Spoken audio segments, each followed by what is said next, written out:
Yo, what up?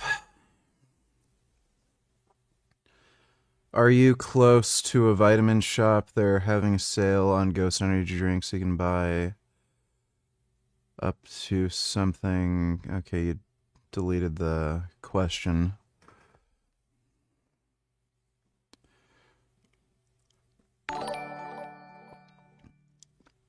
I just came. That's good.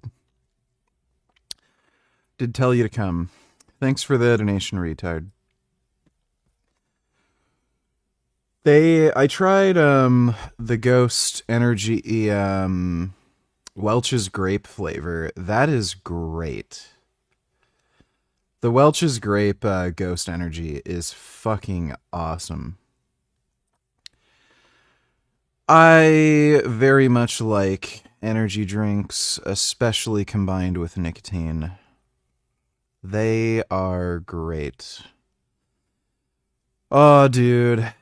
Watching anime with Pat while having energy drinks and nicotine is going to be fucking awesome.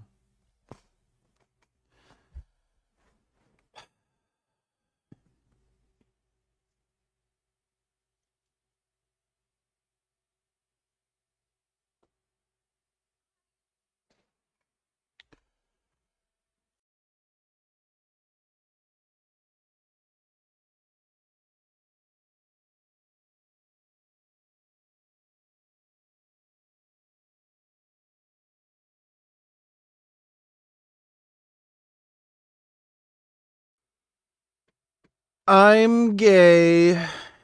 Well, not that gay. Um,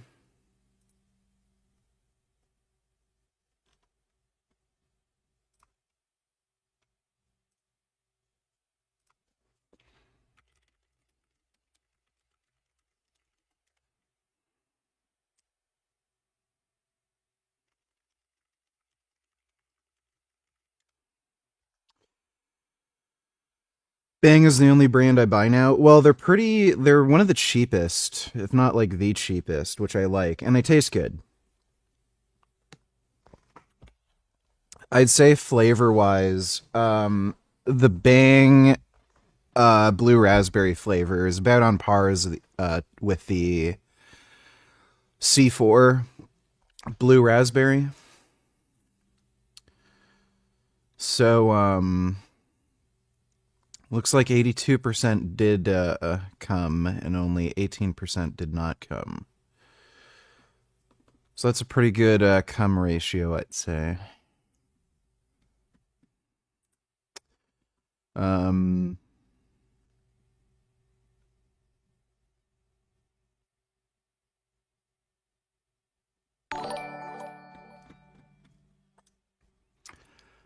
Sleepy, you don't need $2. Patently false claims from his newest vlog. Of the dozens of lies, delusions he spouted in this vlog, I want to take time to address a few. Never had a personal relationship. This is true, but you're omitting the time you paid a random model to film a vlog with you under the pretense that you were taking her on a date. Well, he clearly had a relationship with a camera guy he had who was like filming his burger reviews. Never had really that much sexual desires. Yeah, you literally shove dildos up your ass on Chatterbait over the span of multiple months, years. Well, on top of that, he admitted to being a gay prostitute as well. You filed a lawsuit claiming your OnlyFans account was wrongfully terminated in 2022. That was 4 years ago or less, meaning you were very recently engaged in sex work. Well, and he's probably still doing it too. It's just he's not using OnlyFans. Does anyone remember how Cocky Frank from before the botch would make the same cringe joke in every single video about how he needed to be adopted by a group of insert ethnic, racial, religious group, women, and dominated sexually? Never had family sport. This is so outrageous and insulting. You should be ashamed of yourself. Your parents housed you until you were nearly 30 years old. They put up with you, insulting them in dozens of your videos, their dietary habits, mental health. You blamed your mother's Prenatal diet for your eye area and your sister's developmental disability. Zero indication that your parents did anything other than give you their full and unwavering support. Until such time they probably became concerned about your increasing mental illness and likely suggested that you needed to seek your mental health treatment and pharmacological intervention. Yeah.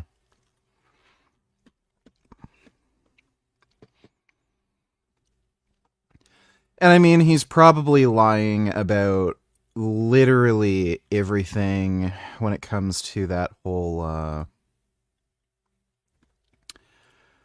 the whole, contractor dispute thing. Like, all that's probably bullshit. Thanks for the donation, though, Sleepy. Pretty sure this is like his third or fourth DUI, no. Back to Live Now from Fox. I'm your host, Mike Page. Always great to be with you as we continue to bring you some of the day's biggest top stories and headlines. And one of those top headlines continues to be Tiger Woods arrested earlier today after a crash in Florida. We are getting some new video. What is wrong with this guy? As well as photos from the scene. Holy this is a look shit. at the skid marks just following that crash. And we also have a look here of Tiger Woods. Buddy, this guy is so unhinged. What is wrong with it? Like, just hire a fucking driver. Right after, like, if you want to get sauced in the afternoon, like, buddy, you're fucking rich as fuck. Just hire a driver. After the crash, and you can see him in this photo on the phone just moments after the crash. He was later arrested. We will get more into that right here on Live Now from Fox. I talked to TMZ's Michael Babcock. Dude, he has some of the most jacked up hair I've ever fucking seen. That guy, Gary Linkov, did a video on his hair transplant shit. There's something fucking seriously wrong with the dude. I don't know why he doesn't just go fucking bald. Like, his hair transplant is so fucking jacked up, it just makes no fucking sense that he'd be comfortable walking outside like that over just shaving his fucking head. And if you're going to go through that much fucking effort to look like a clown, you might as well just wear a wig at that point. And yeah, the DUIs are just crazy. I remember the one time the DUI he got was filmed. He didn't even know what state he was in when the cops were asking him like where he was driving to. He literally wasn't even aware of the state he was in. He also was, like, falling asleep while standing. Like, I don't know what the fuck the guy's problem is. It's pretty nuts. Thanks for that donation, retard.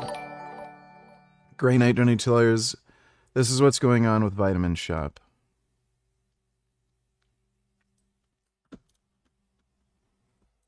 Is a national holiday. $1 Ghost energy drinks are back at Vitamin Shop. It's currently going on as we speak. It started yesterday and it'll run through this Sunday, March 29th. And as far as how many you can buy, I think there's a limit of 6 cans per customer per transaction. But I think your mileage might vary depending on how much the employee actually cares about their job. They might just let you buy a ton. And this brings up one of my favorite stories that I tell all the time. This is my late friend Baxter. And when it was $1 energy drink weekend, he wanted to see just how many he could buy. Like, would they actually stop it? I don't know if they have Vitamin Shop in Canada here.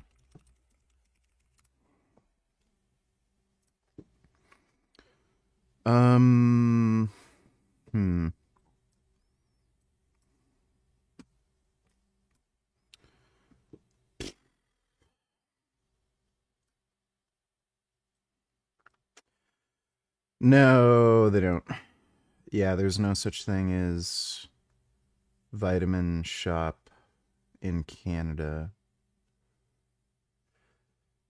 Yeah, if I had my passport, I should be getting my passport soon, but even if I had my passport, I would have to drive quite a ways. Yeah, that'd be a 3.5 hour drive to get to a Vitamin Shop in the States. So unfortunately, they do not have that here. And that would be an expensive fucking drive with gas prices right now. So over the course of the weekend, he went to many different stores, did multiple transactions. He even had other people go in the store and buy them. Yeah, they don't have some of these flavors in Canada. At least not that I've seen. For him, and I think at the end they ended up with over 1,000 different energy drinks. And the craziest thing about this is that the company we are all with, Ecovision, they came out with their own energy drink just like a few months after this, so we really had no use for a lot of. All right, well, thanks, Grey Knight. Sleepy, donate $2. Let me see.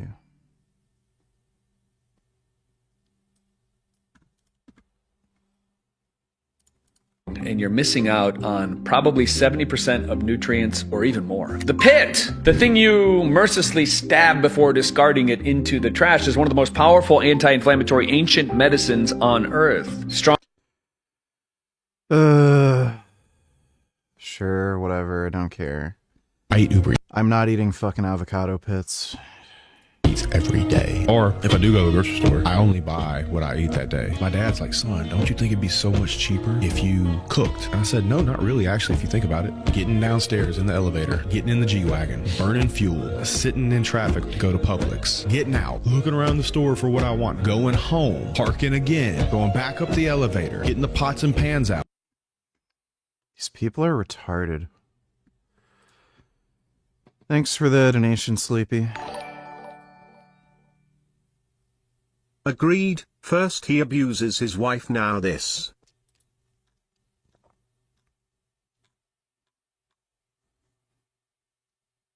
Who the fuck are you? Who are you talking? Oh, Tiger Woods? How did he abuse his wife? The only thing I heard about was him cheating on his wife. Thanks for the donation, Dodo. Also, the reality is that there is no way to extricate ourselves from this situation right now. There's no way to extricate ourselves from this situation by simply running away. That does not leave Iran in control of the Strait of Hormuz, which means $100 to $150 barrels of oil from here to forever. There is no way out but through. Told you. In the beginning, they go, oh, it's going to be easy. It's going to be a cake. I couldn't care less about their dumbass opinions. Like, literally everything they've been repeating is just nonsensical, stupid lies. It's only been, like, a couple weeks, right? So, like... It's just so stupid. This isn't going to turn into a multi-year conflict. This will be several months at most, so... Thanks for the donation, though, Dodo. Sleepy, donate $2. Did Frank Tufano really need orbital decompression? Could he have gotten away with getting less invasive surgeries for achieving the same or the desired result that he was going for? So before I get into this, I want to talk a bit about what is orbital decompression, exactly how it works, and some of the alternatives. And then we'll talk specifically about Frank Tufano's case and what I would have recommended for him personally. All right. So let's dive up here to the top. So as we can see, orbital decompression is a pretty invasive procedure where the surgeon is removing bone and fat from the eye socket. So as you can see in this diagram, if we look at section 5, the surgeon is essentially taking out fat and bone from both the lower and upper orbital regions. And that essentially frees up space for the eyes themselves, okay, to sink back into the skull.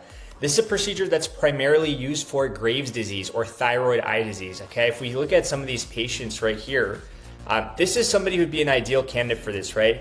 I mean, we don't see much scleral show. Obviously the under eye area is severely recessed, but this is somebody that actually has Graves' disease, unfortunately, and who had orbital decompression done. And as we can see, it's a pretty functional result. I mean, this is not an aesthetic procedure that's being done in this case. I mean, this is just for her health indicators and for her to have a more neutral appearance. So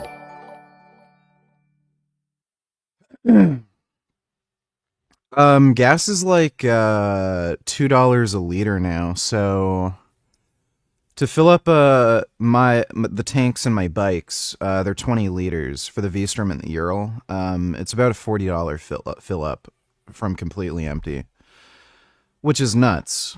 Like, again, normally it's only about like $20 for a complete fill up from an empty tank, so double the price is just crazy.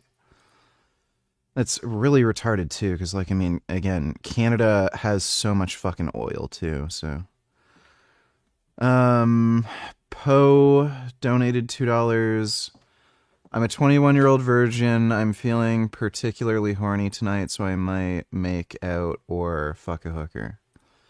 All right, just make sure. Well, I don't know why you'd kiss a hooker. That's kind of gross, but wear a condom, I guess. Thanks for the donation, Poe. You know, this is not an aesthetic procedure. Orbital decompression is a medical functional procedure, okay? So what actually causes bug eyes? I hear this term thrown out in the community all the time. I hear it about Hamza, like Hamza has bug eyes, this guy has bug eyes, blah, blah, blah. Like I hear this term bug eyes thrown out in the community so often, but I feel like nobody really understands what it really means and what causes them. So bug eyes are usually, quote unquote, bug eyes are usually not.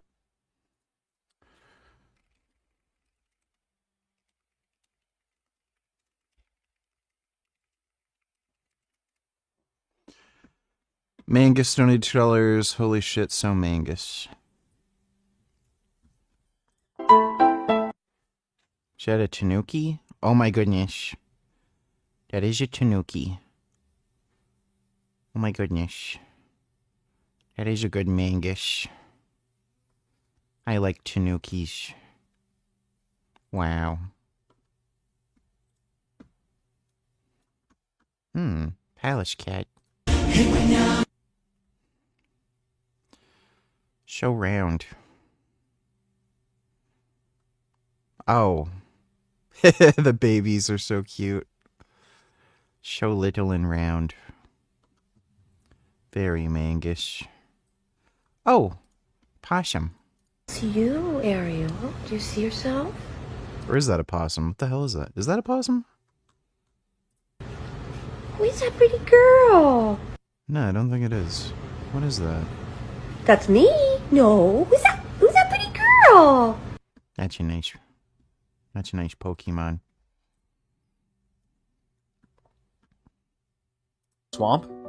Meet the Sitatunga, sub-Saharan Africa's swamp-dwelling antelope. Also called the marshbuck, the Sitatunga is actually the single most aquatic of all of the approximately 90 species of antelope. They take to the water because it offers them refuge from predators like lions and hyenas that struggle in the swamp environment. Wow. That's pretty. Oh. Living hoofed mammal that stands at only about 1 foot tall? My name is Davis, and this is Ancient Animals Part 2. Let's meet the greater mouse deer. Also called the greater Malayan chevrotain, this tiny animal stands at only about 1 foot to 14 inches tall, which believe it or not makes it the second largest chevrotain out of the 10 living species. Now chevrotains, or mouse deer, are an incredibly unusual group of animals. They form their own family, Tragulidae, which means little goat. They represent the most ancient group of ruminant animals, which is the group within the even-toed ungulates that includes animals like deer, antelope, cattle, and giraffe. Ruminants are the animals that digest their food using a multi-chambered stomach. Wow. Those are cute. Thanks for the donation, Mangus. Not caused by true protrusion, okay? It's caused by a combination of things, which include upper eyelid retraction, okay, which means that the eyes look too open, weak lower eyelid support. So if we look at this example right here, this is someone who, has a bug-eyed appearance, okay? But the real problem is lower eyelid support, okay? As you can see, this patient has quite a bit amount of scleral show. If we draw right here, okay, we can basically see that, from her iris to her lower lids, there's a fair amount of white space, okay? Same thing here as well. So essentially, the solution in these cases is to perform lower eyelid retraction, where an incision is placed in the eyelid. Two ends of the eyelid are essentially tied together at a closer point to simulate, okay, a more tighter and closed, orbital shape, right? To the PPA who say that Iran is winning the war. Do they not realize for the first year of World War II TG bazoos were winning? And that everyone in 50s thought the Soviets would win the space race. The war. Oh, good. This came out. Yeah, we'll react to that in a bit. Thanks for the donation, eh? Yeah, these people are fucktards. And Mediasan's just a terrorist. Total piece of shit. I'd love to hear this guy's cope over why we should let, like, this fascist dictatorship that's killing our allies and has murdered Americans should still exist. So in this case, this patient had, Thanks for lower that eyelid donation, retraction surgery. And as we can see, guys, this is a great result. This is a very aesthetic result, okay? She has improved a lot. Obviously, she's wearing makeup and frauding in the after pics, as most of these surgeons have the patients do. But we can still see that there's been a massive improvement. I mean, we don't see any scleral show in the after result, okay?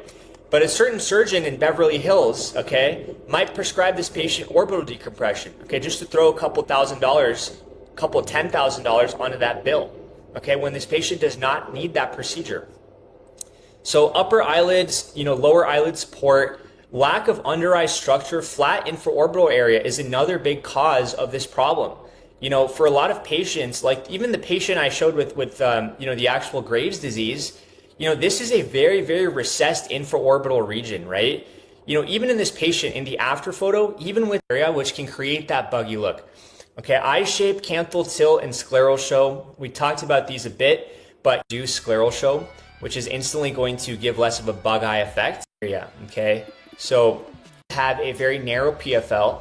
That's going to fix part of the issue, but the lateral canthus is still going to be at a position that's pretty inward facing, okay, which gives a rounded eye look. It's not ideal, okay? Bug eyes are usually round. So the way we fix that is through typically either a lateral canthoplasty or a canthopexy. In individuals like Frank that don't have a negative canthal tilt, I would highly, recommend, pursuing canthopexy, okay? Because canthopexy is more ideal for stretching and dragging the, lateral canthus upward and outward. Canthoplasty is more for positioning it at a higher angle, right? So for example, in my case, let's say my eyes, okay, were more almond shaped, but the tilt was negative. I know this is neutral, but essentially what the surgeon is doing is in terms of a lateral cantho, he's not, dragging this up. He's essentially, detaching the lateral canthus at the position it's attached at, and he's reattaching it at a higher position to correct this. Okay, so essentially the tilt is going from negative to positive. But of course, as the surgery heals, this will start to relax a bit. So typically that's why the surgeon will overcorrect the lateral canthus to be higher than what it should be, because as the surgery heals, the lateral canthus is going to drop to a point in between the starting and the ending point, okay? So canthoplasty, canthopexy combined with too wide or open is also a good idea. The infraorbital support is the lower eyelid, process of elevation. And, the infraorbital region is going to be more elevated. So in my case, before my surgery, I used to have recessed infras, which made my eyes stick out more. But once you get, infraorbital rim implants, it kind of projects your upper midface. So your eyes look more deep set, right? If that makes sense, it's like, my supras were pretty well projected, but my lower, under eye area was recessed. So essentially by, bringing that forward, it gives the illusion that your eyes are more deep set and not popping out as much. How, I would essentially fix Frank Tufano's problem, okay, without using orbital decompression. I think this will be quite interesting to see. So if we zoom into Frank Tufano's eye area, okay, we can basically see that he has, upper eyelid exposure. He has a very rounded orbital shape.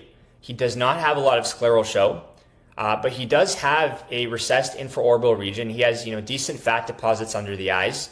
So I think what I would do in Frank Tufano's case, right, if I were his surgeon, what I would do, the first thing I would recommend is a canthopexy, okay, canthopexy, to drag the outer corners outward and upward. That's going to give him just a better orbital shape. Okay, it's going to give him more of that, big, wider PFL, that more of a hunter eye shape that I think he was going for. The second thing that I would, recommend is I would recommend right here fat grafting. Okay, I would recommend upper eyelid fat grafting to give him more hooding. Okay, guys, a lot of the time, if you're using filler, I think it can be a decent solution temporarily. But if you have a problem like this, you don't want to be getting filler done, especially in this kind of a region that's very vulnerable. You really don't want to be getting filler done, every done to the upper orbital region. I think that having a bit of projection would definitely help to combat that bug eyes or, bulging eyes effect. In terms of lower eyelid retraction for us to give the illusion of Well, I guess Frank should have consulted somebody who knew better. War in Iran, what do you make of it? Right now, I think it's a disaster. I don't think it was legal. I don't think it was just yes, Mr. Legal Expert, listening to Chinese propaganda. Viable, and I think a lot of innocent people are dying as we speak without any real justification. Israel's war goals and interests are actually very clear. I'm very unclear as to what the US wants. Well, if it is the nuclear program, this is not the way to do it. Negotiations are the way to solve. Most experts say you cannot bomb away a nuclear program. It's in people's heads. All of the available evidence suggests this is so outrageously stupid, dude. He is losing. What do you mean? Strategic experts will point out that a country like Iran wins simply by surviving. We have to admit that there have been fundamental failings on the left. For instance, having an open border. There's no open border, first. That doesn't mean it's open. That just means they managed to come in illegally. That just means the border wasn't as secure as you wanted it to be. Hold on a second. Open border means I can just walk into America. Sorry, you triggered me with open border. This is going to be out of this world fucking stupid. Mehdi Hassan, welcome to Trigonometry. Before Al Jazeera, I've worked at Sky News, I've worked at... Oh yeah, Al Jazeera. All over the place. So I do interviews, I do shows, I write books, and I'm stuck in the middle of all the current game for a fall. Partly, yes, Netanyahu's kind of admitted it. Is it the old belligerence of Donald Trump with a country that won't bow down to him? Is it Witkoff and Kushner screwing up the negotiations, not understanding what was going on, which a lot of reporting is suggesting? Is it just Jared Kushner and others trying to make money out of this? We see Kushner's, a lot of, with Trump, follow the money is often an explanation to a lot of what's going on. Is it him trying to distract from domestic economic woes? We've seen this before. Unpopular leaders at home decide to start a foreign war to distract the public attention. Zateo, my company, did a poll of the American public recently, found 52% of Americans. This whole thing, like, what he said, especially with the negotiations, are just absolutely fucking retarded. Look, some of this has to do with Israel, clearly. Creating security guarantees for Israel. And Iran is a Muslim jihadist regime. So, one, they're going to be completely ideologically opposed to anything that would give any kind of security guarantees to Israel. And on top of that, like, this is just a Muslim thing. It's such a taboo in their culture to, like, be the Uncle Toms of the Muslim world and capitulate to the United States and Israel and, do something that would benefit Israel. So, again, some of this has to do with the fear of being an Uncle Tom. This idea that the Trump administration is just fundamentally bad at fucking negotiating when it comes to this particular issue is just stupid. Sleepy, you don't need $2. Let me see.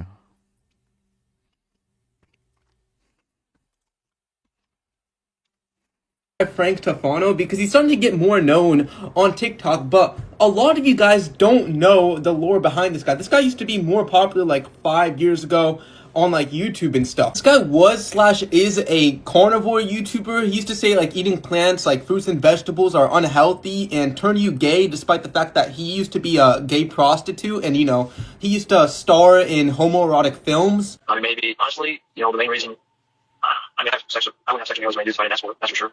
I mean, I'm like 80% in favor of girls. Training was absolutely abhorrent. He used to always advocate for, using like really light loads and like training heavy is bad because like you use bad form, but then he would go on to still have the absolute... Yeah. Dude, like, Frank Tufano is a great argument for eugenics, dude. There's something fundamentally just broken with this guy. Most disgusting form in the world on his like extremely light loads. At one point he wanted to do a challenge to like prove everybody wrong and like get like really big and stuff to like prove that the way that he advocates to train is really...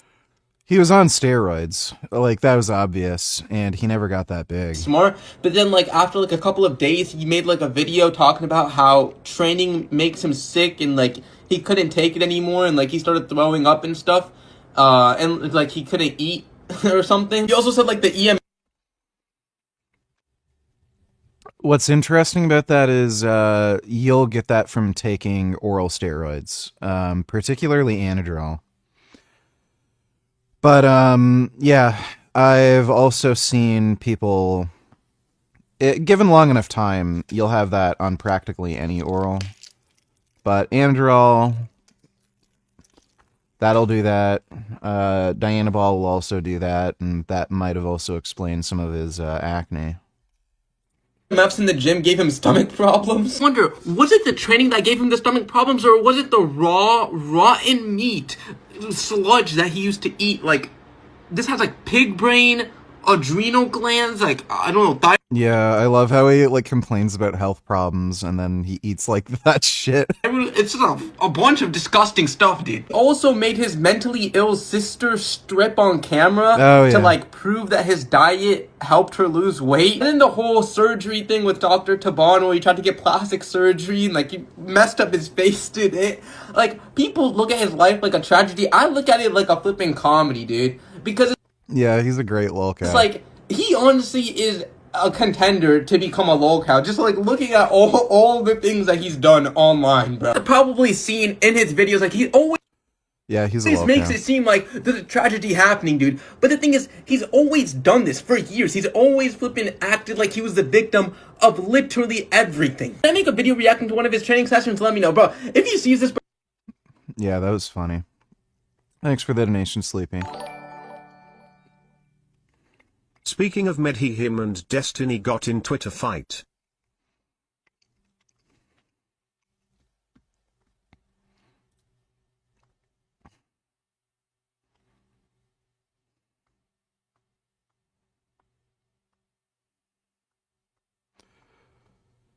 Oh.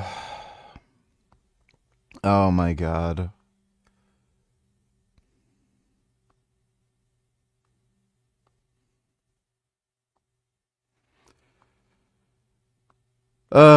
Yeah.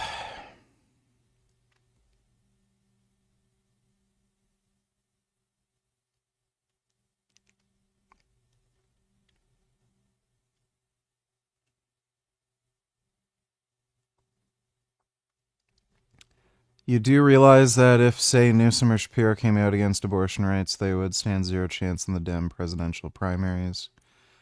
Plenty of absolutist positions that the Democratic Party base hold. That's his reasoning for the Palestine thing when most people don't care. Jesus Christ. Mehdi's just a fucking terrorist, dude.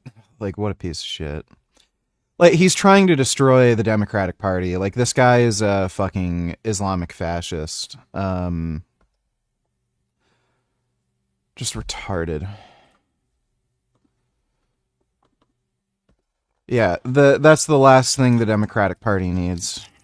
Somebody like Mehdi. Fucking stupid. Thanks for that donation earlier today. Americans think the Epstein files was one of the reasons Trump went to war. You might think mad conspiracy theory. A majority of Americans believe that is one of the reasons he went to war. So I think it's a mix of things. Israel obviously played a big role in that. And I think now he's in it, he's doubling down, tripling down. He could just declare victory. People like Tucker Carlson have called him or called proxies of his and said, just say mission accomplished and go home. Just say I killed Khamenei, I degraded their military, blah, blah, blah, and go home like you did last year after the 12-day war.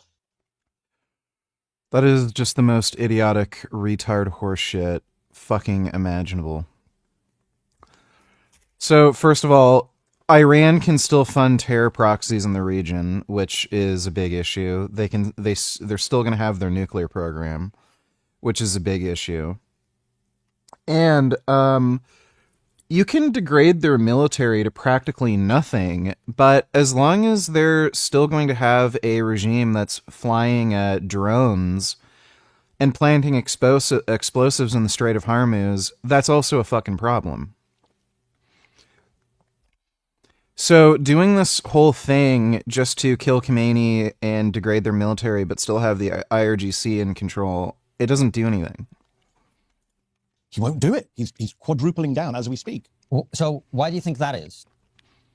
If we're going to spend an hour doing psychoanalyzing Trump, it's going to be difficult. I think he is someone who does not want to accept defeat. The worst thing in his life is to be a loser. The guy doesn't accept. In what way has the U.S. had any military defeat in any conceivable way in Iran? He lost the 2020 election. Like this is just retarded 9-year-old logic. So let's see. Apparently, the U.S. is fine with Iran still supporting terror proxies, still getting a nuclear program, and still being able to close down the Strait of Hormuz. So we should just waste money bombing Iran and then get absolutely nothing in return? Still ranting on about that. The idea that he would lose to the Iranians, and he is losing right now, let's just be very clear. All of the available evidence suggests he is losing. What do you mean? The goals, what are his goals in Iran? We don't know because he's never really stated them. But if it's destroying Iran, he's failed. He posted a couple of weeks ago, I've destroyed 100% of Iran's military capability. Okay, then what are we watching every day land on Gulf countries? What are we watching happening? Yeah, so they basically have no more missile launch sites. They can only use some of those portable missile launchers, but they have to move immediately, and they'll still they'll still probably get struck. So they're pretty much out of missiles. They can't really do anything anymore. The only thing that they can do at this point in any real volume is the drone strikes. So what in the, like, again, this is commie brain rot Chinese propaganda that he's just spewing. What do you think the experience was like for that contractor who was living at Frank's house? I would love to hear his point of view. Also, how do you think Frank's guts are doing? I don't think there was a contractor living at Frank's house. He was working on Frank's house. I can guarantee you Frank's completely full of shit. And again, the way he worded things in his video, it sounded like he refused to pay some of these people, which is why they didn't finish working on his house. So, that's my take. I have no idea how Frank's goats are doing. Who the fuck knows, dude? Probably not great, since it's Frank that's taking care of them. Thanks for the donation, Sleepy. In the Strait of Hormuz, he's alienated his allies. Iran's nuclear enrichment, whatever they have still left over, they still have. They're still hitting Gulf countries. Gulf countries are furious. So I think he's losing. And, you know, people like, strategic experts will point out that a country like Iran wins simply by surviving, right? Because they're the weaker, smaller power. So I think he's in a bad state. I don't think he's going to give up because he can't handle the defeat. And by the way, it's a US-Israeli war, right? And a lot of people have pointed out that the US and Israeli interests are not the same. I am indeed Smalley and donated $2. Sup, VG. I realise this will be very painful, but we must have a positive identification of the body. Yes, of course.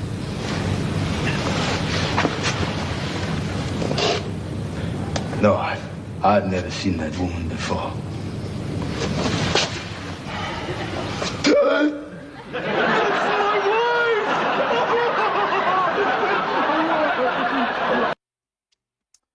That's a good joke. They definitely wouldn't do that these days, but that was a good joke. Thanks for the donation. I am indeed Somalian. Mac Daddy, don't need to super happy for you, man. Pat seems like a very sweet, lovely, nice woman. She seems like she'll treat you with respect and truly loves you. Hope everything works out between you two. I think you struck gold this time. Well, I think so too. I am very much in love with Pat. I love Pat, and I'm gonna pet Pat. Pat is my pet, and I'm gonna pet Pat.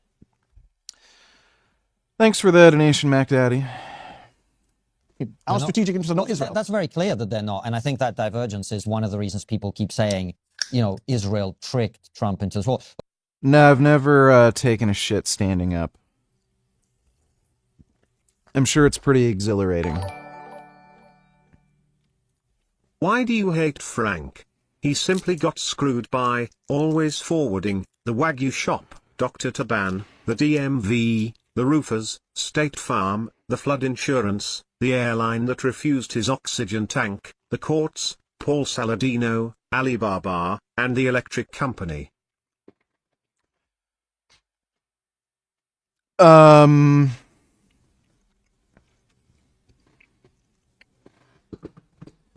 No. Pretty sure Frank just made up all that bullshit. Thanks for the donation, though, Sleepy.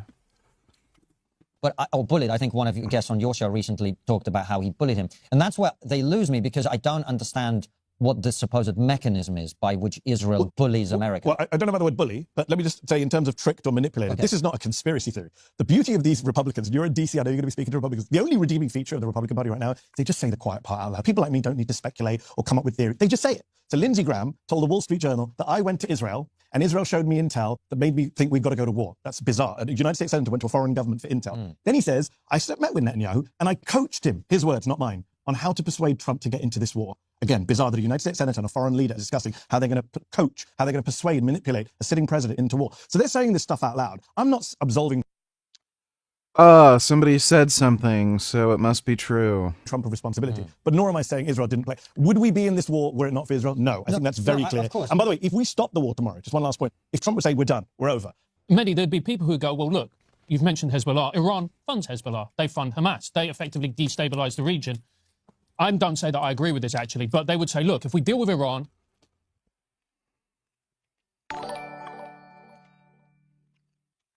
Trump saying this wouldn't be totally shocking, but then you look at the Chiron lol.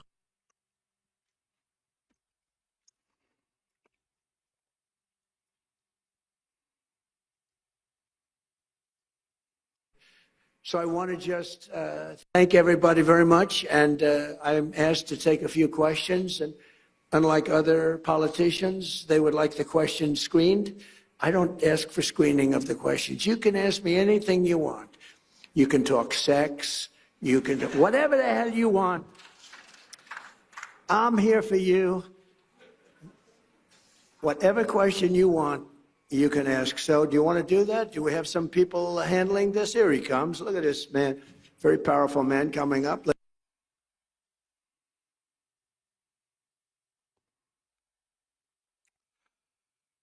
Well, yeah, people would have a lot of questions about the Epstein files. Thanks for the donation, retard. Long term, we're going to get a better, more prosperous, more stable Middle East. What would you say to that? I would say Benjamin Netanyahu said exactly those words in front of Congress in 2002. He said, if you invade Iraq, there'll be positive reverberations throughout the region. What happened? We got ISIS, we got Al-Qaeda in Iraq, we got 20 years, we got 7/7 bombings in London. Tony Blair was warned, if you invade Iraq, there will be bombings at home. The Joint Intelligence Committee told him in 2003. He ignored those warnings. We got more terrorism, more blowback, more violence, more regional instability, more refugees. That's what I fear is happening now with Iran. In terms of destabilizing the region, look, this is where we get to, like, where do you start the clock? I would say, yes, of course, Hezbollah and Hamas destabilize the region, but they would argue, and many people would argue, that the destabilizing began with Iran. They are a reaction to Israel's actions. So, you know, it depends where you want. Like I said, 1982, Israel invaded southern Lebanon. There was no Hezbollah in 1982. So, look, Iran does play a role that is malign. I've never defended blindly Iran. Iran does bad things. No one's debating that. Many countries in the Middle East do bad things. We are not invading Saudi Arabia. I think we would all agree around this table does bad things, has done bad things. We are not invading and trying to topple Saudi Arabia or bombing their oil fields and gas facilities, and I'm glad we're not. So I don't think this war is a solution to the problem. By the way, what is the problem? Donald Trump will not tell us what the goals of this war are. It changes every day. Marco Rubio says it's degrading the Navy. First they said it was a nuclear program that they obliterated last year in the 12-day war, apparently. There's a lot of evidence that the nuclear material may well have been removed prior to the strike. But I'm saying this war was not about the nuclear program because do they've you done not think? nothing Well, to... that's actually the thing that they have said that makes sense to me. Like, I think I'm actually kind of with you in terms of I don't understand what the goals of this thing are. If we take it that the nuclear stuff and degrading the military, that's... How can they be so fucking retarded? The main objective is just knocking over the necessary dominoes to prevent China from invading Taiwan. And secondarily, yeah, it's just keeping the Middle East stable. It's fine, but then why are you killing their leaders? That's the bit I don't understand. Well, interestingly, they're not killing their leaders, right? They killed Khamenei, but the Israelis are doing much of the killing. They've killed the intelligence minister. They killed Ali Larijani. Now, let's just deal with what Israel wants, because what Israel wants is pretty clear to anyone watching. They want an unstable, weakened Iran that doesn't pose a threat to them. They don't care if it's a democracy. They don't care if it's a dictatorship. They don't care if it's civil war. They just want Iran off the table, right? And therefore, they're killing people who might do a deal with Trump. They've done this before. Last year in the 12-day war, they tried to kill a guy called Ali Shamkhani, who survived. Then they killed him now. He was a negotiator who Trump had been praising and reposting on social media. They killed him because they don't want Trump to do a deal with this guy. Why not? Because they don't want to negotiate a solution to this conflict. They want to keep going, the Israelis, until they wipe out everything they want to. Yeah, they want to degrade.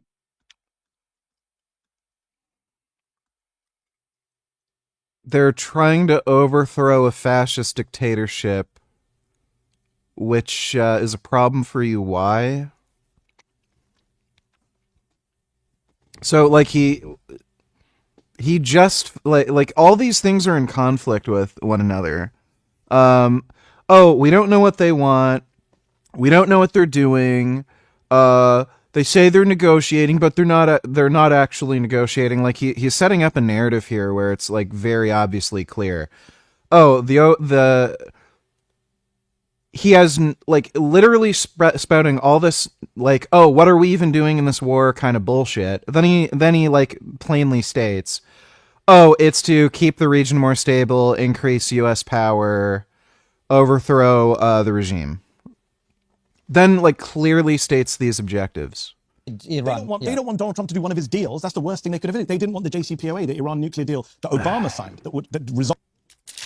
Would you sacrifice your life to save Gummy? Yes. The nuclear program for at least 15 years. They were dead against that deal. But so was Trump himself. Yes, and Trump pulled out of that deal, and then what happened? Enrichment went up. Then Biden came back in, said, let's try and go back into that deal. The Israelis attacked Natanz in 2021. They enriched up to 60%. Then last year, they went to Oman to negotiate. They had a meeting scheduled for Sunday. The Israelis bombed on Friday. This year, they negotiated in Geneva. The Omani foreign minister came to DC and said, a deal's on the table. Apparently, Jonathan Powell from the UK said there was a deal to be done.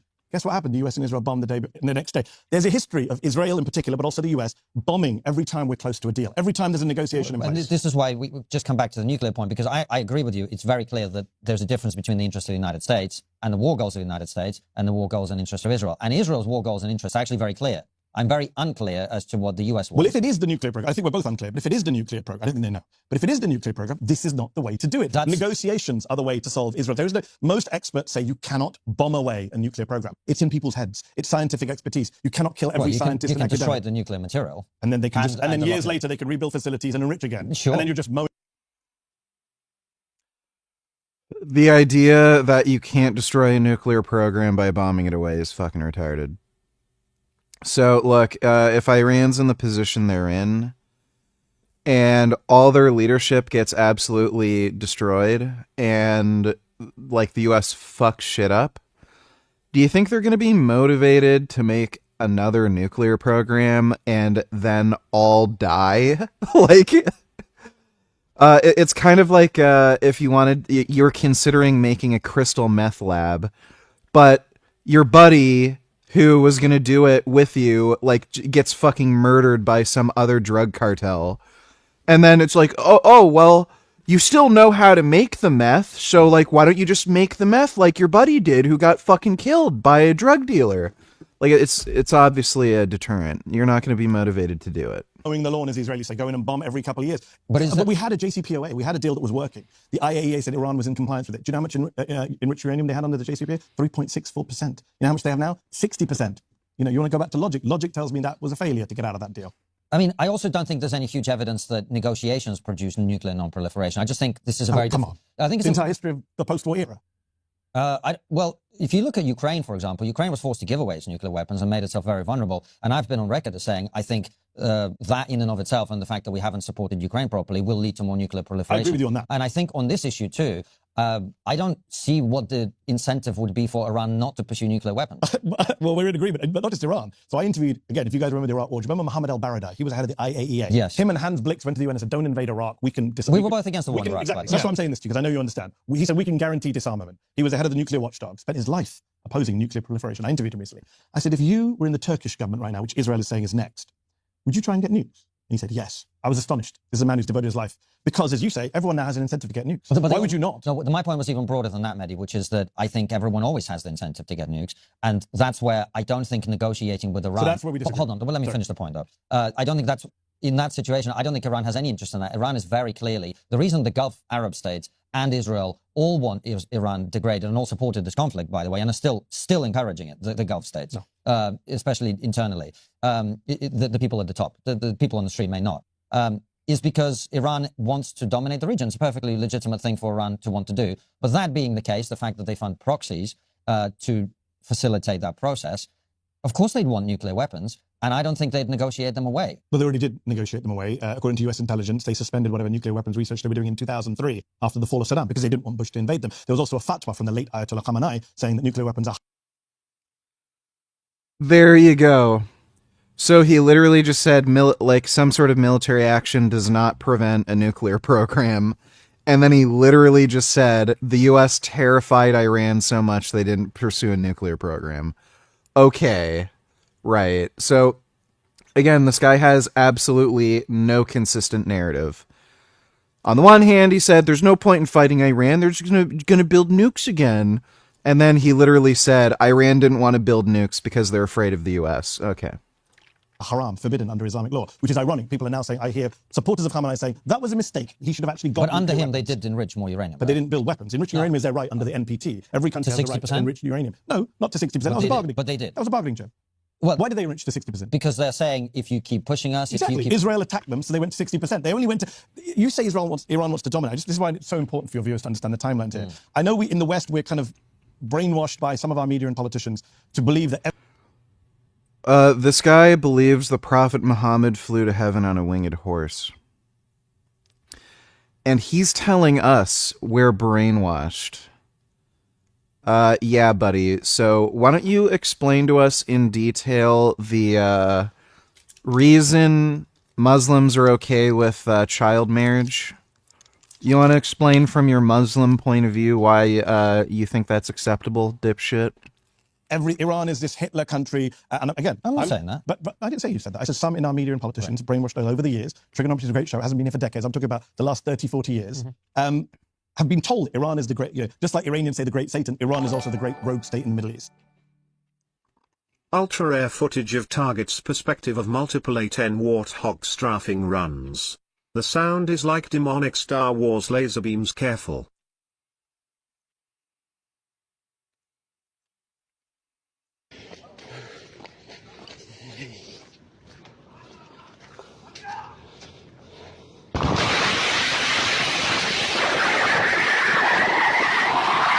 Whoa.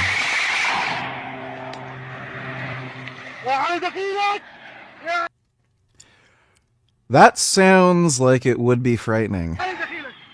I did not know it would sound like that.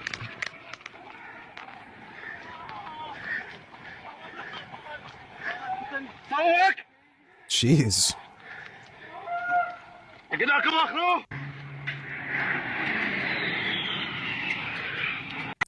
doing it again?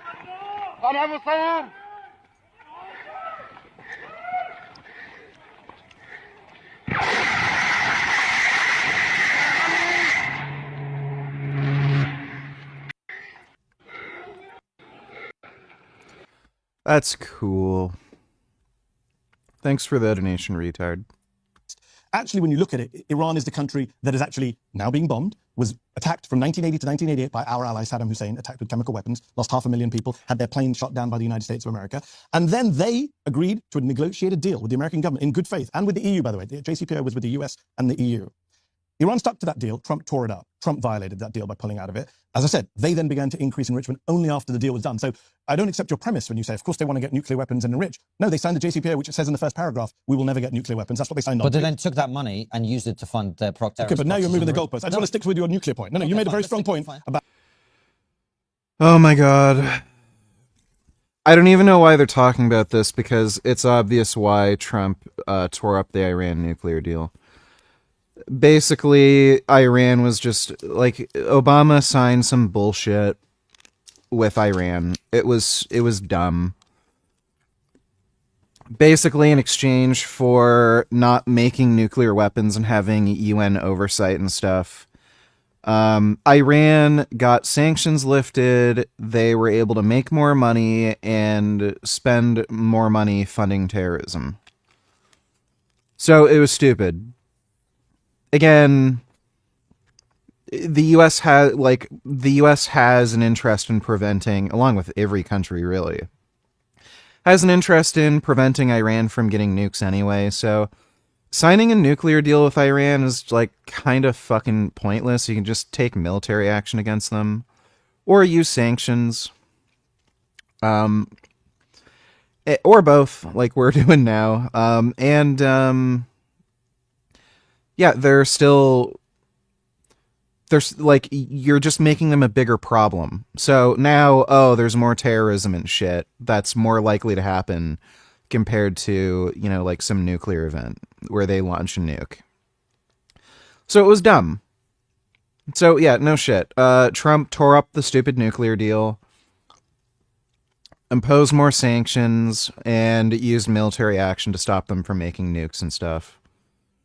It's ridiculous why they're even talking about this. It's just, again, he likes bringing it up because it's like easy to say, oh, Trump doesn't want peace. He could have had peace just like Obama. He did it bad. Like, that's just what he wants to say. About nuclear, they have an incentive to get nuclear weapons. I'm saying there's no evidence of that. It's the exact reverse. The incentive is clear. You're saying now they have an incentive for sure. They just got attacked. They always do. Well, of course. I mean, if you want to be strategically, yes, there was. Right. But the irony is they didn't. That's the irony. If they did, they'd be fine. Ayatollah Khamenei would be alive, chilling with Kim Jong-un right now if he had got nukes like Kim Jong-un did. Let's just be very real about that. There's a reason why Pakistan and North Korea, which destabilize their region much more than some would say Iran, are fine because they have nukes. We're in complete agreement. But Iran didn't get nukes. This is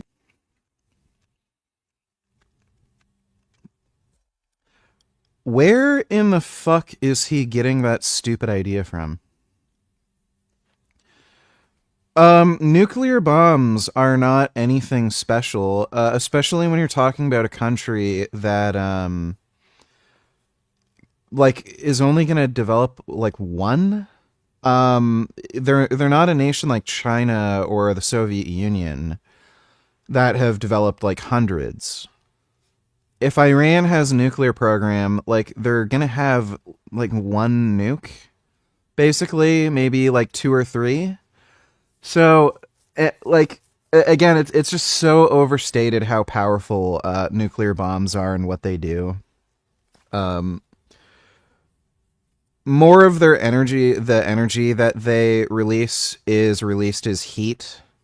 So they have a unique effect of incinerating people. So a lot of people go completely blind because their eyes are just burnt. It'll melt your skin, basically. You'll have really, really severe burns. It does stuff like that. And yeah, it does have an explosive effect where thing goes boom. But they don't really do more damage than conventional weapons, at least modern conventional weapons. And even when the U.S. attacked Japan, like, again, more people died during the fire bombings of Tokyo than from the explosions in Nagasaki and Hiroshima. So when you're talking about, like, what we really care about, which is, like, the overall loss of life, nukes don't really have any kind of special magical effect like that, like, at least in the circumstances he's talking about. Where Iran gets one nuke. Like, Iran having 1 or maybe 2 or 3 nukes, it wouldn't stop them. It wouldn't stop, like, some kind of invasion or war. It's just dumb.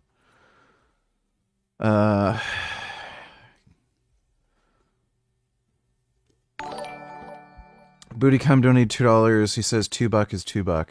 That is true. $2 is $2. Thanks for the donation, Bootycum. Hey VG, you ever tried the Celsius energy drinks? If so, did you like it? Vegan is life. I have. They're extremely mid. They're not great. Yeah, just very mid. I'm not a big fan. Thanks. Oh wait, you didn't donate, but yeah, thanks for the memberships anyway. And specking of tall women. Okay guys, so this guy, he must have been like, I don't know, maybe 5'9" or 5'10". He said he was going to report a Bigfoot sighting after he saw me. You are so tall. That'd be fucking hot. A chick that tall. Imagine, like, not having to like get her to bend over or whatever to sniff her ass. You could just like have her stand up and spread her cheeks. That'd be fucking hot. After he saw me. You are so tall. Do you play basketball? That's AI. Oh, I just work at Home Depot. She's huge. Oh my god. Yeah, that was like fucking AI. Nobody's. She would be like 15 feet.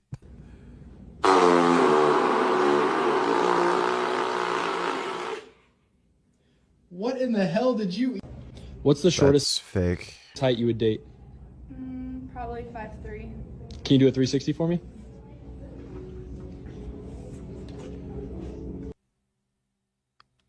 Is this?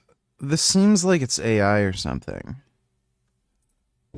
She's 7'5". Holy shit, Maddie, what are you doing here? This has to be AI. What? This is AI.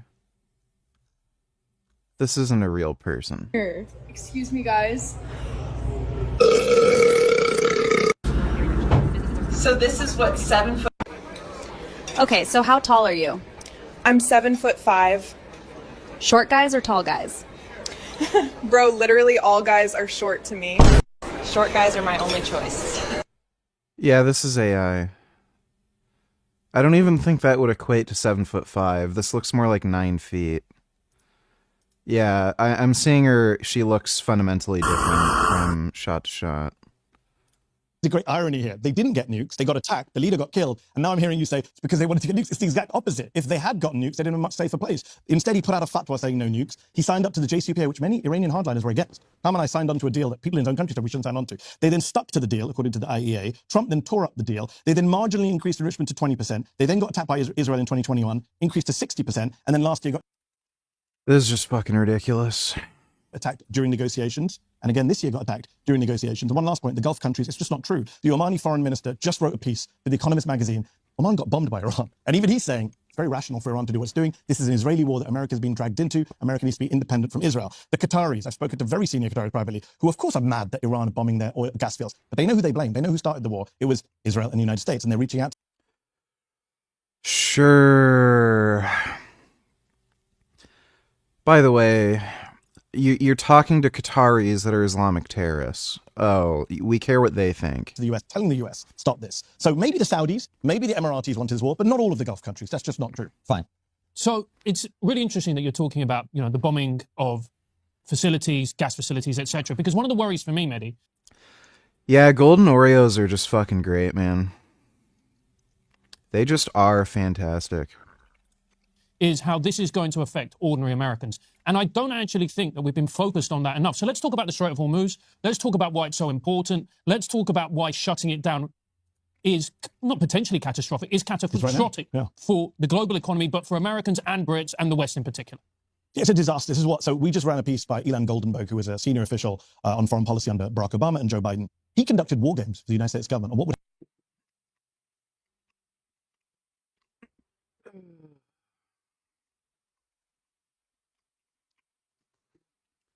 Veganism is when we charge cats with murder for killing mice. Checkmate. No. There is so much just outrageously stupid with what you said.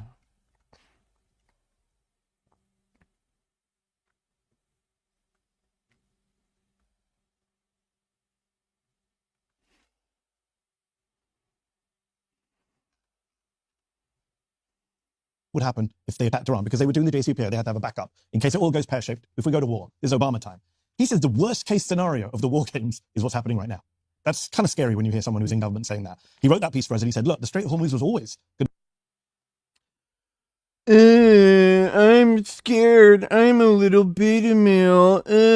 Explosions in war. Gay. Yeah, let's how about we just blow shit up. Blow shit up, murder people in other countries, because that's fucking based. Don't care if some fucking beta male fucking Islamic dork who thinks the Prophet Muhammad, his little daddy, flew to heaven on a winged horse And he bends over, sticks his ass up in the air 5 times a day, hoping Allah will shove his fucking cock up his ass. I don't really fucking care if he says war is bad and scary. Who cares? Mice are vermin anyway. Yeah, I mean, if they're invading your home, yeah. Thanks for the donation, though, Dodo. Going to be the Iranian leverage. It was always going to be the choke point. When Donald Trump comes out and says, we didn't know they would do this, we didn't know they would attack the Gulf countries, I mean, it's idiocy of the highest order. It's like COVID all over again. He mishandled a major national crisis because he was incompetent, not just ideologically doing the wrong thing. And again, we have these people like Hegseth and Trump who are completely out of their depth. Running this war and saying stupid things like, well, we didn't know about the Strait of Hormuz. I just saw reporting the other day that the Brits and the Poles and the Germans all have minesweeping carriers that could have been of use. The Brits pulled ours out. I don't know where the German one is, but meanwhile, Trump is just attacking all the allies, saying, we don't need anyone from NATO. We don't need you. He's doing all caps, late night, insane, deranged posts on Truth Social. He doesn't know how to run a war. He doesn't know how to keep allies on board. Again, I'm going to have to go home and take a shower after praising George Bush. But even George Bush, a war criminal who should be in the Hague. Oh my God. This is just so dumb and gay, dude. Where the hell is he getting any of these dumbass ideas?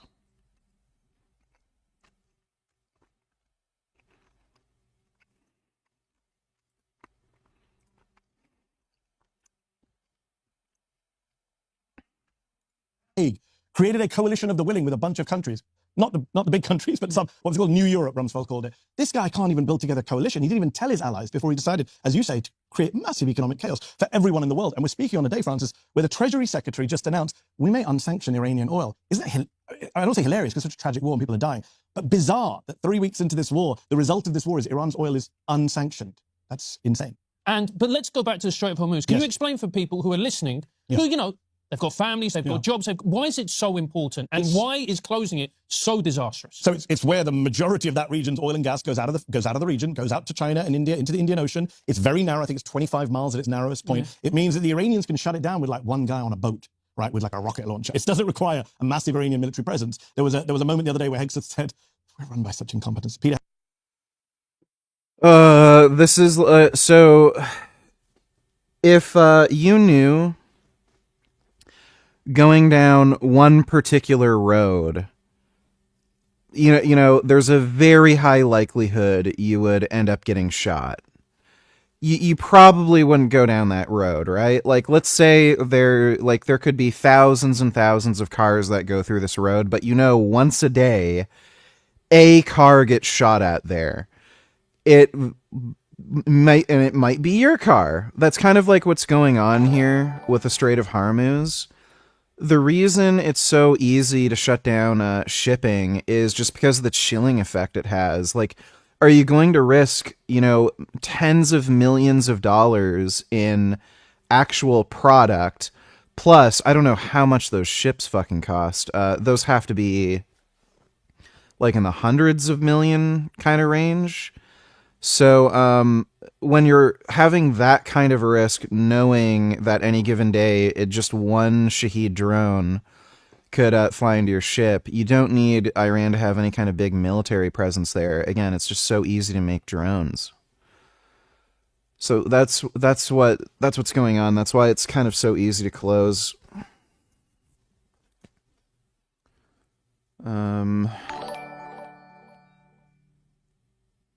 Republican House member Luna, retarded Russian spy whore, welcomed a delegation of lawmakers from the Russian Duma and gave them a tour of the capital.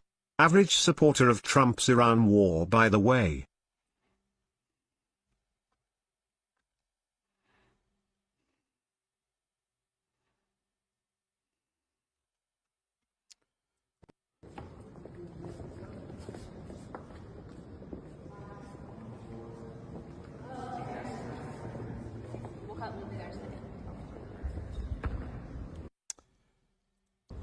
Yeah, something about that seems a little weird. Thanks for the donation, retard. Yeah, Hegseth, the defense secretary, said, no, it is open. You can go through with the ship as long as you don't get attacked. Well, you will, so it's not open. The whole point is all these planners, military planners are saying, You can't open it up. As long as Iran is a country in that region, they will always have that leverage to shut it down because it doesn't require much on their part to take out one tanker and then which They've done that before, by the way, multiple times. country, which company is going to go into that place. So there's it's 2 lanes, literally it's 2 lanes straight from one going that way, one. And by the way, this is also exactly what the Houthis were doing, which Iran, funded. No, that way. It's very easy to shut down. So this was always the Iranians' key leverage point. And apparently Trump didn't know about this, didn't think it through. He posted the other day calling it the Strait of Hormuz, spelled S-T-R-A-I-G-H-T. That's the President of the United States. So we're in a very disastrous position. The Iranians can hold out. We don't know how long the Iranians can hold out, but the longer they do, us at home here in the US, you guys in the UK are going to feel the pain. 104, 110, $120 barrels of oil. Who knows how high it's going to go? And the repercussions for this country where affordability was the big political. Do his hands seem really swollen to you? Like, if you look at my hands, you can see like the bones and stuff in them. Like, Mehdi's hands look bloated and swollen. Like, he has like a health condition. Doesn't his hands look like fat and swollen? Issue at the last election, inflation. Well, you should be very excited about this, Mehdi. Sure.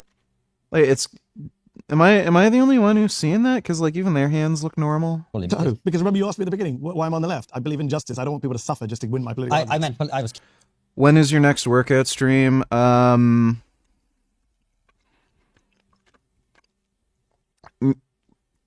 Maybe in a few days. I'm still taking. I'm still recovering. I got really fucking banged up, and I think I'll probably start working out again like Sunday, either Sunday or Monday. So yeah, it's been like I think a week and a half for the deload. Kidding, obviously, but I meant politically. Yes. The Democrats, I think, are on course to win the House and the Senate. Maybe the Senate, definitely the House. Yeah. And you imagine, it's clear, I think whatever you support the conflict or the President Trump or you don't, I think it's very clear this is the biggest gamble of his political career. 100%. And if it doesn't go the way he wants, the Republicans surely would lose the presidency at the next election. Counter-argument, Bush and Blair were re-elected after... The real counter-argument is, there's 3 years to go, Francis, and Trump years are like dog years. Francis is in, but it's fine. Oh, no, we're dressed the same. It's all right. It's all right. Because I'm so... You did that politician thing where you tried to name people by name, but you got us confused. It's because I was thinking about the next 3 years as I said it. And the point I was making when I confused you both was, it's 3 years to go of Donald Trump. 3 years is... We've just had a year. It feels like 10 years. The idea that anyone can know what will happen in the US a year from now, let alone 3 years from now, insane. Anyone who tells you they know what America will look like in 2028 is a liar or a fool. It's just too much change, too much happens here. So anything could happen between now and then. That's why people who say it's going to be Vance or Rubio. No, it might be neither of them. It might be Trump again if he doesn't want to leave. Do you think that's a realistic possibility? Yes. I'd say it's not realistic, but I think there's a non-zero chance they'd try. You think there's a possibility? 100%. Not that 100% that he will stay, but 100% there's a possibility that he would try. That would try. Let me say this because I know I'm not alone. At some point, yourbody.com. The reason I wonder about that is, to me, that's kind of terrifying. It is. But then we talk to people all over the political spectrum, but we have a lot of friends who are on the right, and they all say, if that were to happen, I'd be on the streets opposing it. So again, I have a longer memory than most. In 2019, I wrote a piece for The Intercept saying, Donald Trump loses the next election, he will not accept the results, he will try and stay in office, he will start a riot. I wrote that piece in May 2019. People laughed at me. I was not an American at the time. They said, you're a Brit, you don't understand American politics, Secret Service will march him out, his party will never accept it. January 6th happened, he still doesn't accept the result, he's still trying to fiddle with that result and the next result. Donald Trump should be taken seriously and literally. I do take him seriously and literally. When he says again and again, should we suspend elections? Will this be the last time you ever have to vote? Should I stay on for a third term? He's not just joking. I'm not saying he isn't joking, but he's not just joking. In that weird head of his, there's stuff whirring. You're a close Ukraine watcher. Remember when Zelensky came to the Oval Office and not the time he got braided, the other time, and a journalist said, why haven't you had elections in Ukraine? And Zelensky said, how can I have elections? We're in the middle of a war. And Trump jumped in immediately. Oh, if you're in a war, you don't have to have elections. I'll have to remember that. And people chuckled. And I'm thinking, that's Donald Trump's brain working there. He's thinking, there's a war. Maybe we don't have to have elections. And you've got people like Steve Bannon, who I do take seriously, making it very clear that they're working on a plan to try and keep him in office in 2020. That doesn't mean they're going to succeed. That doesn't mean he's going to do it. But to pretend when he shows world leaders merch Trump 2028 that we shouldn't take this guy who already tried to stay on in office, already incited an insurrection. Yeah, we should take that seriously. This is a party that doesn't believe in democracy anymore. But we're talking about democracy, and I'm looking at the Democrats. I'm not someone who's on the left or the right, and I'm looking at the Dems, and I don't see any candidates. I don't see any particular ideas. I don't see any challenge, if I'm being honest, Mehdi. What am I missing? It's a good question. I mean, look, I've been very critical of the Democratic Party from my own position on the left. Look, there's not great candidates. I agree with that. There are candidates. It depends who they're up against. If you're up against a Rubio or a Newsom, then yeah, a Rubio or a Vance, then Gavin Newsom or a J.B. Pritzker or whatever it is could do a decent job and easily be competitive. I don't rate those Republican candidates. But yes, do I wish there was a more dynamic Democrat? Yes. Do I wish there was a more charismatic Democrat? Yes. Do I wish there was a more populist Democrat? Yes. This guy is trying to destroy the Democratic Party. Like, we see the stupid nonsense this guy promotes. Like, he's urging Democratic politicians to make this big deal about the genocide in Gaza. Like, this guy's trying to fill the Democratic Party with crazy, insane fucking commie wokies. If the Democratic Party listened to this guy, it would, like, they'd be toast. Do I wish Bernie was 20 years younger? Yes. Will AOC run? We don't know. It'll be interesting to see. I think there will be about 30 people running. I think it's going to be, do you remember the 2016 elections where the Republicans had to have a kiddie table debate the night before because there were too many candidates, like Lindsey Graham and the losers, they went the night before? I think they're going to have a Democratic version of that because it's going to be, I think everyone and their dog is going to run this time. But you look at Gavin Newsom and people are going, oh, you know, this guy's an ex-candidate. Look, you look at California, it's a shit show. He's got great hair, though. Yeah. He looks the part. He Donald looks Trump would great. make him a running mate if he was a Republican because he always goes for visuals.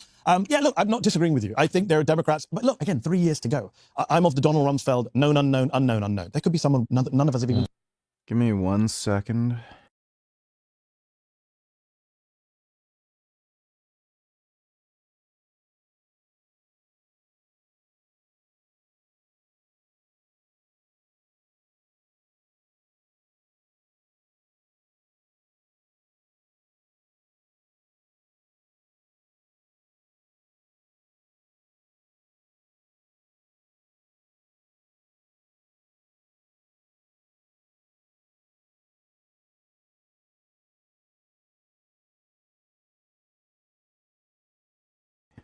All right.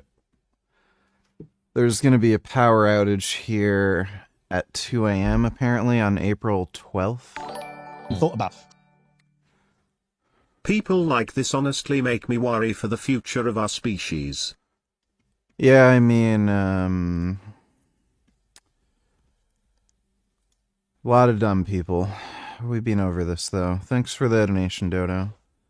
Wonder if there's any good Resident Evil Requiem mods. Probably a lot of nude ones by now. See any new ones.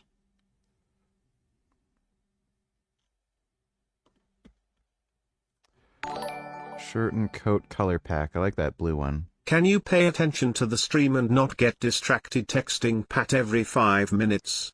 It's annoying and your streams are already low effort enough.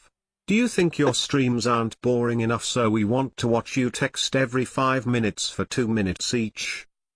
Shut up! I like Pat, okay? As if you wouldn't do this if you got a new girlfriend, okay? Shut up.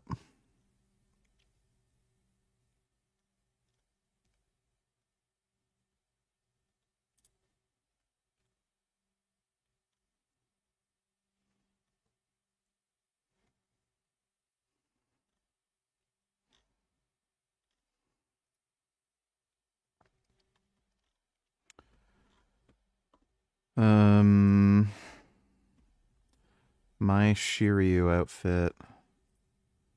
That's cute. 21st Night Tillers, let's watch this. Alright, here we are camping. What time is it? It's getting late, so it's time to eat quick, go to bed, boom, cash, save money, don't pay rent. Tent is the new rent, as they say. So we're using the headlamps to film with this. This is from normally chargeable ones. What a weird life, man.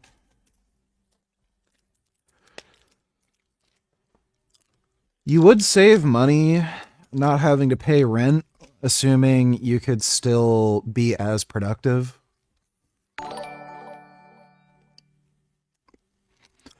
But you also would have to live like this. 21st, only $2. You're becoming like Larry Wheels.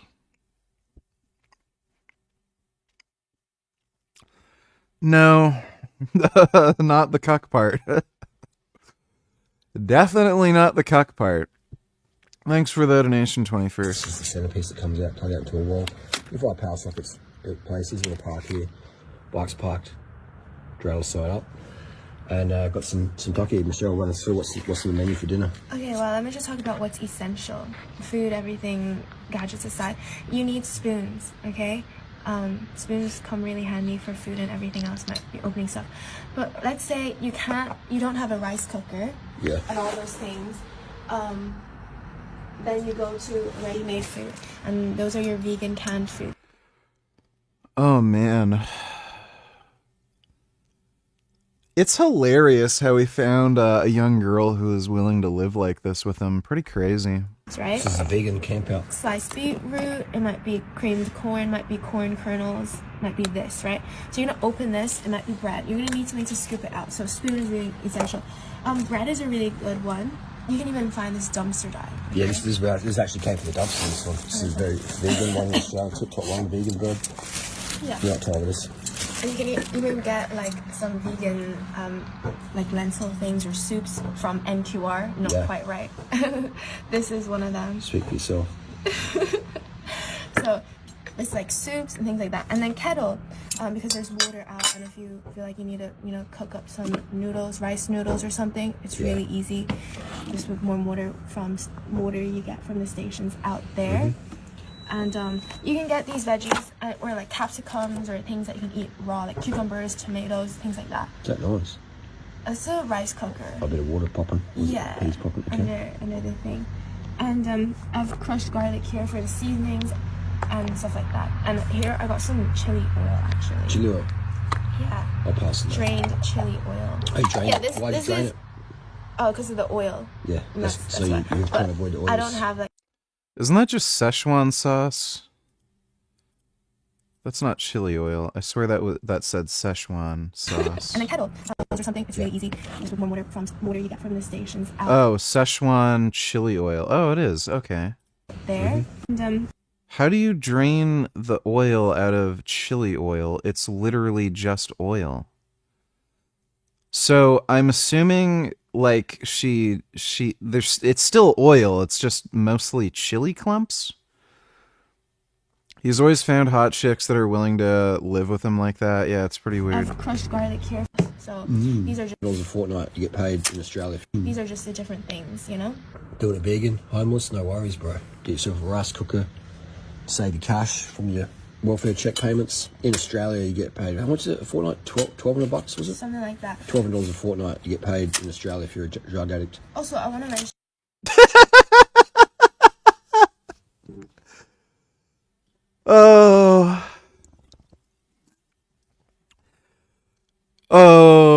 There's something just so endearing about that.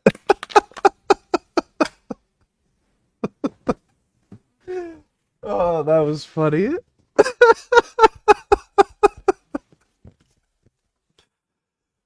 Just taking advantage of the system. Keith donated $2. You have a new girlfriend. Happy for you, bro. Can we see a pic? Well, she is Pat Jordan. She is that vegan lawyer on YouTube. Oh, fuck. Yeah, so Pat, we did a live stream together already. Apparently Peaky Blinders. We were debating Oppenheimer, whether or not he was like a gay retard. Thanks for the donation though, Keith. Like instead of getting a bowl like this because it can crack and stuff, you get like a stainless steel container or a bowl. 20 seconds left. Microwave. Yeah, don't put stainless steel in a microwave. Let me just remind you all that. Not the hard way. But yeah. So we need just bikes and electricity, power point, rice cooker, kettle. You're good to go. Actually, you don't even need those things, but yeah, the benefits. And another bike's good meal. essential. Another good meal is cornflakes. Easy. Sugar. Water.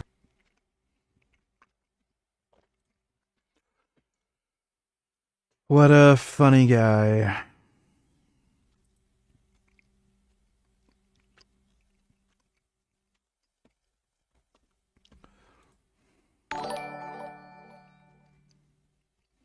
I didn't know who Pat was, heard them randomly mentioned offhandedly, so I just assumed they were some bro roommate you watch anime with, so for a minute I thought you were having gay sex with an average white man, didn't realize Pat was a girl. Nice. Okay. Yeah, I'm not gay, so thanks for the donation though, faggot.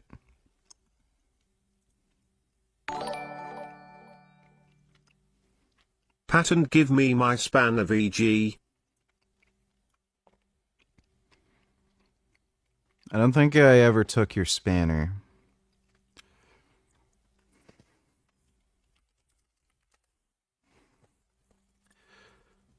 There's also this.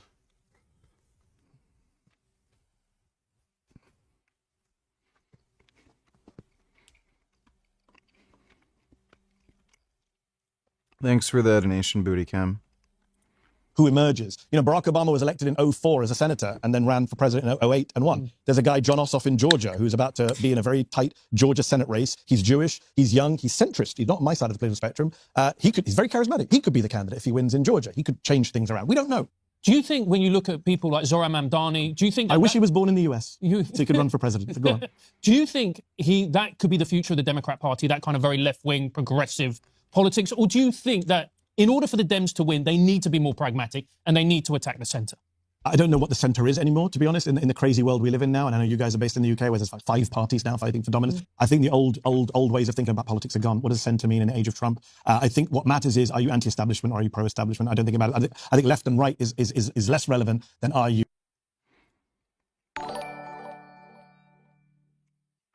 A spanner to mod. There's a new mod in town. Oh, I see.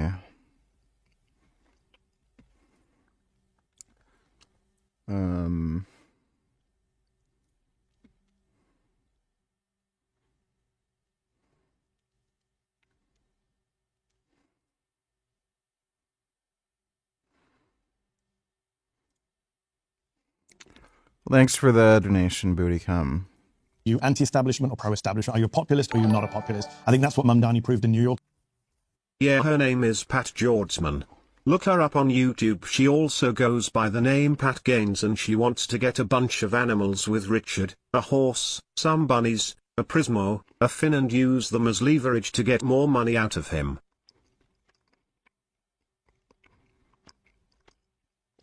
No.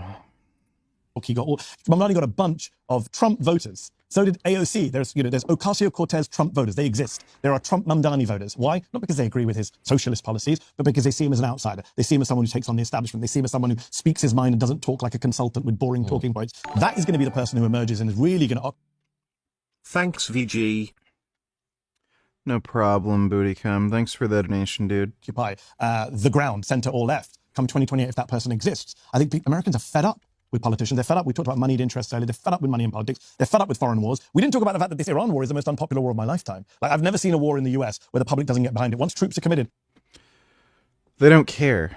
Like, it's so weird. He used the word unpopular. They don't care. They're behind it, even if they're skeptical like Iran. Nope, not this time. They are consistently anti-war, the American public. Consistently anti-war, consistently anti-billionaire, They're not anti-war when it comes to Iran. They don't care.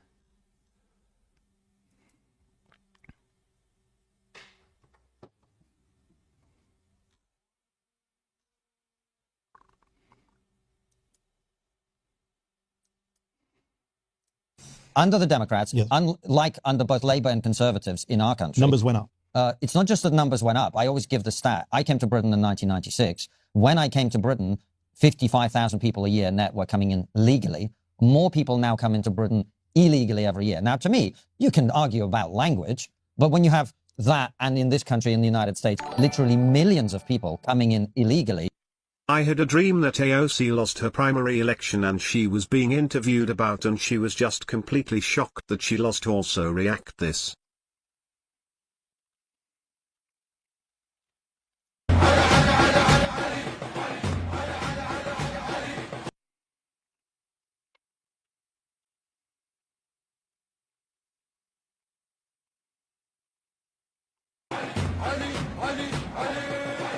الشريعة بالجربة نازل كاتب داخلك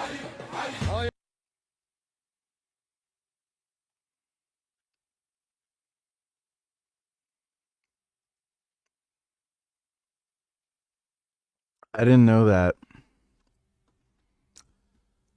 That is retarded.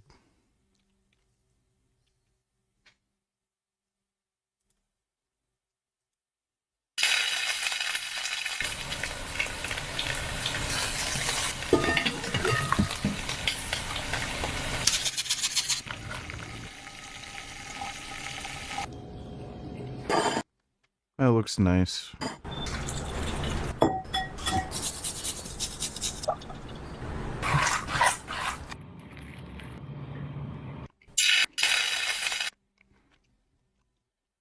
That's nice. Thanks for the donation, Dodo. This is but retarded but might be interesting. From hormone health to human enhancement. Before testosterone, I wake up and my first was like, oh God, again. Now I wake up, I'm a better man, better husband, better father. Once the Is this Sweden?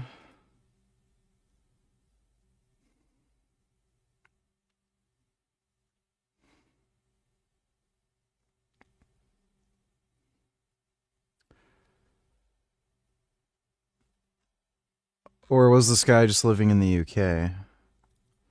That's gonna be really gay. I can already tell. Speed Racer donated $3. Let me see. Sorry in advance for this one. What the hell's wrong with people, man? In July of 2023, a 31-year-old man identified in reports as Mr. Liu was admitted to a hospital in China after experiencing severe abdominal pain, sweating, and signs of infection. You probably know where this is going. Doctors discovered he had inserted a live eel into his anus, which then forced its way through his rectum and colon. The eel used its sharp teeth to bite through his intestinal wall, causing a perforation that allowed bacteria and fecal matter to leak into his abdominal cavity. Gummy, what are you doing? Triggering life-threatening peritonitis. CT scans. Yeah, basically the eel ate his butt. Thanks for the donation, Speed Racer. Dodo donated $2.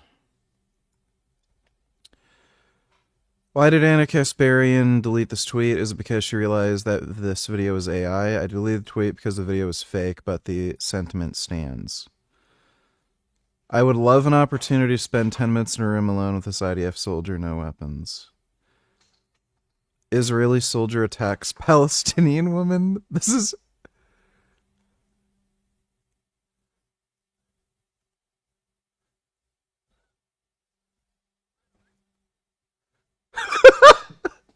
No way. Is that real?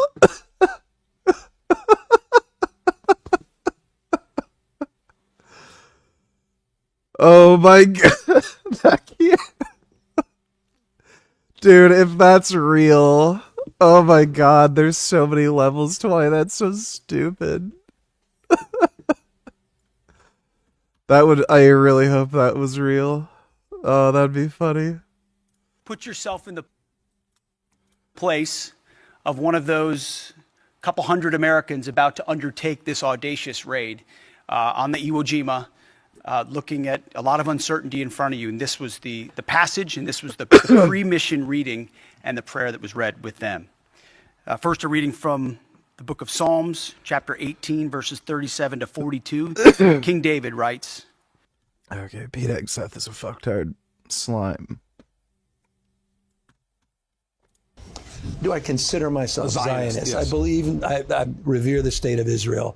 I'm proud to support the state of Israel. I deeply, deeply oppose Bibi Netanyahu's leadership, his opposition to the two-state solution, and deeply oppose how he is indulging the far right as it relates to what's going on in the West Bank. Do you regret using the word apartheid to describe this? He literally doesn't understand anything about Israeli politics. Like, this guy's a slimeball, too.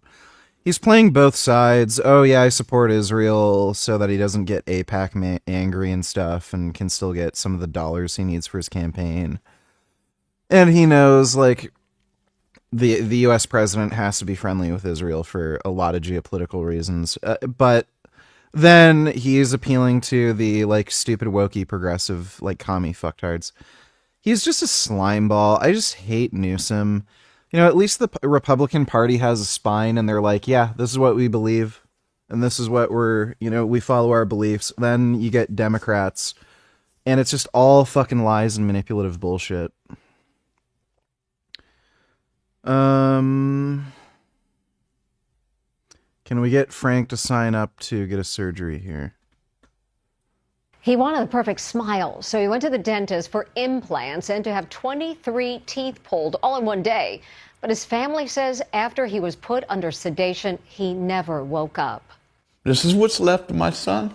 This grief-stricken father is holding all that remains of his son in an urn. His son, Roy Estes, died at this dental office in 2025. Searching for the perfect smile, Roy came here to the Florida Dental Implant Studio.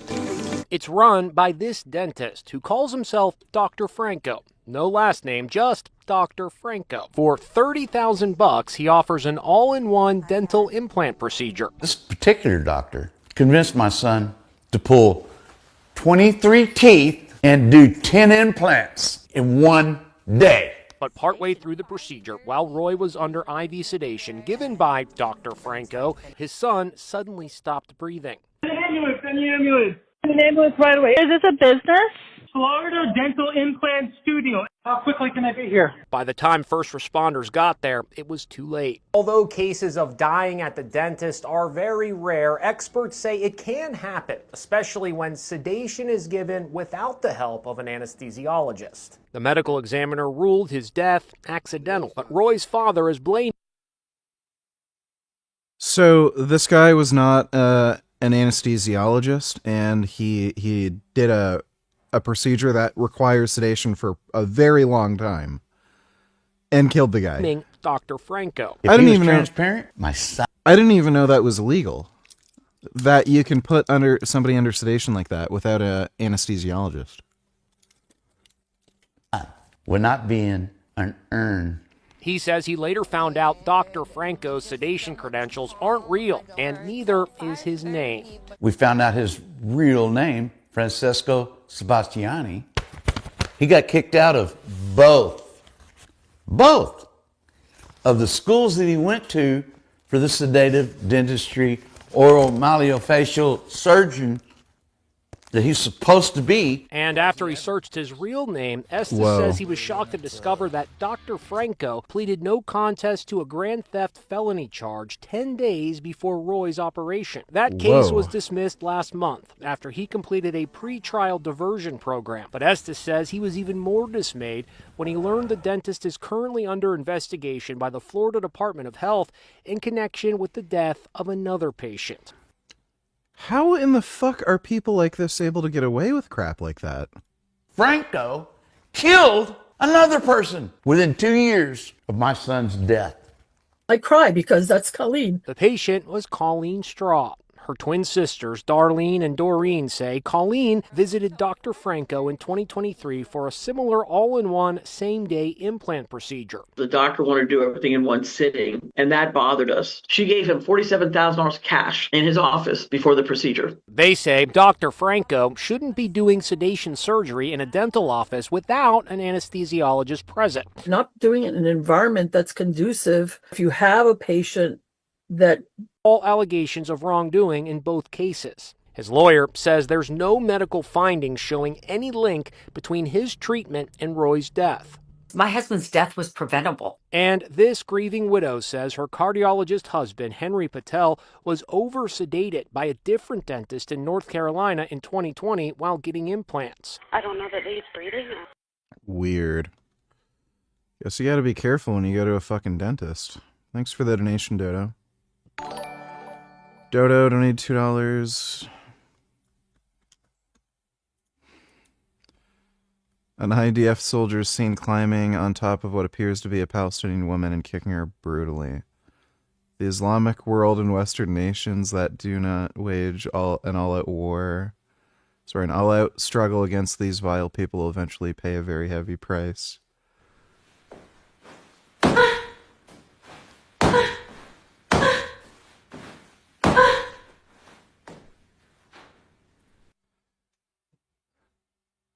This is literally lesbian domination fetish porn.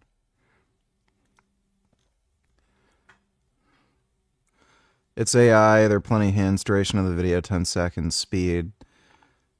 Conscious woman doesn't even lift her hands to defend herself. Well, I was thinking it's a lesbian fetish porn, if this is real.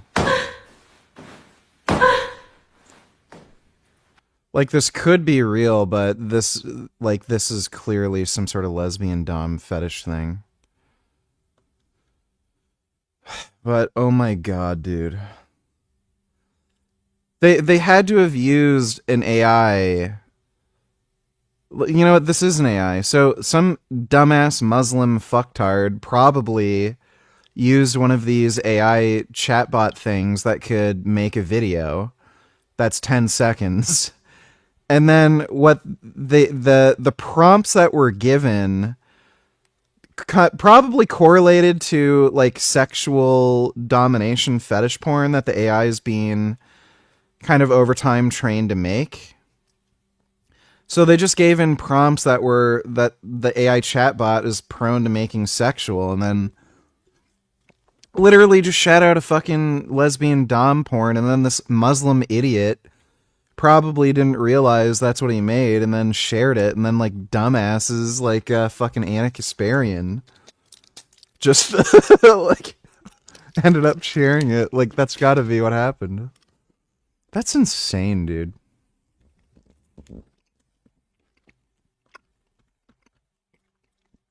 How do I know you're not some AI thing though?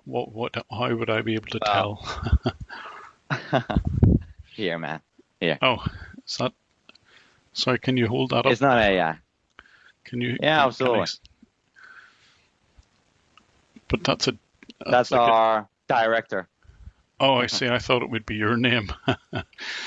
No. That's our director. We have a multiple, you see, all of them here. Oh, I see. So, Ronnie. But you know, is there What's not going some on? way of telling whether you're real or not? Can you like hold up 3 fingers in front of your face or anything? Oh, come on, that's too much. Oh, you don't want to do that Well, I'll do that here. in front of your face? What do you mean? I mean, that's too much. Come on, Ronnie.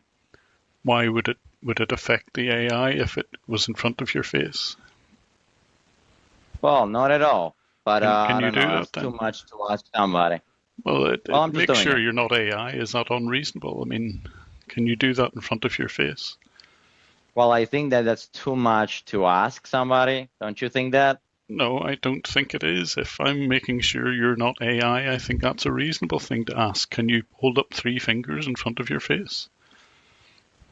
Well, I think that, well, is that enough? No, it's not in front of your face. Well, that's too much, don't you think? Yes, it is, because, you know, if you were real, you would put up 3 fingers in front of your face. Yes, I thought so. How do I know you're not? Jeez. This is because Ukraine took out 50% of their infrastructure. Russia announces it's banning the export of gasoline. Yeah. They need it. they literally need it for themselves. No shit. And let me see. Oh. The cat was petting the cat. I love how they whack each other. Oh my god, cats are so adorable. Look at that. I love how they just do silly things. Look at him. Oh, Mr. Kitters. I love Mr. Kitters. Thanks for the donation, Dodo.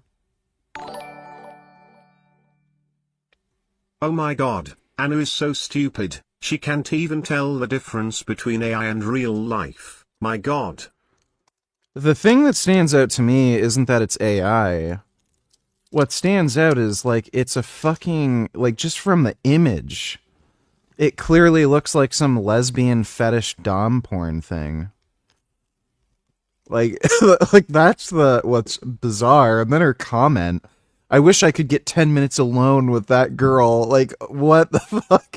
It's just stupid. Thanks for the donation, Dodo. Forgot my name of vacation, donated $2 as fast as I possibly could. That's good. Thanks for the donation, dude.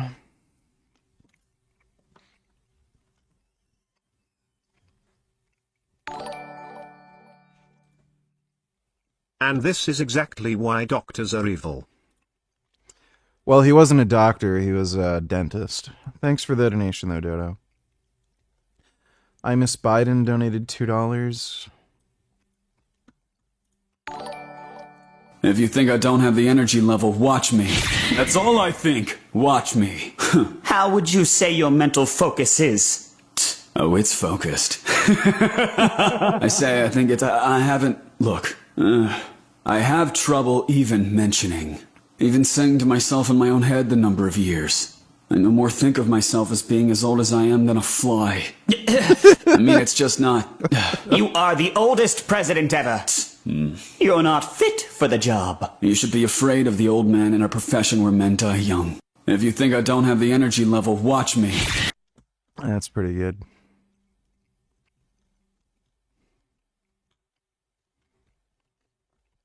Thanks for the donation, I Miss Biden. Dodo donated $2. War, and yet if there's a cessation of war, and yet Iran remains a threat to trade, a threat to the Straits of Hormuz, then I would argue that we could have years of, above $100, closer to $150 oil. What happens to the global economy? I highly doubt that. Yeah, I don't think you're going to see oil prices remain that high for that prolonged a period of time.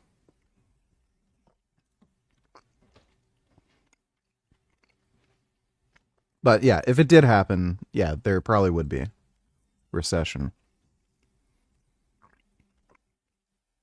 DOJ confirms Kash Patel's personal email has been hacked by Iranians, which he has used for FBI business. Well, yeah.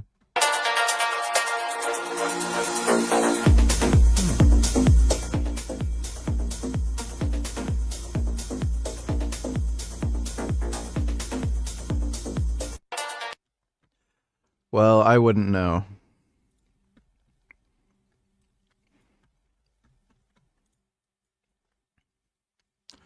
Hong Kong engineer built a mosquito defense system that uses LiDAR and lasers to vaporize 30 mosquitoes per second.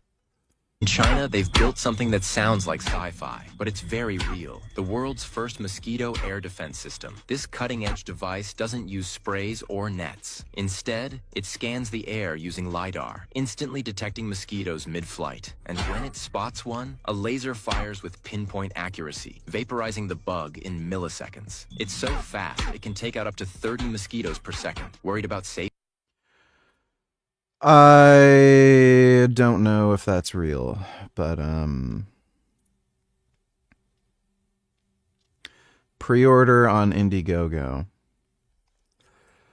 I'd be absolutely terrified of that laser going into my fucking eye. I don't know if that's a smart idea. Thanks for the donation though, Dodo. Reserve of bodybuilders and sports cheats. The drugs going mainstream. I mean, performance-enhancing drug use in the UK is absolutely huge now. We're now seeing in many of our needle exchanges, which were traditionally where we would see heroin and cocaine injectors, which is still a huge population, but many in areas now, it's anabolic steroids. The life shattered. Dude, imagine having that perception. Like, we're used to getting, like, people who are addicted to heroin and other, like, intravenous drugs at needle exchanges. But now we're seeing more steroid users. It's terrible. Like, assuming the proportion of heroin users is going down, and you're seeing, like, a higher proportion of steroid users filling that gap, would that not be an improvement? Like, you'd prefer that over somebody using heroin? Like, I've never seen anybody suck dick and go homeless for steroids, but I've seen people suck dick and go homeless for heroin. Like, what the fuck, bro?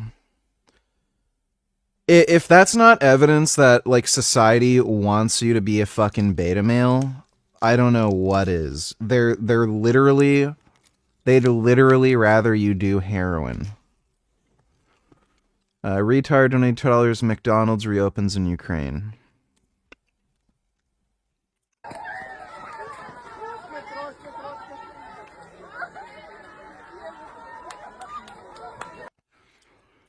Well, it's McDonald's, so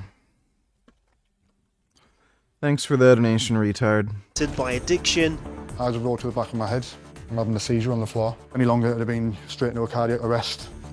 And the games offering big money prizes to substance-fueled superhumans. People want to see the fastest human in land, the fastest human in water. It's going to be incredible to watch.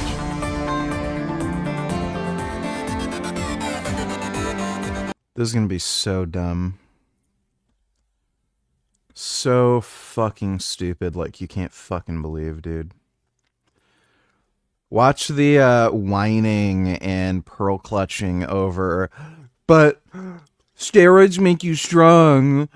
They're bad.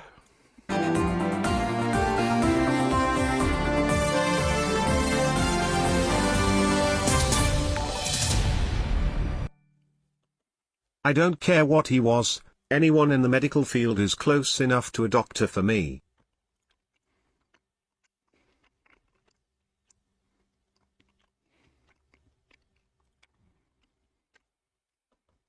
Well, it's still a dentist, so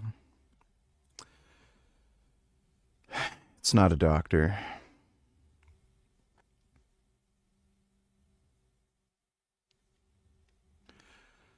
Thanks for the donation, though, Dodo. And now to some breaking news out of Fort Lauderdale. This is where a popular influencer and streamer is currently behind bars. He goes by the name of Clavicular. Local 10's Jeff Derdarian joining us live from outside the jail with those details. Jeff. Rather than a social media picture, let's go ahead and show it to you. This is his mugshot. Here's the mugshot for Braden Peters. That's the official name that is on his arrest file. He's locked up here at the Broward County Jail on battery charges. Why? What allegedly happened? We don't know any of that yet. For Jarviculus and Cravicura.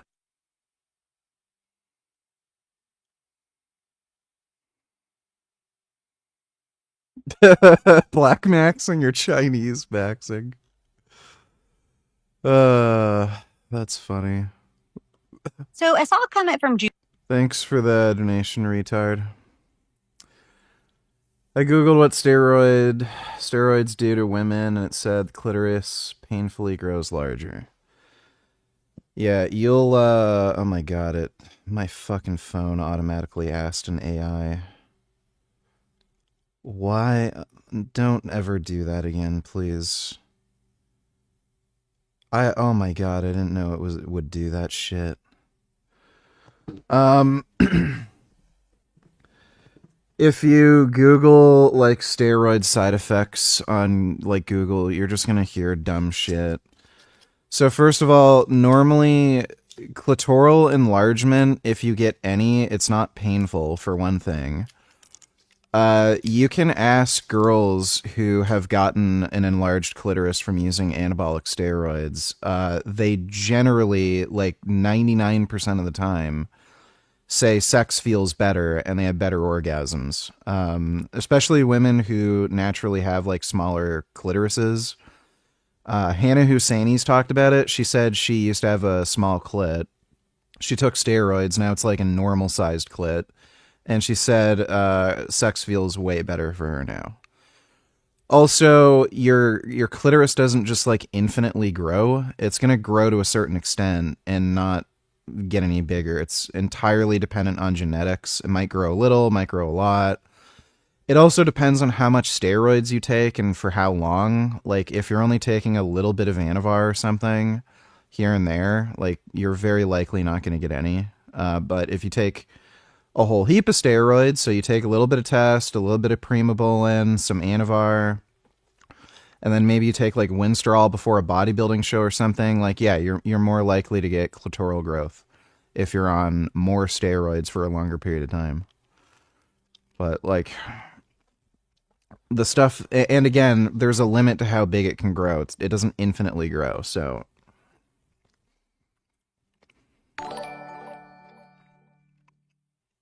Looks like China did something right for once. With the mosquito thing, isn't it Hong Kong, so it's technically not China? Thanks for the donation, though, Dodo.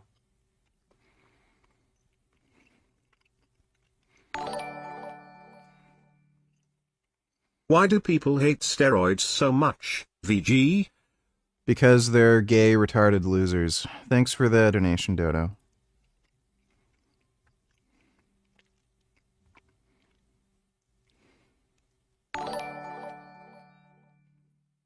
Sleepy donated $2. Weird video.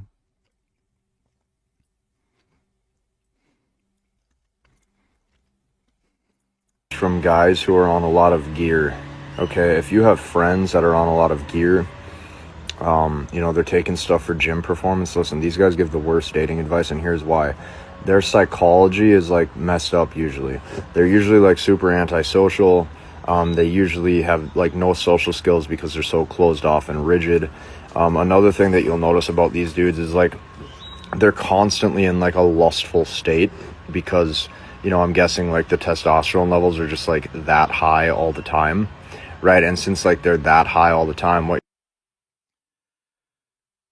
generally speaking, what happens when it comes to sex drive, you'll if you up the dose of steroids you're on, this is going to be true primarily of something like test. But DHT derivatives can also drive up your sex drive. Generally speaking, 19 Nors, from what I've seen, doesn't have an impact on sex drive, aside from maybe like Tren. But you generally get like a boost where your sex drive is higher. Then it goes a little more towards normal. I wouldn't say my sex drive is the same as it was when I was natural, but when I upped the doses, massively ramped up for like a month, and then they came down to closer to normal. I would say they're still probably like maybe 20 to 30%, maybe 50% at worst higher, but yeah, it'll ramp up a lot, but then it kind of normalizes a bit. What you're going to notice is like they're only thinking with their mind below the belt, if you're picking up what I'm putting down.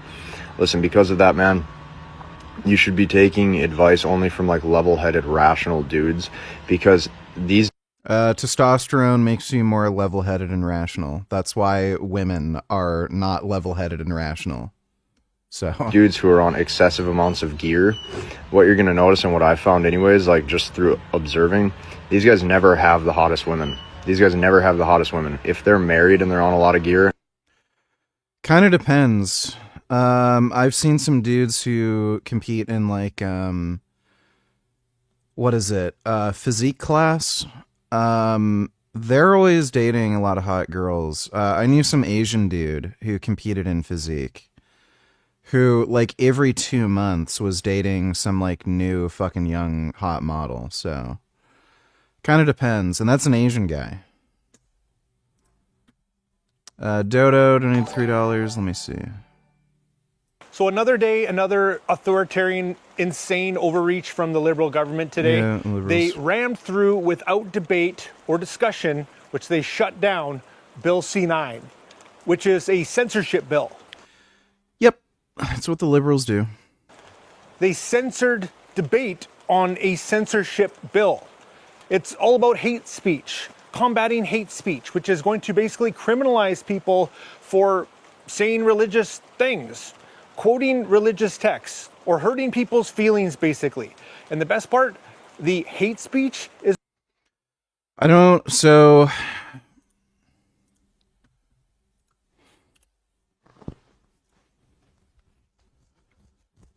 Bill C-9, the Combating Hate Speech Hate Act, passed the Canadian House of Commons, aimed at strengthening criminal provisions against hate crimes, public display of hate symbols, and intimidation at places of worship. Creates new offenses for obstructing access to religious cultural sites, Removes legal exemptions for hate speech with penalties up to 10 years. Legal exemptions.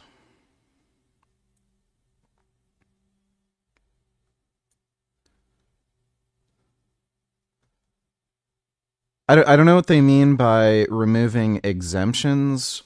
My understanding with Canadian law is that if something's true, it's exempt from any hate speech prosecution. So, like, if you say the Prophet Muhammad like raped a 9-year-old or something, that couldn't possibly be hate speech because it's true, or at least there's good reason to believe it's true, and it's not like it's not a lie.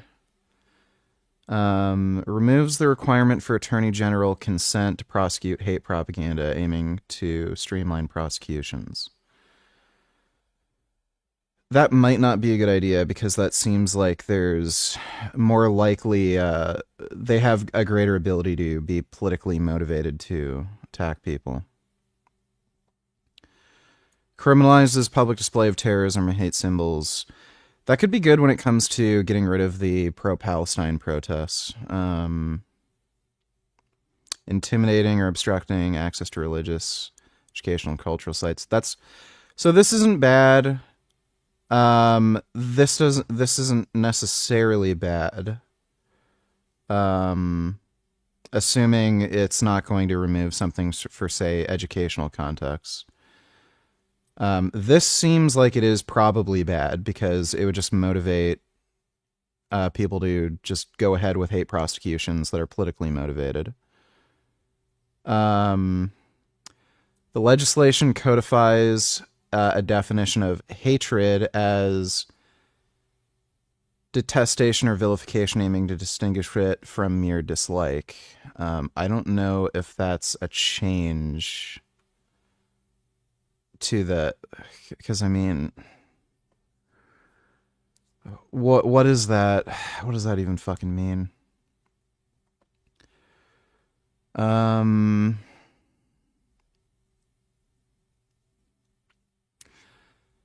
Bill's language is too broad. Well, yeah, they want to be able to politically assassinate people.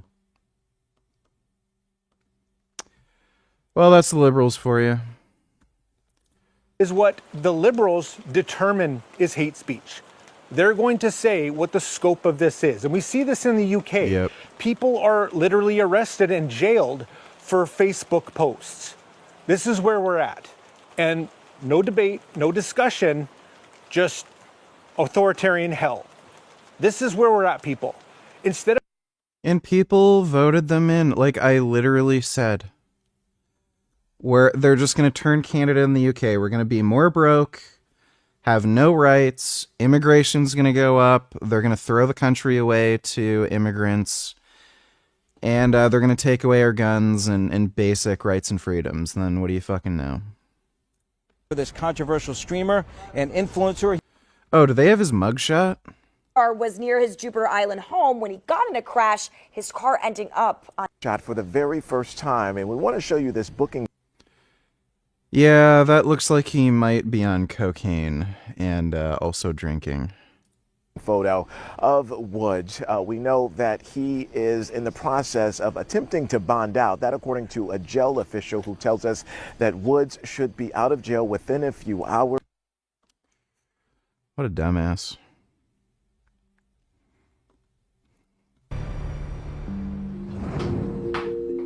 Raf, a factory worker from Yorkshire, wouldn't have had the confidence to start injecting the steroid testosterone without social media.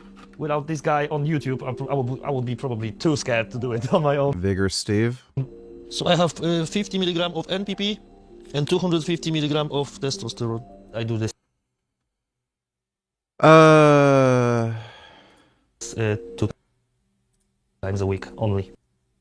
Oh, okay. So twice a week injection frequency isn't great, but it's better than once. The black market in the UK is fucking weird. I don't know why you'd want to get shit out of ampules if you can help it. That's it. Job done. Now just clean everything, wash hands, and waiting to feel that power. Raf is part of a growing number of people in Britain who regularly use... Especially NPP. Why the fuck... Like, unless he's using it for joint pain or something, why would you, like... Even if you're using it for that, you'd ideally want to inject it every day. NPP has, like, what, a 12-hour half-life or something? Performance-enhancing drugs, and the benefits aren't just physical. I was actually thinking of running some NPP. I might actually do that. Just like a small amount, like 50 milligrams a week or something, to see if it helps with pain. I'll tell you before.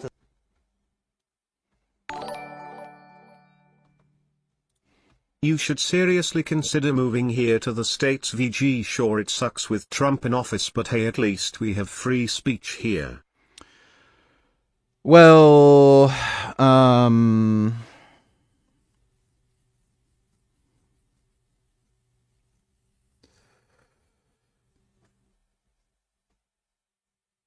I would, if the writing really does get on the wall and it's obvious Canada's just the UK and I'd be fucked living here.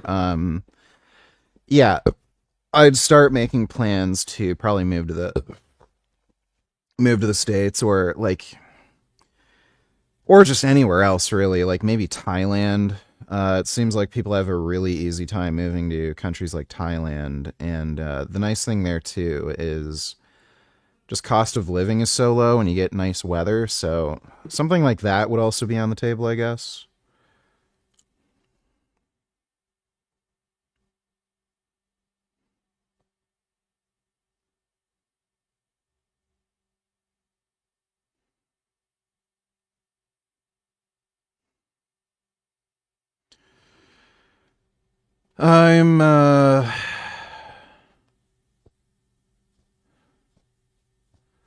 I'm high from the weed gummy I ate. It's hard to remember the thing I was talking about. Oh yeah, Thailand. So yeah, like if Canada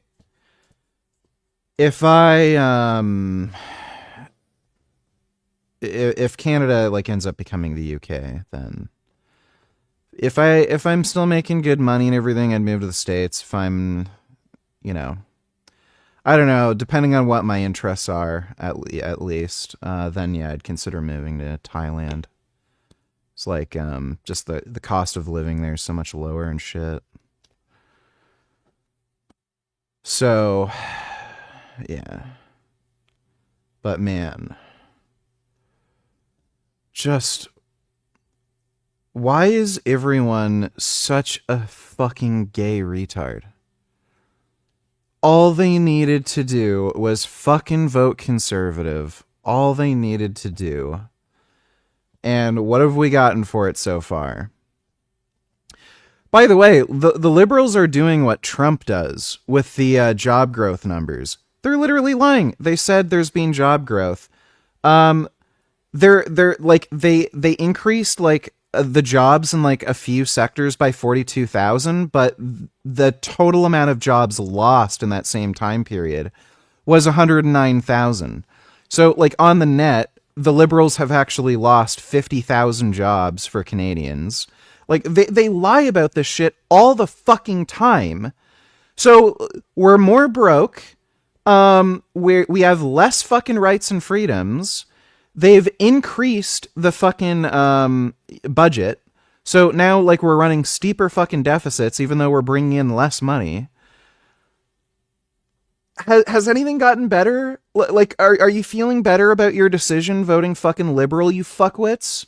Like, these fucking idiots have increased crime massively. Like, the amount of home invasions has gone through the fucking roof. And then these same psychos ban you from buying weapons, and if you already own weapons for home defense, if you use them, they'll send you to jail. Like, it's crazy. And then people still vote fucking liberal. What the fuck is wrong with everyone?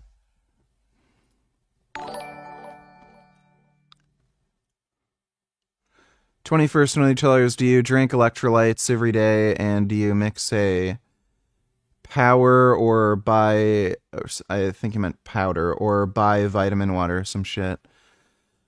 It's like a squirt bottle. It's an electrolyte thing. It has sodium and potassium in it, and yeah, I drink it every day when I drink water. I drink a 2-liter bottle of water a few times a day. And I put electrolytes in it so that I can stay properly hydrated. Thanks for the donation, 21st. Man, I really want French fries. Really? Why? Thailand, VG, they eat insects, and they have some pedos there. I don't know how bad the pedophilia stuff is in Thailand. The States is the biggest producer of pedophilic content. Thailand, like, their thing is the ladyboys. I have no idea why that's a thing there. It's pretty weird.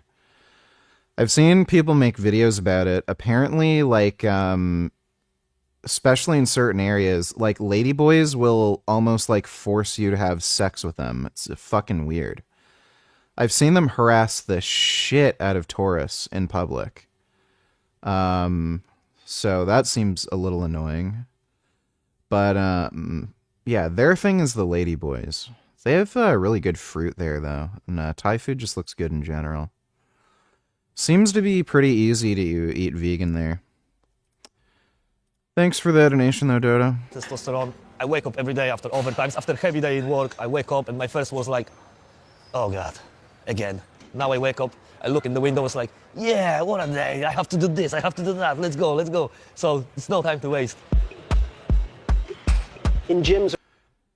Yeah. So, he feels better on steroids. Is there a problem? Across the country, more and more everyday people are using a mixture of black market or... By the way, like, it sounded like he was using basically like a TRT plus kind of dose.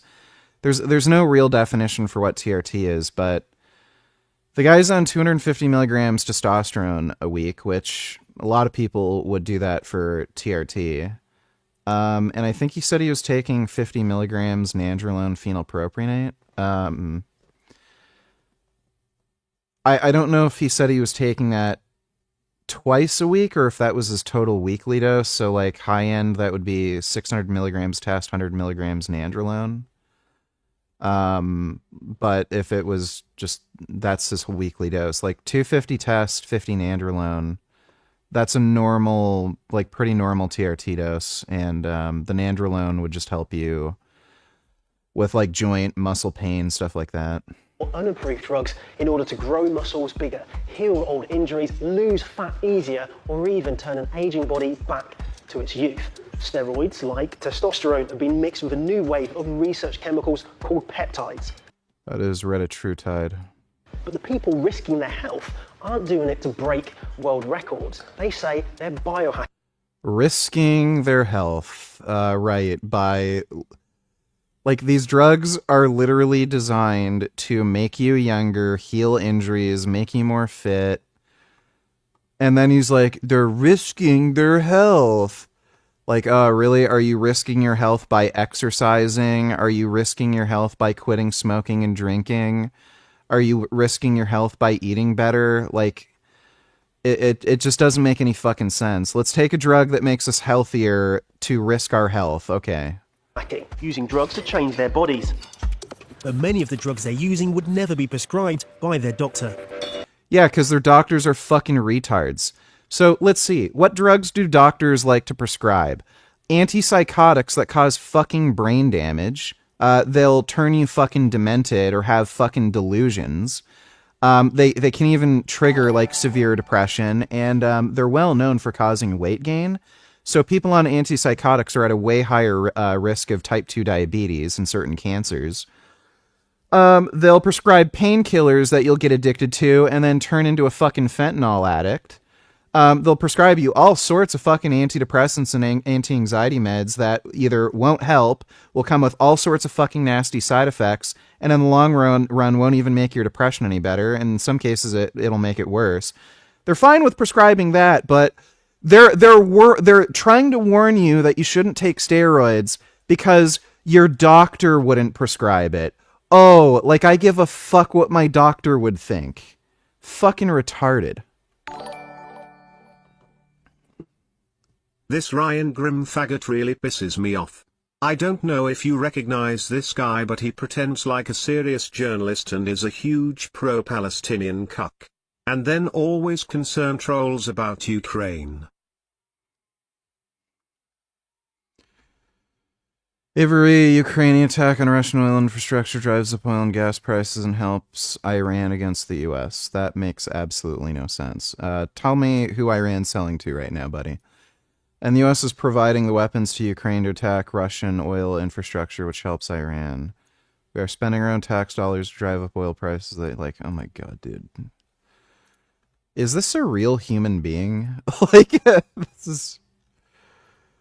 This is Chinese. Well, this is probably Russian propaganda.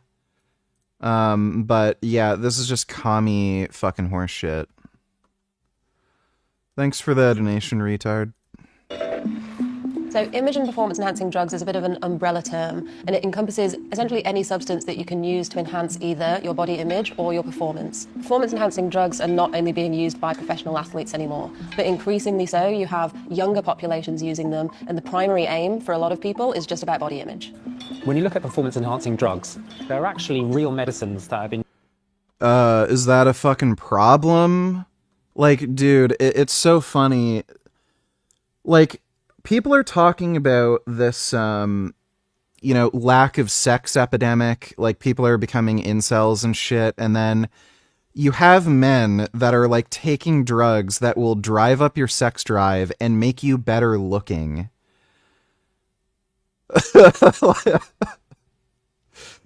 Oh my god, it's almost as if we need more people to take fucking steroids. Yeah, we need healthier, fitter, better looking people who will fuck and create offspring. Jeez. Used to treat patients for decades that have been hijacked in order to make men and women superhuman in a way. Saturday, so stupid. 5 a.m. in Yorkshire. Joe Keane, a drug and alcohol policy... Like, by the way, notice how that fucking dork is like this pencil neck fucking faggot telling you, steroids are bad, they make you stronger. The lead at Bradford Council is opening up his health and fitness clinic. It offers users like Raf a comprehensive snapshot of their health, testing their bloods and measuring their metabolic, hormonal and organ health. It provides a lifeline, offering a chance to spot any damage to his body, or to pick up on early warning signs, such as dangerously high testosterone levels. Is that the guy that Eddie Hall worked with? He kind of looks familiar. Is it normally, what was it like last time? Let's have a...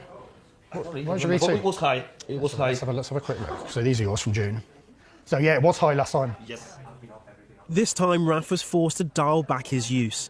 And for Joe, it means a conversation he has again and again. None of us have one biscuit or one pint or one everything. And it's the same with gear as well. Like actually, 200 milligrams might put me in the right place and make me feel good, but that means 250 is going to make, or 300 or 4 or 5. Dude, again, testosterone is one of the most well-tolerated drugs in all of existence. You can find randomized trials where they've used up to 600 milligrams per week, which is a lot.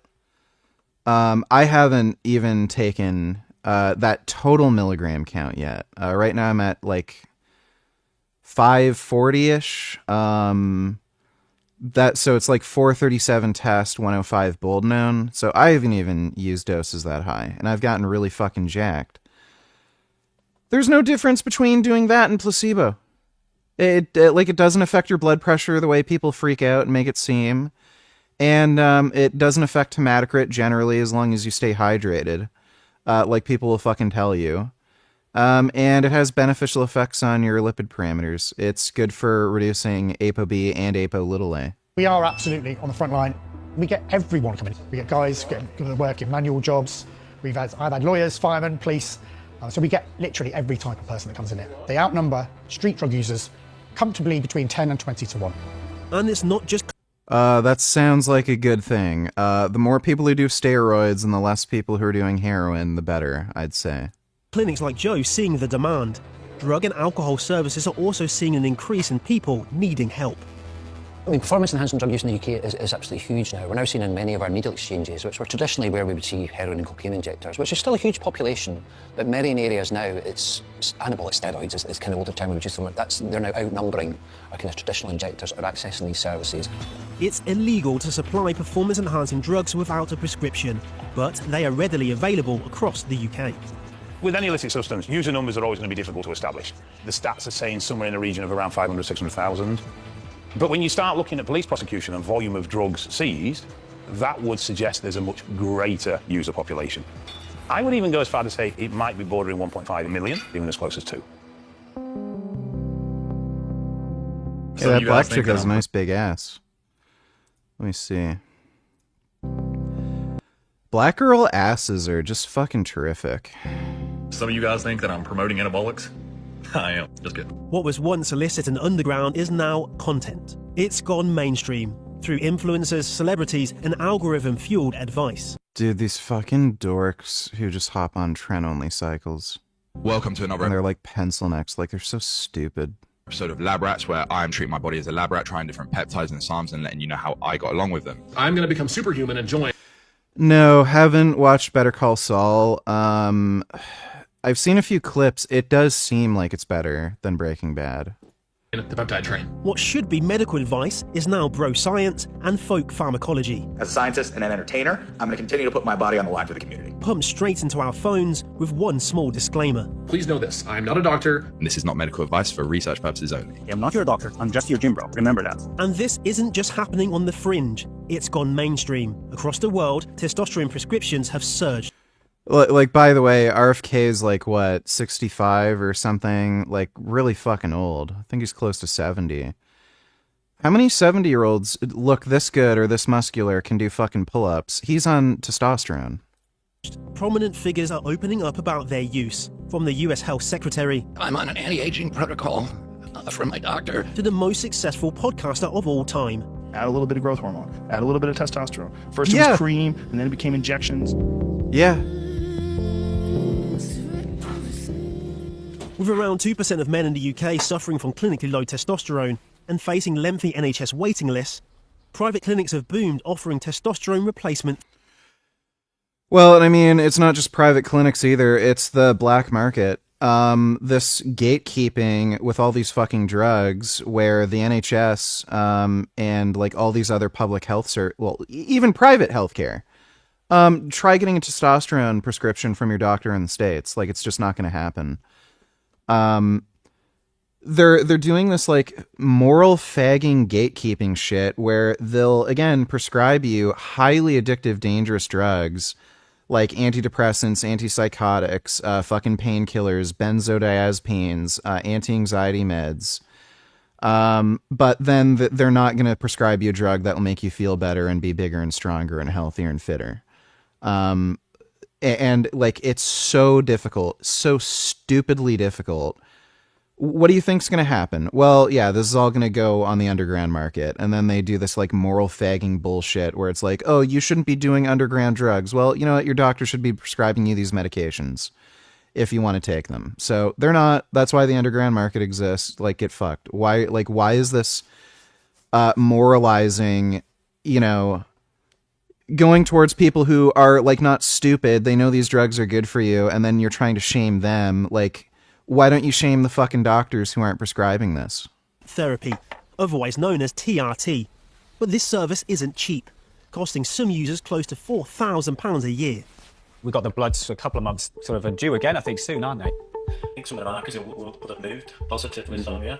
Dr. Max doesn't just prescribe testosterone, he relies on it himself. After testicular cancer left him with rock-bottom testosterone levels, he says TRT helped him recover, but he's still wary of the hype.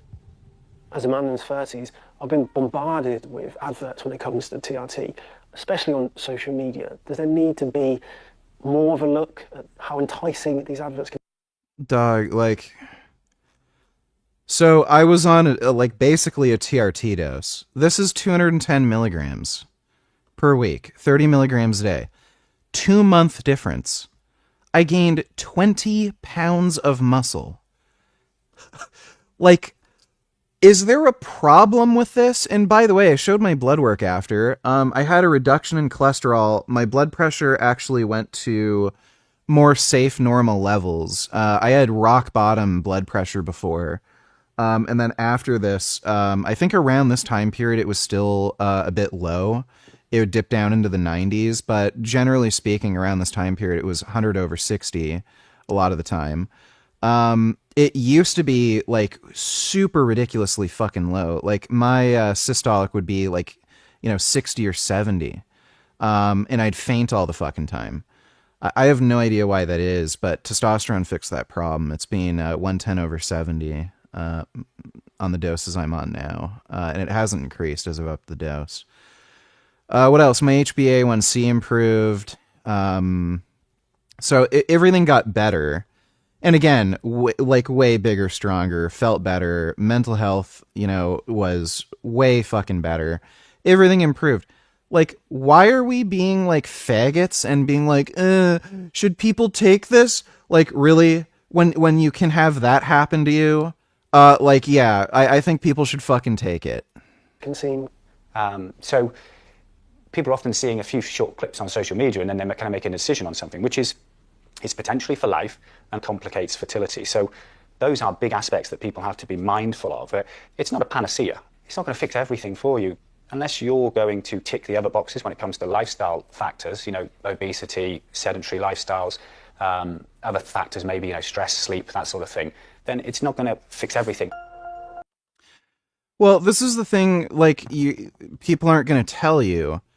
The reason you might have issues with sleep and motivation and sticking to a diet, sticking to a workout program, is because your testosterone is low. Testosterone has GABA and dopaminergic effects in your brain that make you more motivated, make you feel better, and you get more of a reward and more positive experiences from doing things like exercise, eating a strict healthy diet, going to bed on time. It also does have... There's some other stuff that it can do to your circadian rhythm and stuff, where if you are androgen deficient, it can fuck up your sleep. But yeah, again, they won't tell you that. A big reason why you're having issues sticking to a diet and everything like that is because you have low fucking test. And you're emotional and moody, and you don't get a reward from doing hard, difficult things like you would if your test was higher. Testosterone can be life-changing for those with real clinical needs. But giving testosterone unnecessarily to men who don't need it could be seen as doping in disguise. What do they mean by don't need it? So, you don't need to live. You could just stop eating and die. Or, you don't need to wear your seatbelt when you drive a car. You could just, fly through the windshield when you get into an accident and die. What do they mean? So did I need to be bigger and stronger? Did I need to be healthier? Did I need to feel better? No. But why wouldn't you be bigger and stronger and healthier and feel better?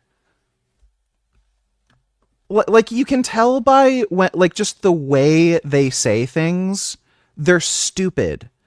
This is what dumb people do. They use this vague, weird fucking terminology, you don't need it, and they don't think about what that actually fucking means and whether or not it makes any fucking sense.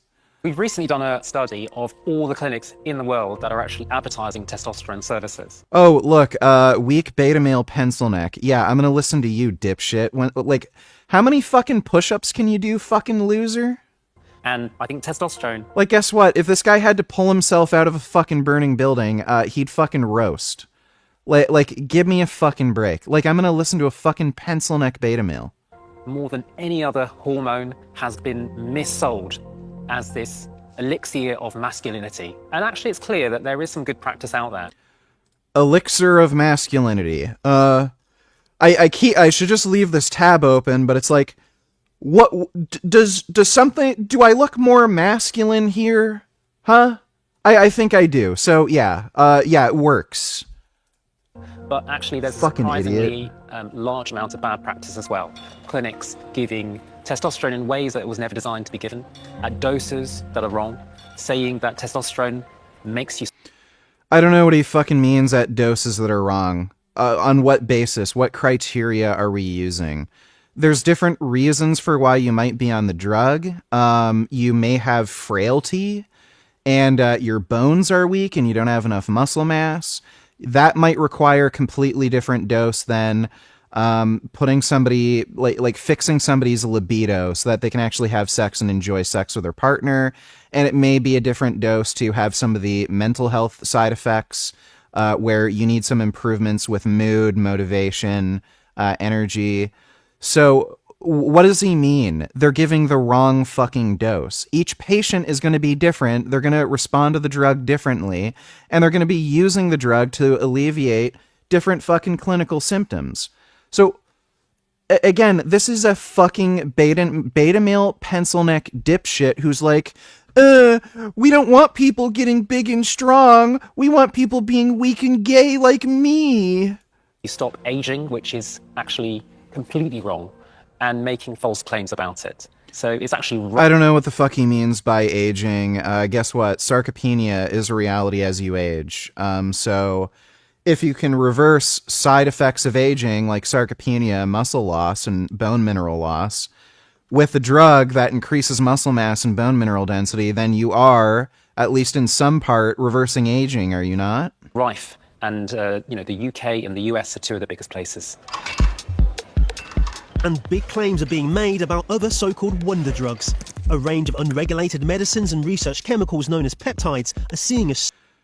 Low testosterone can cause issues with attention deficit. I actually had a friend of mine who had trouble studying because he had low testosterone.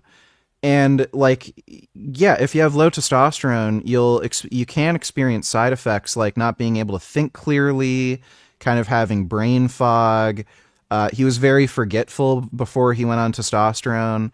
So yeah, that it can actually cause attention deficits. Let me see.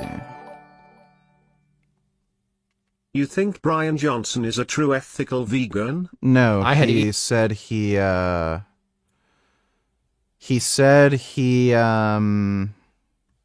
takes the thing. It's like collagen peptides that aren't vegan. Eaten meat my entire life. I had hunted my entire life. I was killing things from when I was 5 years old. I got my first gun, and I'd go out in the field and just shoot everything. And I had become a vegan, but there was one moment in particular where He is not vegan. went elk hunting, and I shot an elk. I wish I could talk to him. Like, he's kind of a And jackass. I walked up on it after I'd shot it, and it was still breathing. And I saw this majestic creature breathing, and I just fell apart that I had been responsible for taking its life. In that moment, I broke. So I became vegan because I do believe, I do hope. Yeah, aside from collagen peptides, he's been leaving that little asterisk. Thanks for the donation, though. Human supremacy can suck my ass. Surge in use. Today we are talking about peptides. Peptides are one of the most exciting tools in health right now. Here we go. This is going to be fucking stupid. So TB500 works. BPC 157 works. TB500 has a decent amount of human research behind it. BPC doesn't. But the mechanism in which it works it causes new blood vessels to be formed. We know it works in humans as well, and I've used it. I don't think it works quite as quickly as TB500. I think it's more something you have to do over a prolonged time period, and then you start noticing the benefits later on. But again, here we go, where it's like, don't take something that works, it's just retarded.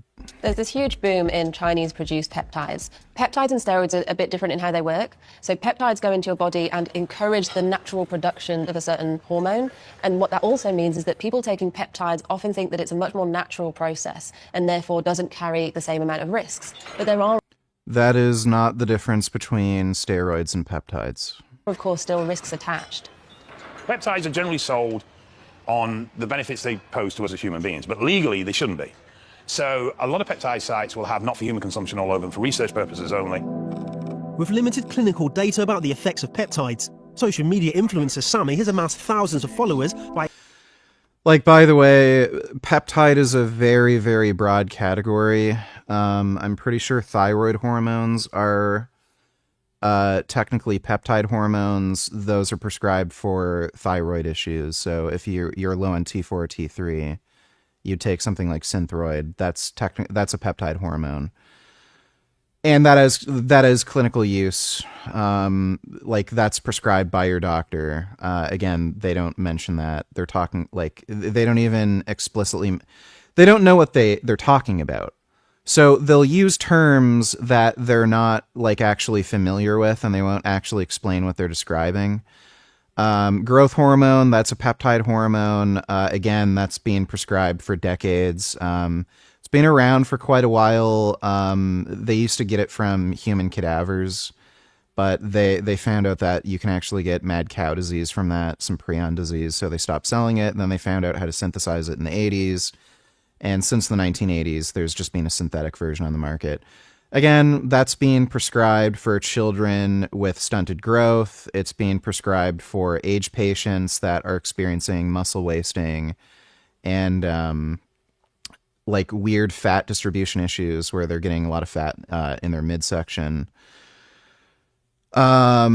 I'm pretty sure it does also get prescribed for people with various other wasting diseases that have bone mineral density loss. It may be prescribed sometime for people who are recovering from injuries. So there's a variety, and again, the GLP-1 agonist drugs like Ozempic, that's a peptide, and again, that's not a research chemical or anything. That's prescribed by your doctor. So they don't know what peptides are. By experimenting on himself and posting the videos online. Welcome to another episode of Lab Rats, where I'm trying different peptides. Yeah, insulin's also a peptide. And let you know how my body responded to them. And this is for research purposes only, not medical advice. Sammy, you are literally treating yourself like a lab rat, despite you saying... Why is he nervous? Look at his legs shaking. Not for human use. Why are you doing something that's potentially dangerous? Because I am very, very keen on my physique, and when I've got a knee injury that is preventing me from going to the gym and preventing me from getting on with my daily life, I would honestly do anything to get rid of that problem. I'm just essentially taking... So let's see. Smart people look up online with their own research that there's a drug that will heal your injury, allow you to stay fit and strong faster. Like, you know, injuries are debilitating, especially the older you get. So let's see. There's this new drug that is safe to take that will actually heal the fucking injury in a shorter period of time so that you can stay active and you enjoy life more. But, oh, the doctor doesn't prescribe it. It's bad. Don't take it. Go to your doctor and have them prescribe you fucking painkillers that you'll get addicted to. Or just get stupid advice like, stop exercising as hard. Because, yeah, with obesity rates, you really want people to stop exercising as hard and, you know, lift less weights and do less activity and get fatter, sicker, weaker as they age. Like... And spec king of reasons hostile aliens to enslave and eat most of humanity VG. Let me take a look.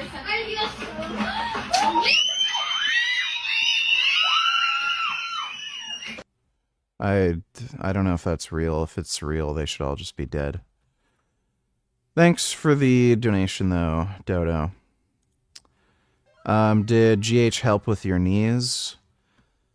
I think it helped with a variety of things. When I started taking GH, I felt that my pectoral tendons were getting better, knees were getting better, and my adductor was getting better. So everything got better. I was taking the testosterone along with GH, so that very likely helped as well. Something and just documenting my experiences. If what I'm doing is so wrong and so bad, social media will take it down. Whether that is dangerous in the future, we aren't 100% sure of yet. This looks like the best part of a pharmacy. Just what exactly do we have in front of us? Sure. So we have 4 different peptides here. So in your hand right now, you have a growth hormone agent. Next, you've got the BP. Sermorelin, that, like, isn't Sermorelin FDA approved? Or is it something else?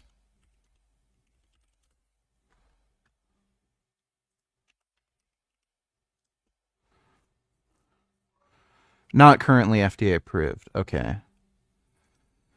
I think it was Sermorelin. I think. It might have been some other growth hormone secretagogue, but they were developing that for treatment for AIDS patients. So again,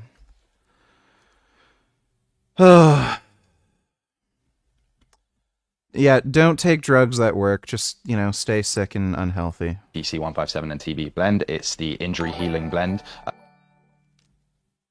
Slaves love to eat their sea bugs. Yeah, they do. They do. Thanks for the donation, Pino. Otherwise known as the Wolverine staff. And these are essentially going to be great for any kind of wounds, any kind of muscle damage, ligament damage, discomfort, pains. Despite the supposed... So, Tesmorelin, that's a growth hormone secretagogue. I wouldn't recommend taking it. Apparently it does burn off fat underneath your abdominal wall, so like, visceral fat and stuff. I'm pretty sure that one in particular, they were testing it on AIDS patients to see if it would get rid of visceral fat. But again, you can get a similar effect from taking growth hormone. I think it's better for burning visceral fat than growth hormone, but growth hormone's better. BPC just causes angiogenesis, so it helps you develop new blood vessels, and it helps with healing from tendon injuries. I think that's just melanotan too. That makes your skin darker. It seems to have a direct impact on preventing and killing skin cancer cells. And it also has a funny effect where it can increase sex drive and make you have better erections. And GHKCU, that's something that helps with... it's like collagen synthesis, and it's a particular type of collagen. It's good for your skin. benefits, peptides sit in a legal grey area. Regulators say these drugs aren't fit for human consumption and can't be sold for human consumption. And yet, despite the clear warning, Sammy's whole page is dedicated to human consumption. Is the sale of peptides big business? Yeah, absolutely. There's people are making millions. Again, it's just so funny. Like, we've gone through the last, more than a decade talking about how doctors completely fucked over all these countries by prescribing painkillers, and then they, highlight, oh, you should always listen to your doctor. Well, a lot of people who are fucking fentanyl addicts right now listen to their fucking doctor. Really? Yeah, absolutely. These people are going to take these things whether you say no to them or not. So as long as you do it in a responsible manner and the way that you approach this world is done by the book, then I don't see it as being too bad. These days, social media is one of the biggest supply routes for drugs, whether that be illicit drugs or more performance and image enhancing drugs. It's the genie's kind of out the bottle now. So there's adverts all over the place for these substances, and a lot of our traditional controls just simply don't work. Illicit or illegal, most users have moved on from meeting with dealers. Instead, more than half of all performance-enhancing drugs are now thought to be bought online. Hell all it yeah. takes is a quick search and a click of a button. Originally, obtaining drugs like these meant a black market sale in the underground gym world, but not anymore. We bought all of these online. Hell from yeah. websites to influencers. But the most shocking is this. Peptides sold on Amazon that aren't meant for human consumption. And although it literally says currently intended for research purposes only, this enticing packaging looks like any other supplement. I think I've seen on Canadian Amazon they had oral BPC. I don't know what the hell TB500 would do for you. Yeah, they still sell it, apparently. I don't know what TB500 is going to do for you orally. BPC 157 was initially developed for healing from stomach issues. It had an oral formulation. So I don't know what the fucking problem is. Again, all it really does is trigger angiogenesis, and it just helps with, providing more nutrients to areas that need wound healing. is there a fucking problem with that? Like, again, they're fear-mongering about something that actually benefits you, that helps you heal from injuries, but you can go walk down the fucking street to a liquor store and buy enough alcohol to kill you.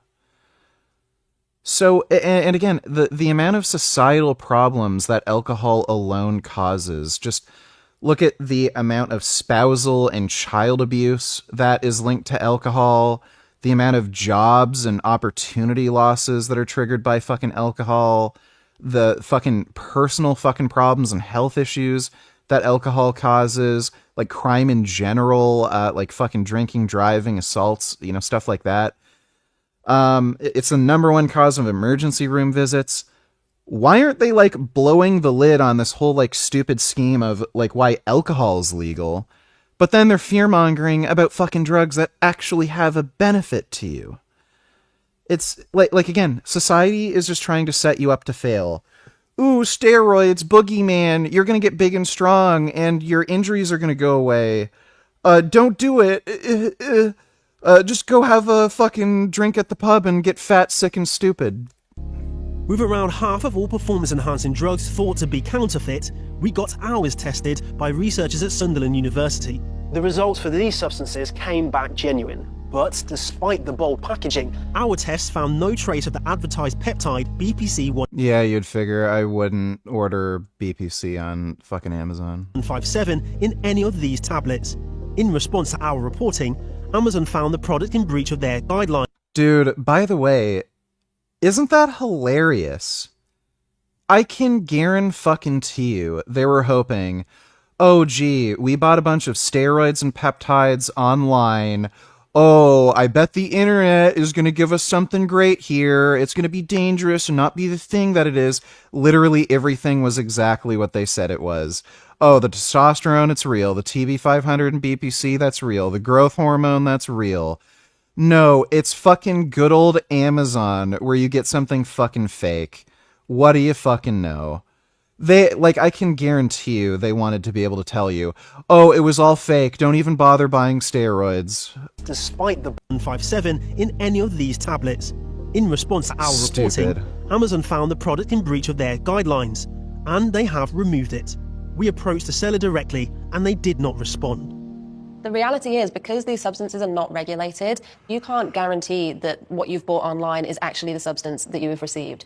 But they literally bought the shit online and it was exactly what was fucking claimed to be sold. Like, oh, it doesn't work, does it? Like, if you buy something online, you'll have no idea what it is. It's probably fake. Literally everything we bought was real. You can't test the purity Oh, if it is man. contaminated. You can't guarantee that it was even Stupid. created in a safe laboratory environment. So actually, by injecting these medicines, there could be damage to other systems in your body, and it could cause huge, long-lasting effects on your health.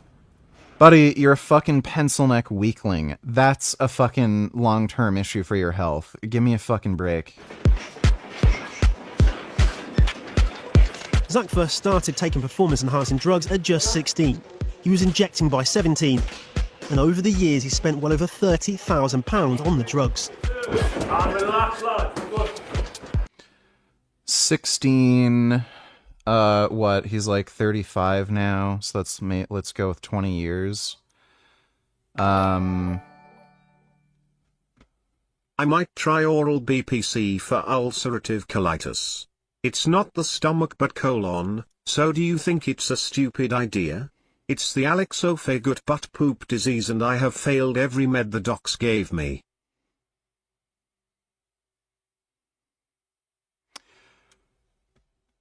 I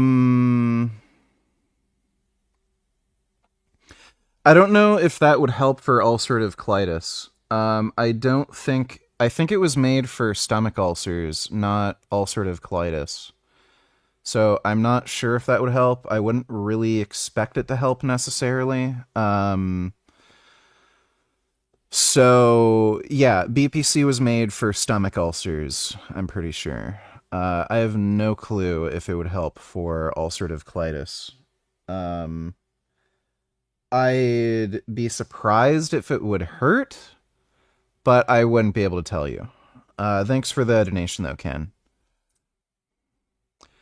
So $30K over 20 years, like, I don't know. It kind of depends. Like, if this was 20 years ago, the steroid markets, like, have changed a lot from all pharmacy stuff to UGL. There used to be pharmacy grade stuff in the United States coming in from Mexico. And that stuff was more expensive. And then everything switched to UGL through China. It was a lot of it in Thailand initially, but then, yeah, it's moved to China. So now stuff is like more cheap than ever, but like a 10 mil vial of test is about 80-ish Canadian dollars. So what, like maybe 40, like anywhere from 30 to 50 American. Kind of meet in the middle, like 40 USD. That's for an entire vial. So if you're absolutely fucking blasting shit, what would that have to be? Like 2 grams? Or no?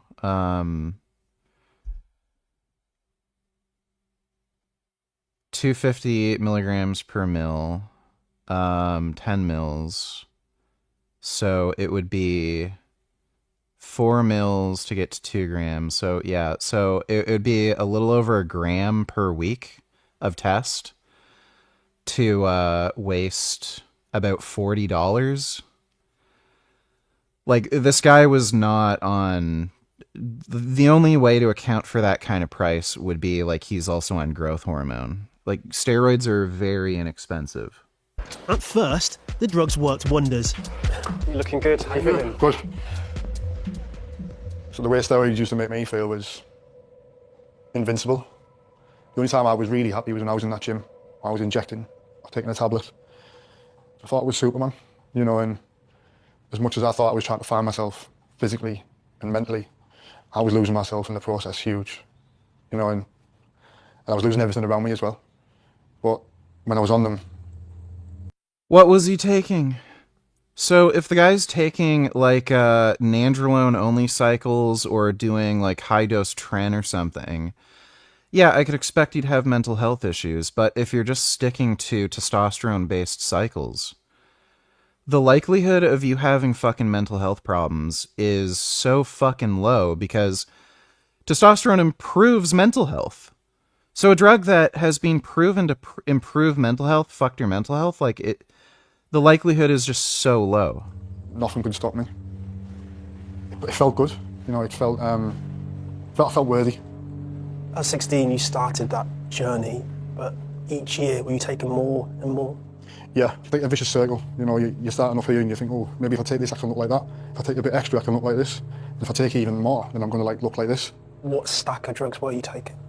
At my peak, a lot. 17 injections a week and 49 tablets a week I was taking. Dude, this guy isn't even that big. Like, he looks good, but like, this is when he's on gear? Dude, like, I think I mogged this guy when I was natural. Here's me, natural, and here's this fucking guy saying he's on, like, 13 injections a week on, like, the fucking kitchen sink. And this is me, natural. Like, he's a bit leaner, but, like, I think I actually mogged that guy when I was natty. And then, again, steroid gains. This is only on 210 milligrams per week. Like, just night and day fucking difference. Like, this guy is getting fucking mogged. So he's an idiot. Like, he just, for whatever reason, wasn't growing and then just took more and more and more like a dumbass. At my peak. You know, that was sort of daily injecting tablets every day, throughout the day. So yeah, it was intense. But there was... Well, what was he taking? He's not even mentioning what the fuck he's taking. He could have been taking Halo and Anadrol tablets. The cost of flying that close to the sun, and things came to a head last spring when he suddenly collapsed. I was brought to the back of my head. I'm having a seizure on the floor. And luckily enough, the ambulance was a 2-minute drive. Because any longer it would have been straight into a cardiac arrest. Arrived at the hospital and straight away just into an induced coma. Yeah, spent 7 days in that. He had a seizure. What does that have to do with the steroids he was taking? Like, by the way, this guy does boxing. He gets hit in the fucking head. Like, what does this have to do with steroids? Coma, and so they tried to bring me out a couple of times, but every time they'll bring me out, I was having a seizure. My partner and my mum took to her side and said, look, this is What does the seizure have to do with the fucking steroids? serious. You need to prepare yourselves for the worst. Like, the sensible argument would be something like a blood clot or some shit. That would make more sense to have the steroid link, because it's possible under some certain circumstances they can increase the risk of blood clots, but a seizure... I mean, looking at a fucking anime with flashing lights can cause a fucking seizure. Zach's near-death experience has turned his life upside down, and the road to recovery is a long one. Every day I wake up and I would have loved to put an injection in my ass. This is like fucking insane. This is like if I were to do some steroid documentary. Oh man, I really regret doing steroids. Why? I had sex with a fucking ladyboy prostitute and got HIV. It's like, what the fuck does that have to do with steroids? Because I'm still on my recovery. It's an uphill battle for that. What was your wake-up call?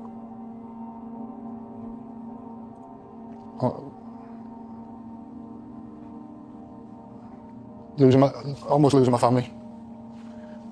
And the devastation that I almost left them. The situation that I got myself into was nothing compared to what they were feeling. Like, they're still not good at giving an explanation for how this seizure was linked to fucking steroid use. And what could have got a lot worse. I understand the desire to look more desirable. It's not so easy to think about what happens in 5-10 years' time. Is it common for boxers to get seizures?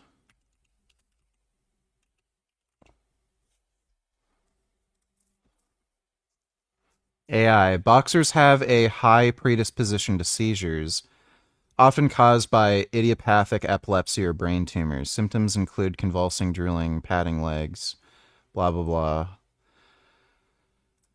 Boxers are particularly prone to idiopathic epilepsy, unknown origin, and are highly predisposed to brain tumors, which can cause seizures. Other causes include head injuries, toxins, metabolic issues. So, this is probably more likely related to his boxing that they literally showed him doing than the fucking steroid use. While superficially, the adaptation... They literally couldn't find anybody, like nobody with a heart attack or something. Like, oh yeah, back in the day I hit the sauce hard, but then I got a heart attack when I was 38. And it was the steroids.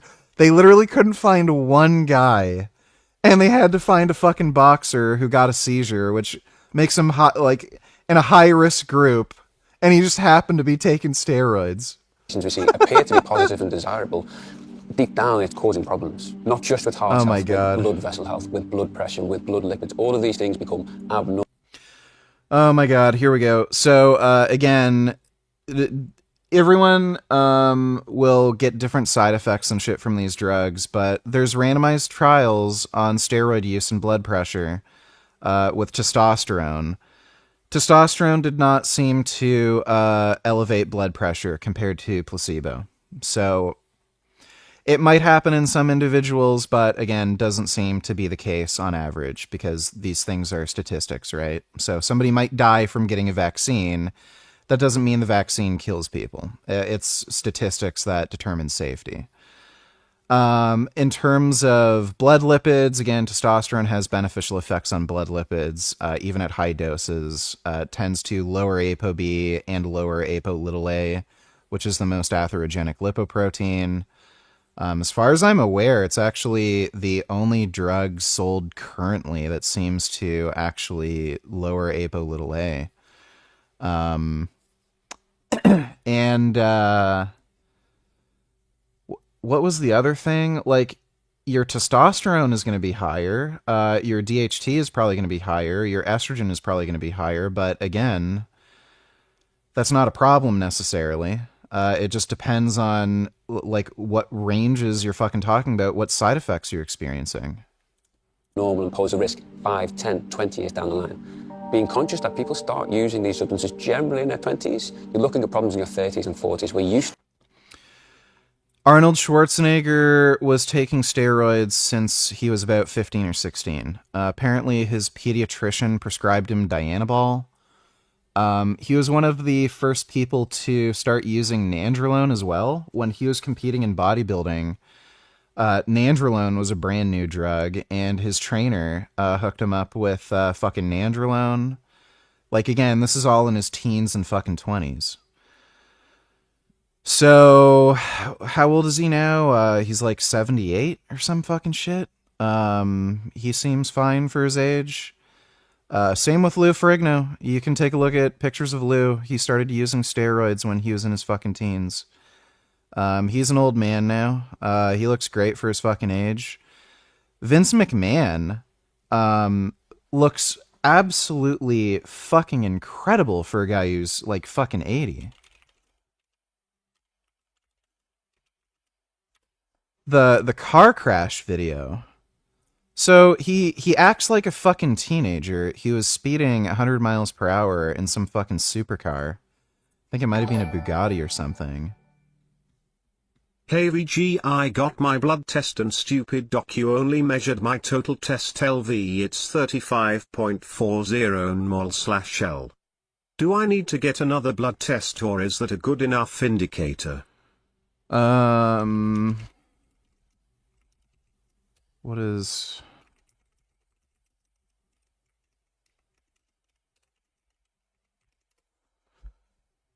So, is this testosterone? Yeah, it is 35.4.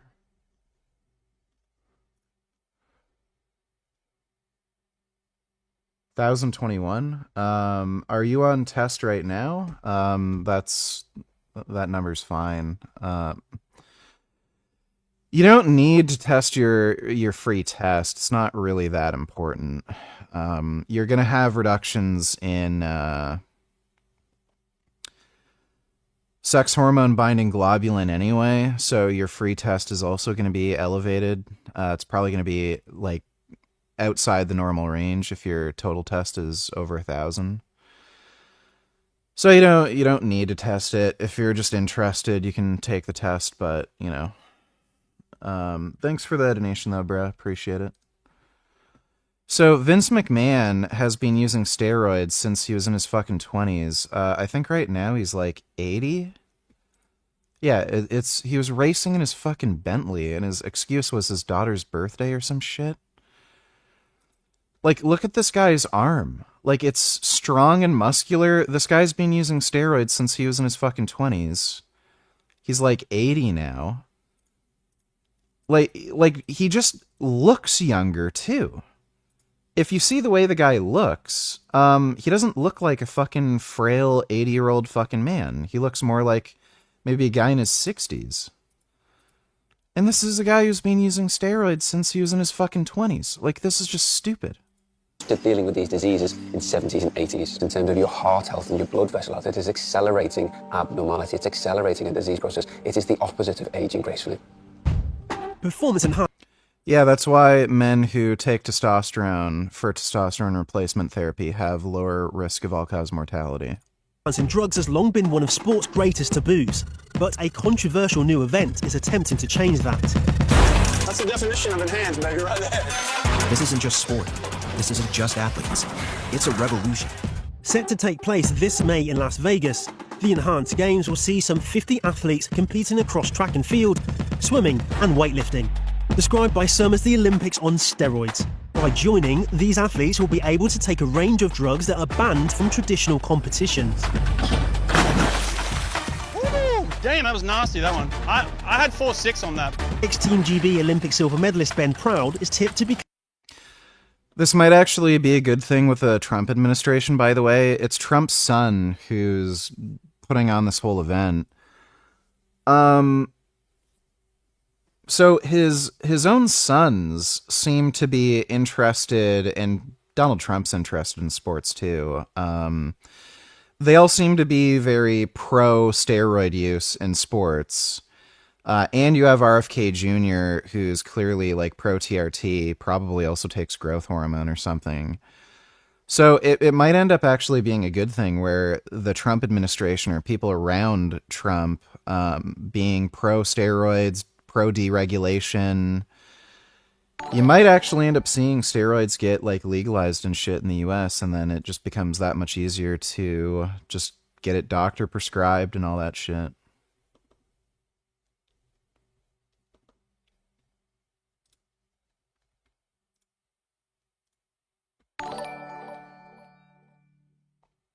Are you a fan of any motivational speakers / self-help gurus? They all kinda seem like grifters to me. No, they're all dipshits. Every last fucking one of them. They're all retarded, cancerous morons. Thanks for the donation, though, Sleepy. Become the fastest swimmer ever, with $1 million up for grabs if he breaks the 50 meters world record. Due to making one of the hardest decisions of your life, you're able to have all of your training paid for, your 21st, $22. Let me see. Oh my god. One man's trash is another man's cash.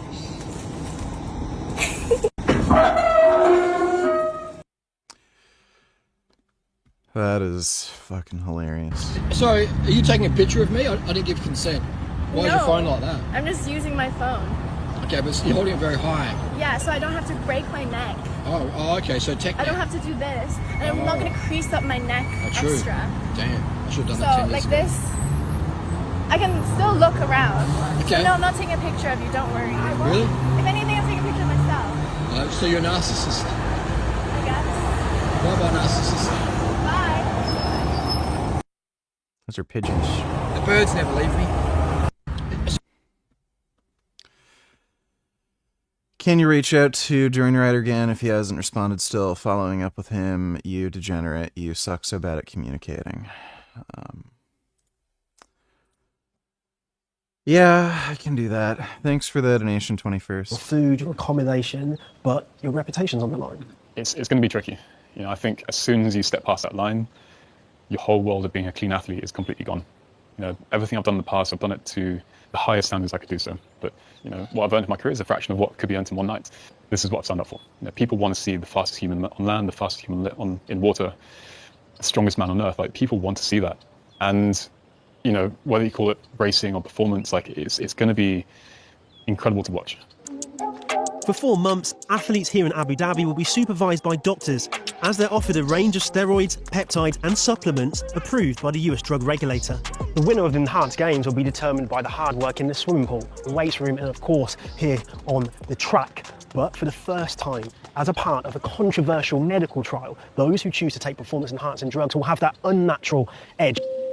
The games themselves are Fuck yeah. more than just an attempt to break world records. The organisers' ambitions go far wider. What our mission is as a company is to give everyone in the world the opportunity to live enhanced.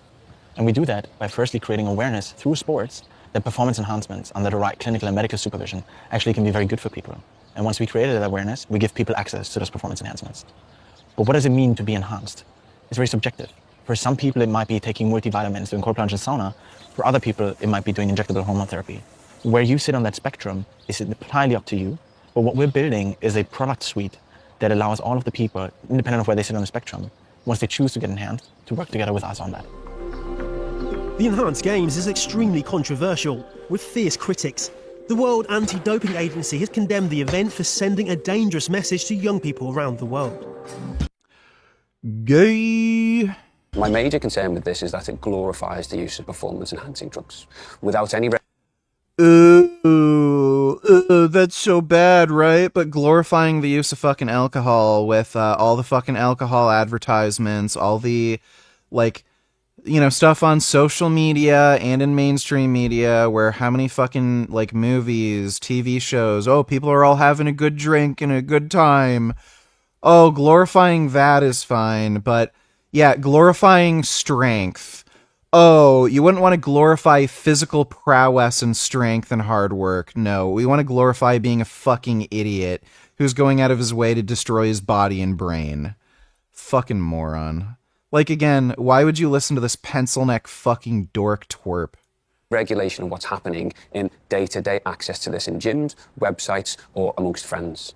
You also have to remember that with the enhanced games, this is not just a sporting competition, this is a for-profit company. So these are people seeking to make money off the use of these substances and the normalization of these substances. Oh my god, so fucking gay and retarded.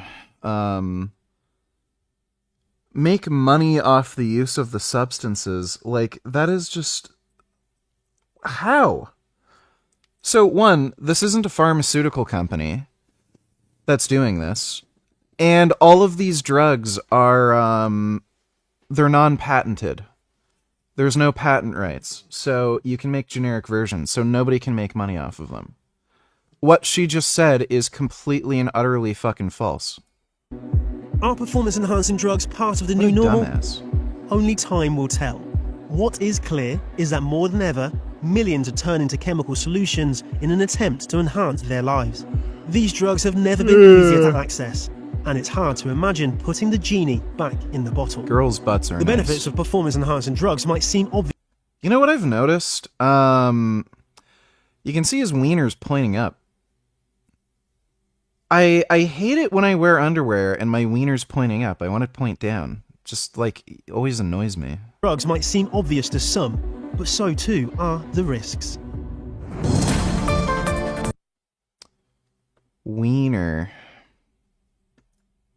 And you can see that when there's a change of administration, that stops. Okay. You can disagree with us, at the extremes, okay. and I think probably all of us do. But that, to describe that as an open border policy, I think it's quite reasonable, don't you? No, because open border suggests anyone could walk into America. And they did. Millions of people did. And millions of people didn't. Millions of people got detained. Millions of people got mistreated in camps. I mean, Joe Biden was not some dove on the border. Biden and Harris put together the most draconian border.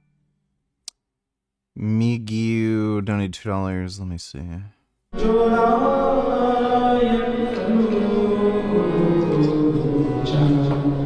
Canada has changed, and nowhere more so. I've watched this video already. But yeah, I've been to Brampton. It is very Indian.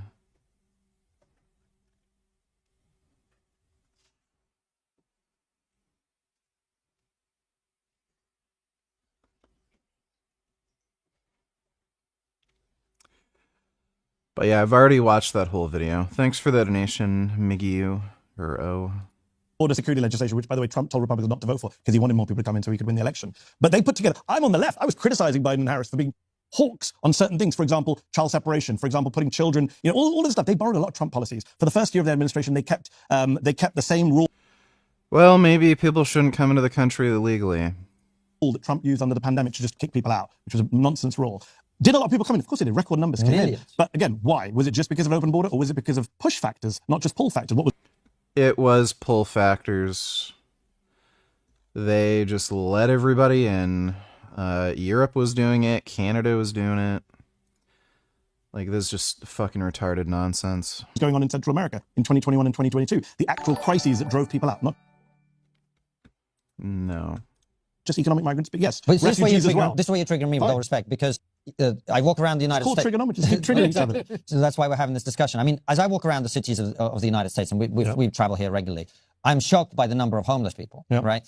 And you could say, well, look, the push factors, the people who don't have somewhere to live, so that's why they're coming into your house. No, they're coming into your house because you've left the door open. And that's what was happening under the Democratic Party. So that's not quite true. So let's look at the numbers. When Biden left office, right, in 2024, there were fewer people coming in than in Donald Trump's last year of office in the first term. That's just a fact. Go look at the numbers. The trends were down. You've got to look at trends. Clearly there was a peak. I'm not disputing that. Okay. In 21, 22, huge peak. I was at MSNBC, we covered it all the time. But the point is, if it was an open border, why didn't it stay up? Why did it come down? Because they realized it's a problem and they were trying to deal with it. Then we agree there wasn't an open border. No, there was an open border. Okay, for 1 year, they were really bad at border security. Yes, let's concede that. Okay. So Francis, we remember how we started this conversation. Francis, actually, I think you guys were agreeing a lot, but he said the left had failings, right? And one of those failings was the failure to enforce the border. And you've just conceded that in your telling it's 1 year. I would argue it's a longer thing. Fine. And it's interesting to me because I wrote about this in my book, actually, that the democratic politicians and left-wing politicians in our country talked about... Soul Child donated $2 just like you.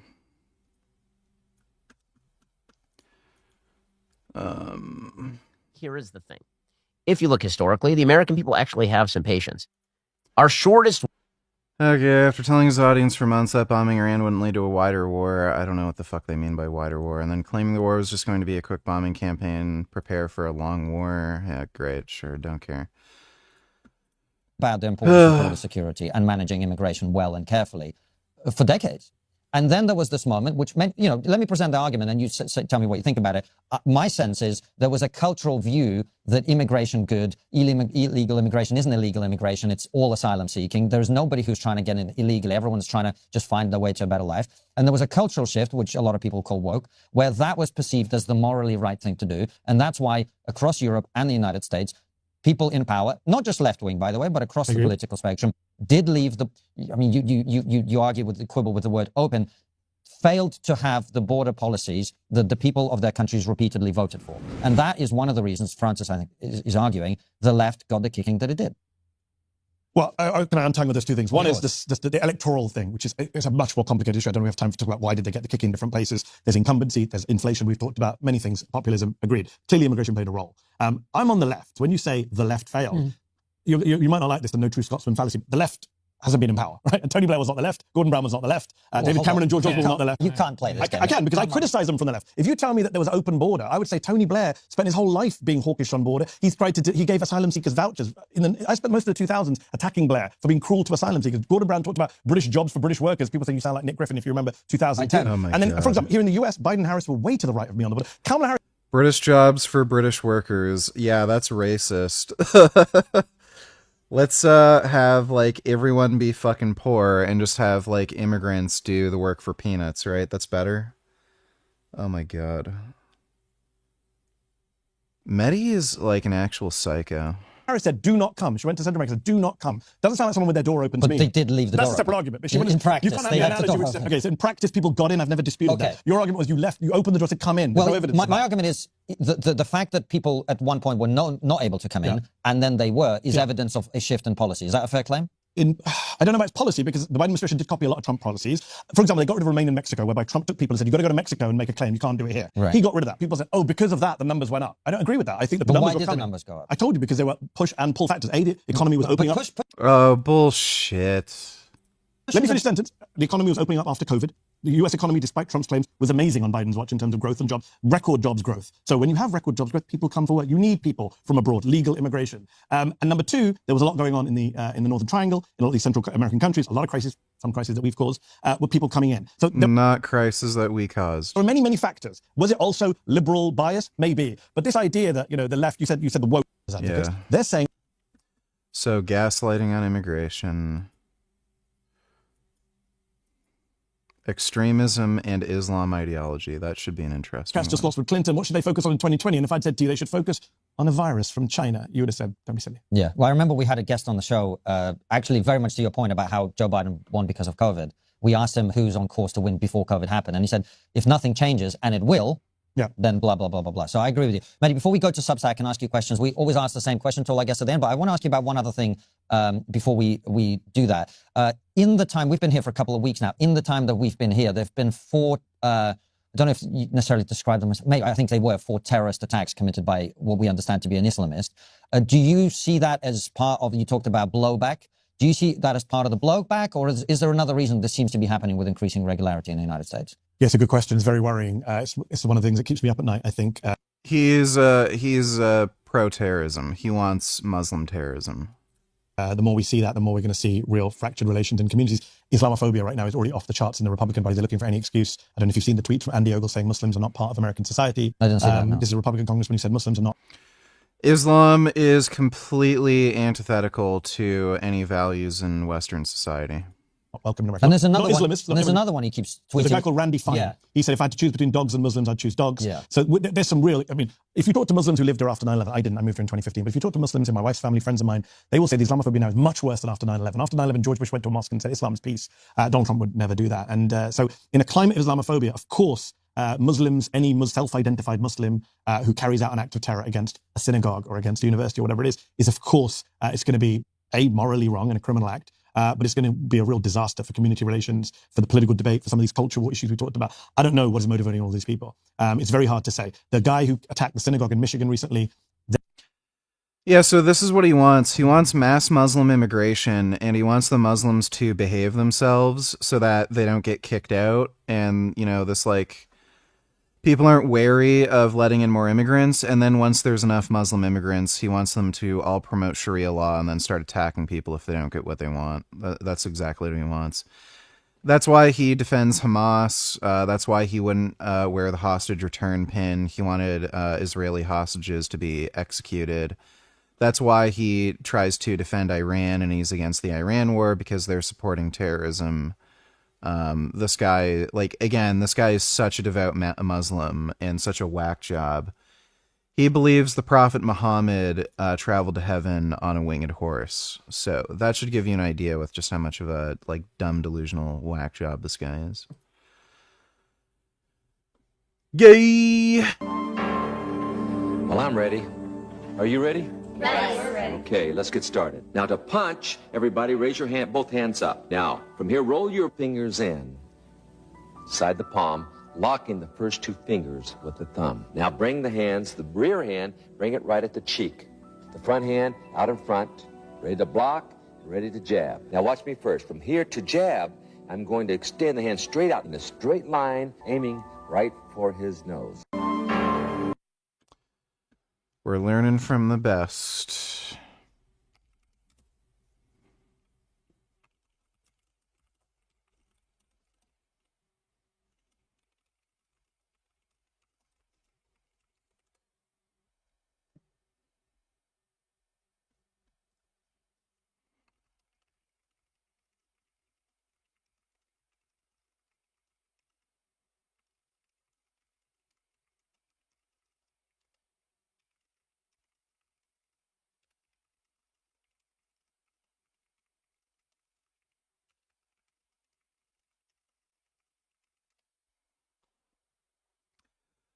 What's that channel called? Found Footage something? Found Footage Fest. This channel's funny. They had that hat lady.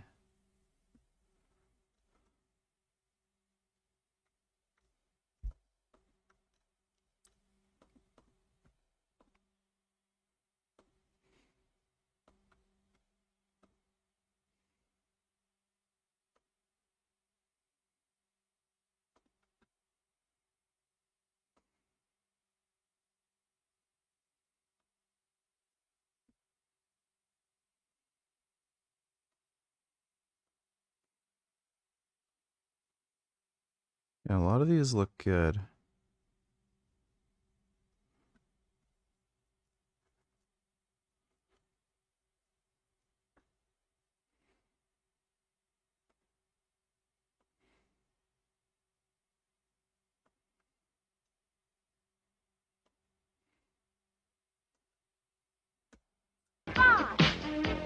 Butting, used in aerobic self-defense, is to escape from a rear attack.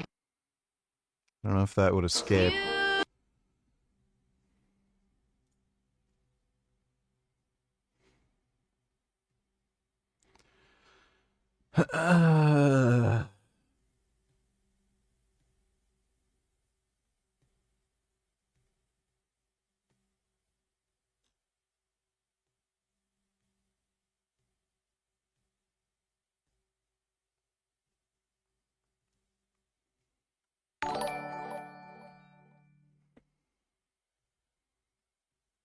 Kid Boo donated $2.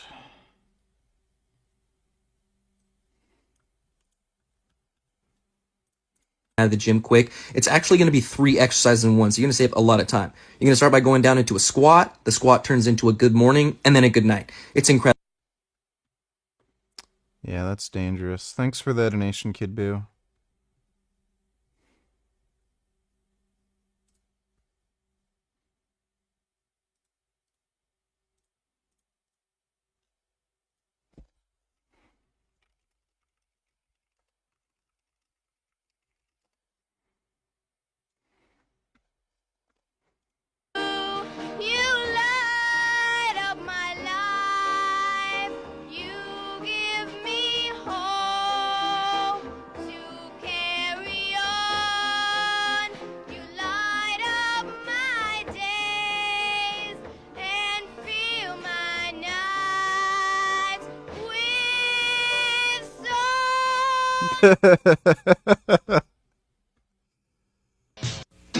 That was adorably bad. Do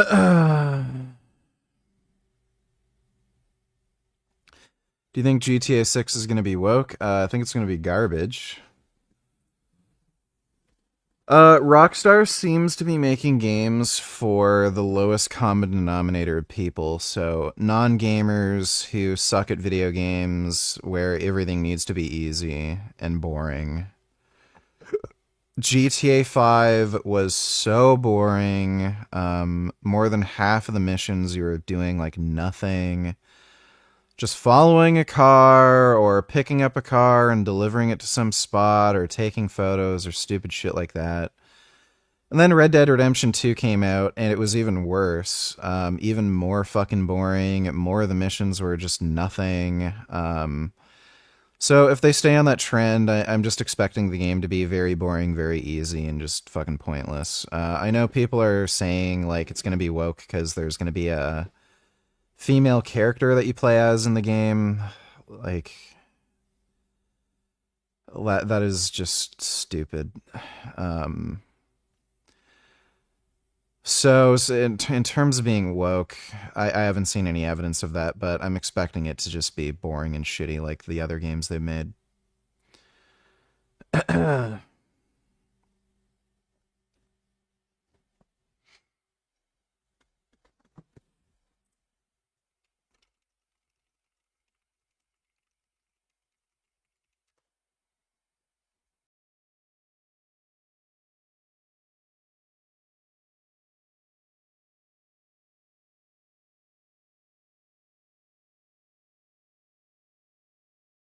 At Warner Home Video. I think those were all Suzuki's. Hey kids, hi kids.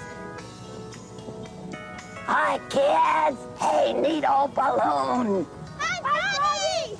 Hi. Hey, would you help me? Please, pretty please. What you want? Please, would you tie your balloon strings around my legs? Maybe. Please, would you please? Yeah, I guess so. Come on, try it. Okay. Tie them carefully. Oh, I've always wanted to fly. Oh, I'm feeling lighter already. All right. Keep going, kids. Keep going. Good job. Oh, thank you. Most people loved Red Dead Redemption 2 because they're fucking stupid. It sucks. It is just outrageously slow and boring. I can understand it not necessarily being as crazy action-packed as Grand Theft Auto because you're not going to have like boats, planes, helicopters, cars, like you're on horseback, like it is slower to travel. Like and again, the weapons at the time, you know, it's like 6-shooters, muzzle loaders, you know, shotguns, maybe some bolt actions here and there, lever actions.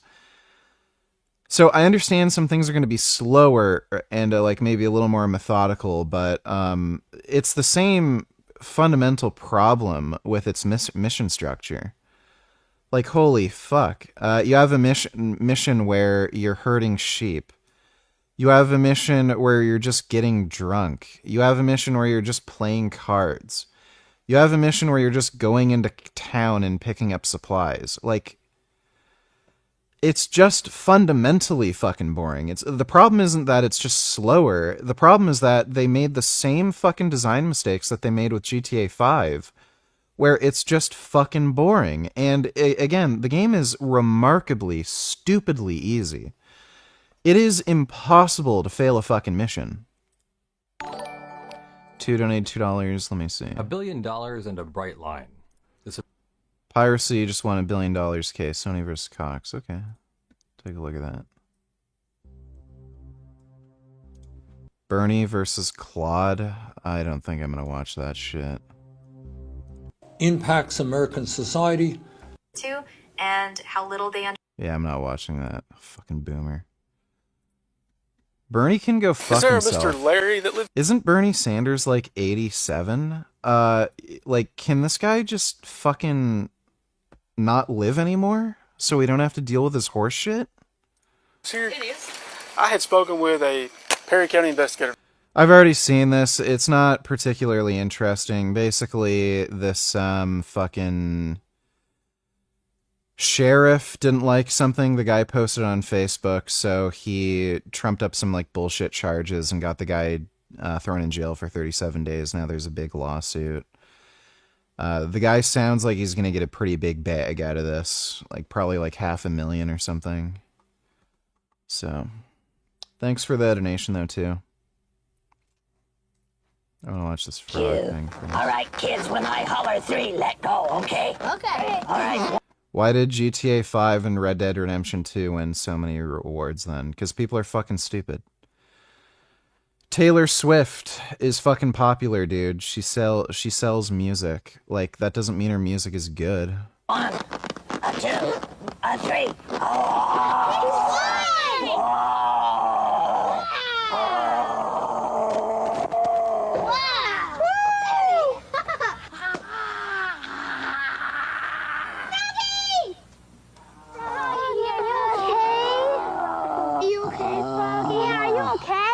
I think so. Oh, mercy me. It's dangerous. This is very dangerous, Froggy. It'll be okay. It's dangerous. It's dangerous. Oh. Watch out! Where do you hurt? All over my body. Oh. Next time you should listen to us, Froggy. Right, a body can't get along with just legs, and I can't get along without all of you guys. Oh, thank you. I'll bet Jesus is the head of the body, 'cause that's where the brains are. He is, and the head is supposed to tell all the other parts of the body what to do. That old lady is kind of a hot bitch. She's cute for an old lady. Didi donated $2. Let me see. It is illegal in the United States to have an electronic database of firearms that people have. So they do it by paper. So if somebody gets killed and they get the serial number and I call into the FBI and they run it, they give it to the ATF has to go through physical papers, boxes of paperwork. There has literally never been a single criminal case that has been solved due to any kind of firearm registry. To find out who the gun was originally sold to. None of this matters. This isn't how criminal cases are solved anyway. Why? Because we're not allowed to keep an electronic database of firearm owners. But why? Because we don't want a list of gun owners, because the government will come and take all your guns. Yeah, well, look what's happening in fucking Canada. So, yeah, shit like that is absolutely used to politically prosecute conservatives. So, again, if it's not being used to solve crimes anyway, then who the fuck cares? If you can find a better answer to that, I would love to hear it. I challenge you to ask any conservative that comes on this program, why the fuck can the ATF... Oh my god, dude. Fucking stupid. I'd like to buy your deadliest gun, please.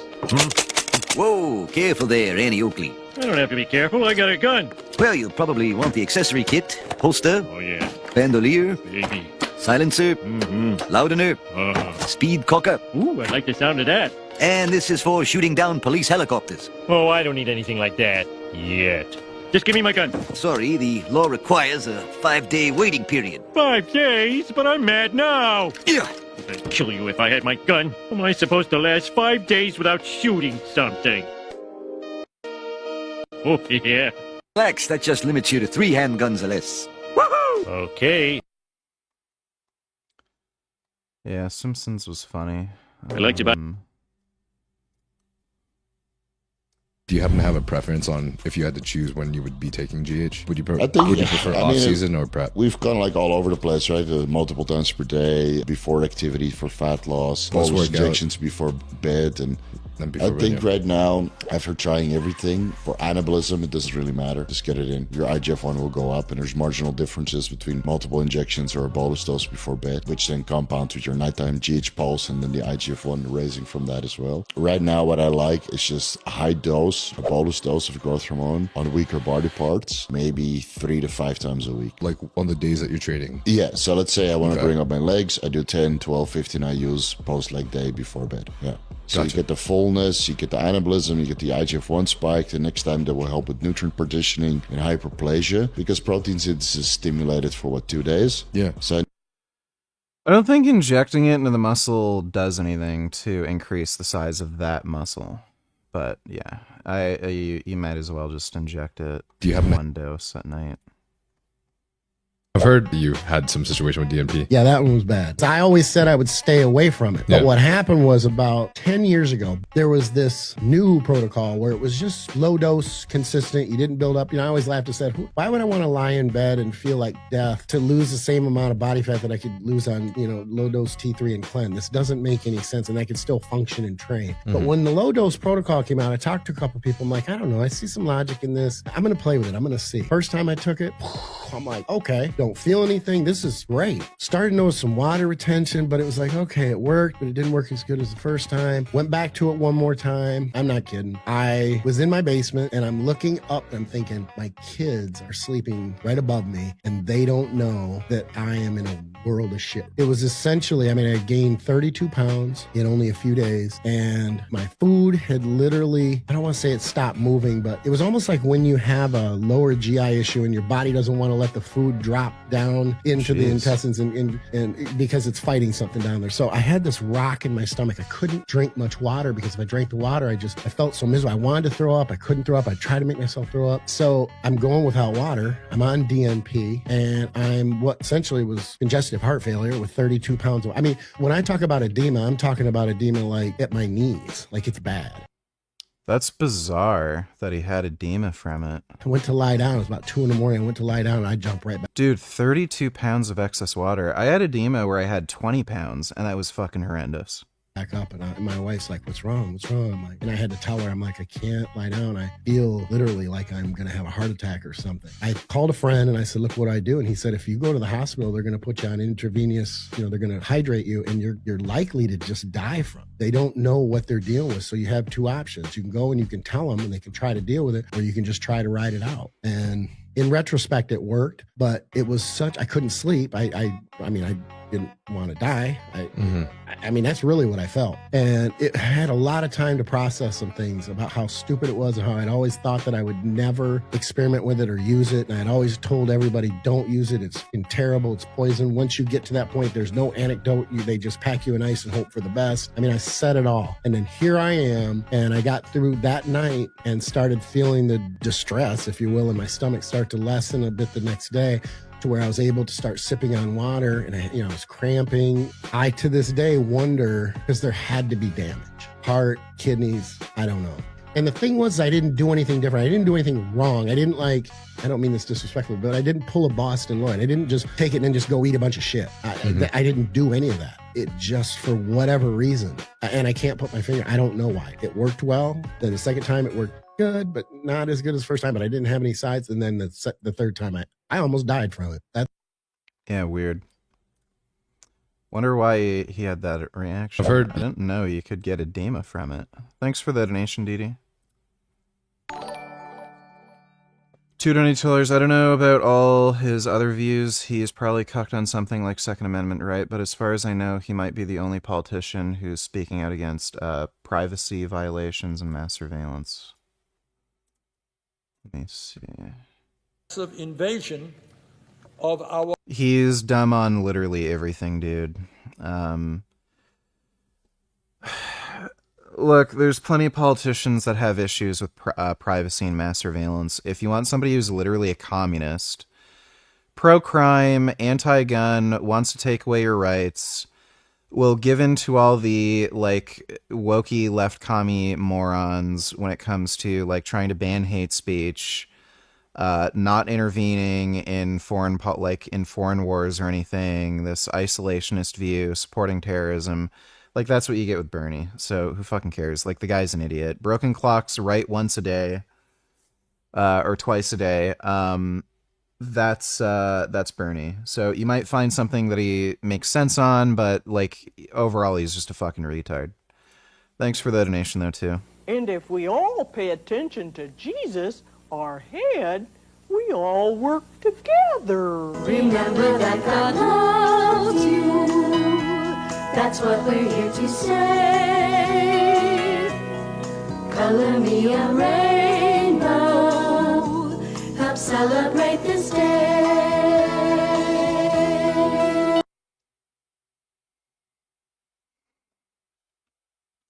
Supreme Court rewrites the rules of secondary copyright liability. Cox Communications Inc. versus Sony Music Entertainment. Decided March 25th, 2026 by the U.S. Supreme Court. 1. The billion-dollar question. On March 25th, 2026, the Supreme Court of the United States handed down its decision in Cox Communications versus Sony Music Entertainment, reversing a billion-dollar jury verdict, and in the process, redrawing the boundaries of secondary copyright liability in American law. The question at the heart of the case was deceptively simple. Can an internet service provider be held liable as a copyright infringer for continuing to provide internet access to subscribers it knows are using that access to pirate music?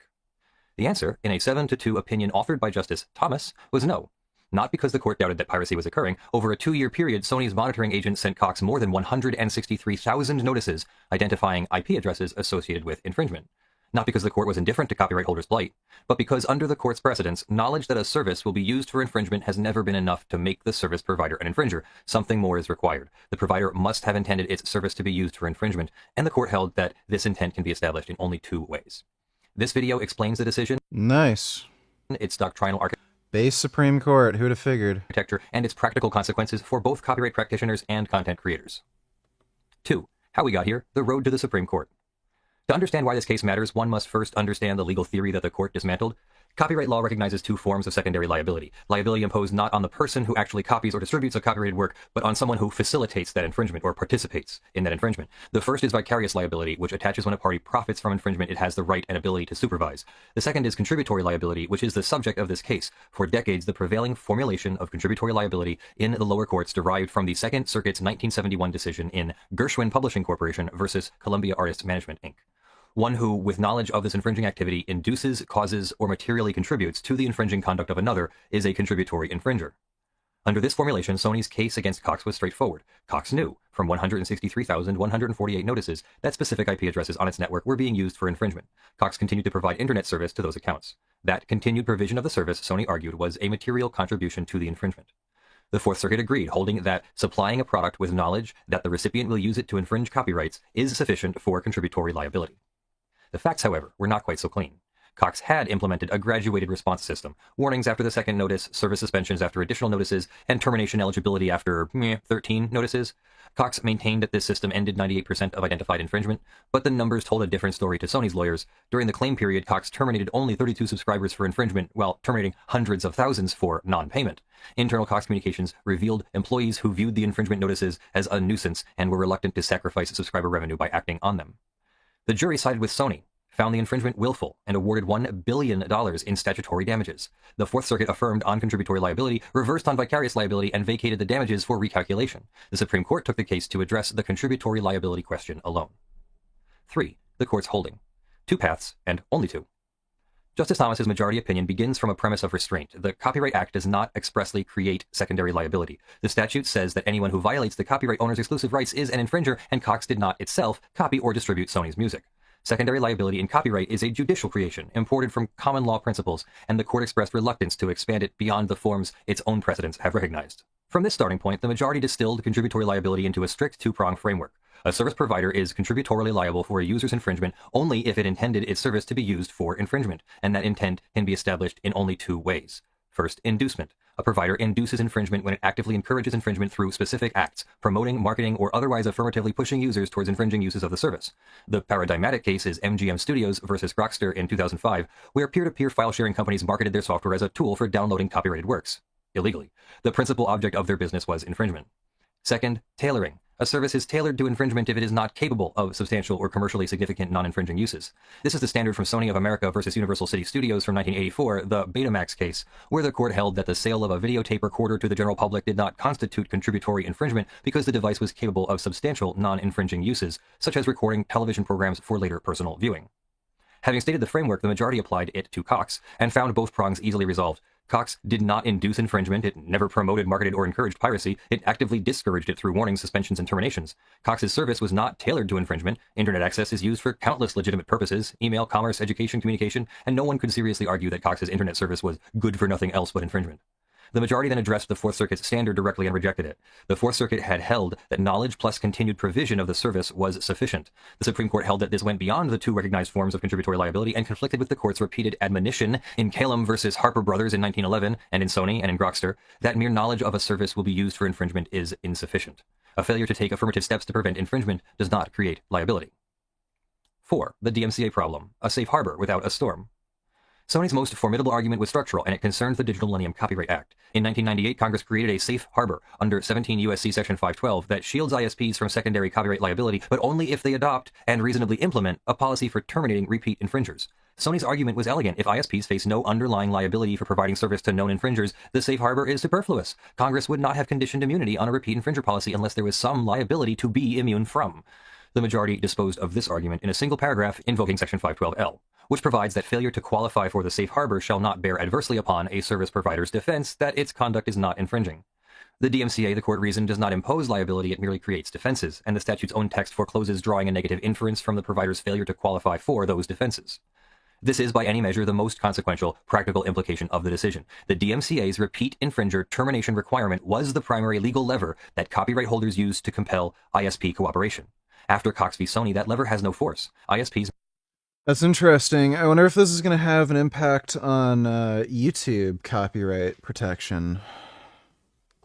May continue to maintain repeat infringer policies for business reasons, but they have no legal obligation to do so, and the failure to act on infringement notices carries no legal consequence under a contributory liability theory.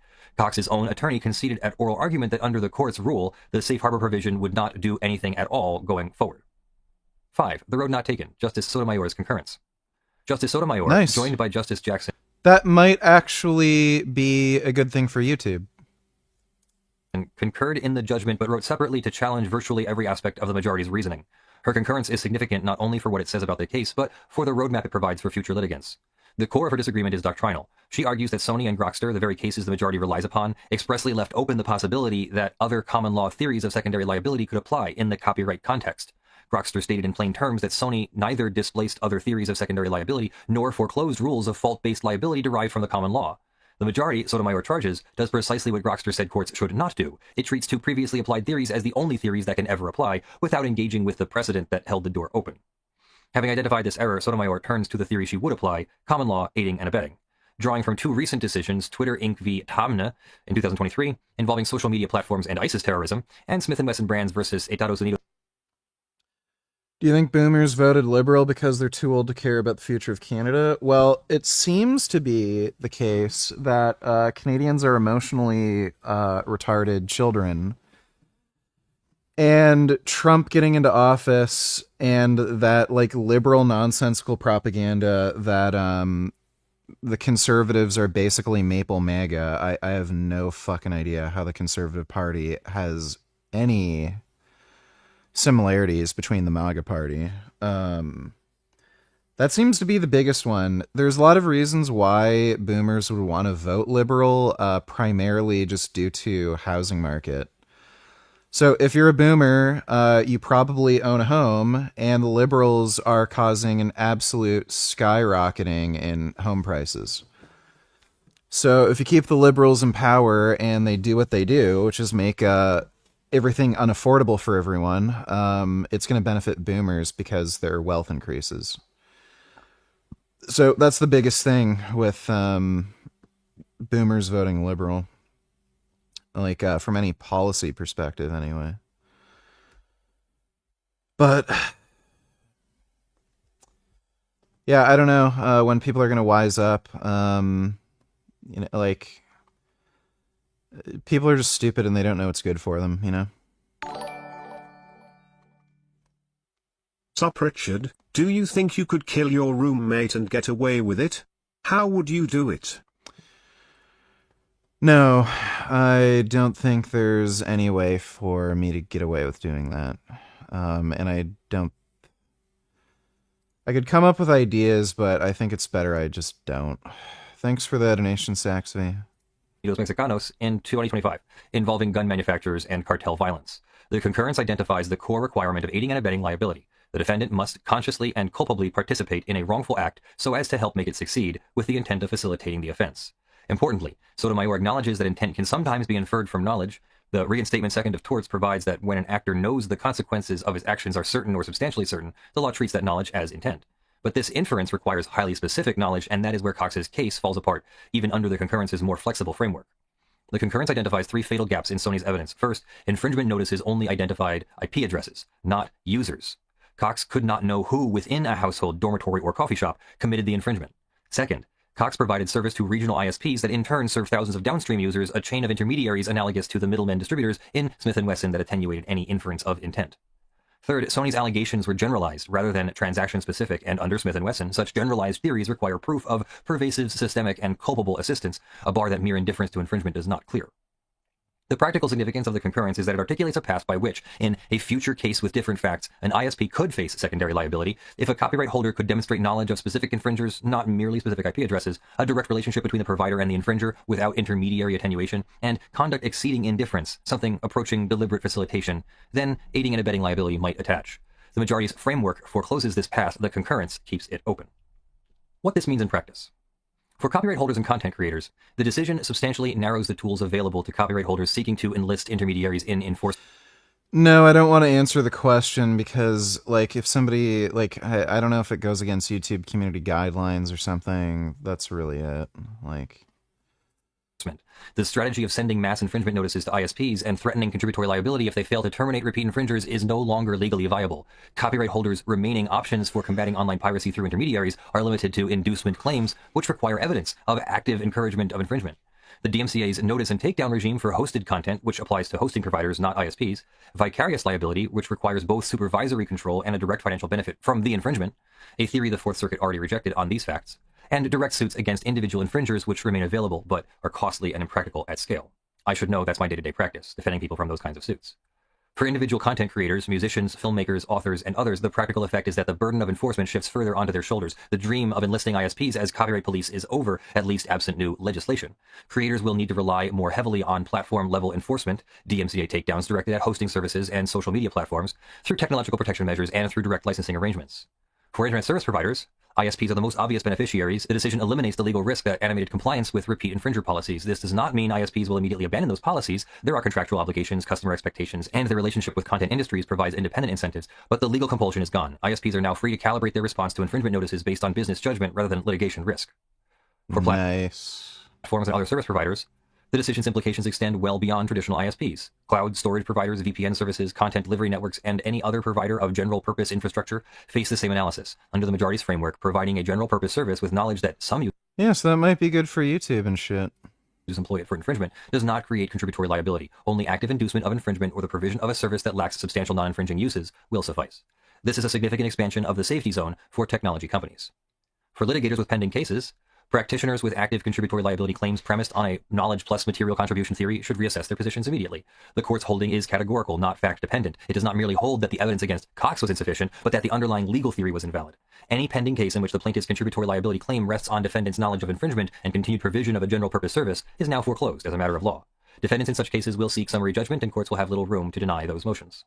Conversely, plaintiffs whose claims rest on genuine inducement, defendants who marketed, promoted, or actively encouraged infringement, are unaffected. The Grokster inducement theory remains fully intact, and claims against services that are genuinely tailored to infringement, lacking substantial non-infringing uses, likewise survive. The decision narrows the field but does not eliminate secondary copyright liability altogether. 7. The patent law parallel. One aspect of the decision that deserves attention from practitioners in both copyright and patent law is the majority's explicit alignment of contributory copyright liability with patent law's statutory framework. The opinion draws a direct parallel between its two-pronged test and 35 U.S.C. section 271B and C, inducement liability, which requires affirmative intent that a product be used to infringe, and contributory infringement, which requires products especially made or adapted for infringement. This parallelism is doctrinally tidy but carries an irony that practitioners should note. Patent law's contributory infringement framework is a statutory creation with explicit textual boundaries. Copyright law's contributory liability, by contrast, is entirely judge-made. By importing the patent framework wholesale, the majority has arguably constrained copyright's common law secondary liability more rigidly than Congress constrained patent law's statutory secondary liability, imposing bright-line limits on a doctrine that was, by its nature, supposed to evolve with the common law. 8. What the court left unanswered. Several significant questions remain open after this decision. Where does tailoring begin? The tailoring prong was easy to apply here. Internet access is plainly a general-purpose service. Consider a debrid service that accelerates downloads from cyberlockers widely known for hosting pirated content, or a modified set-top box preloaded with add-ons that stream pirated media. These services have some legitimate uses, but their user base is overwhelmingly composed of infringers. The court did not address where the line between substantial non-infringing uses and tailored to infringement falls in marginal cases, and this question will generate substantial litigation. Is the two-prong framework fully exhaustive? The majority asserts that inducement and tailoring are the only two paths to contributory liability. The concurrence insists that Grokster expressly preserved other common law theories. The majority does not engage with this argument, and its silence creates an ambiguity that lower courts will need to resolve. A court inclined to follow the majority's logic will treat the two-prong framework as exhaustive. A court sympathetic to the concurrence may find room for aiding and abetting claims in cases with stronger facts. Will Congress respond? The decision creates a strong incentive for copyright holders to seek legislative relief. The most likely proposals would either create express statutory liability for ISPs that fail to implement adequate repeat infringer policies or strengthen the DMCA's compliance requirements. Any such legislation, however, would face difficult questions about due process. Terminating Internet access based on accusations of infringement alone raises procedural concerns. And First Amendment, Internet access is increasingly recognized as essential to the exercise of free expression. The legislative path is available but far from simple. Conclusion. Well, it's pretty interesting. Yeah, could you hold all my calls, please? It's time for lunch.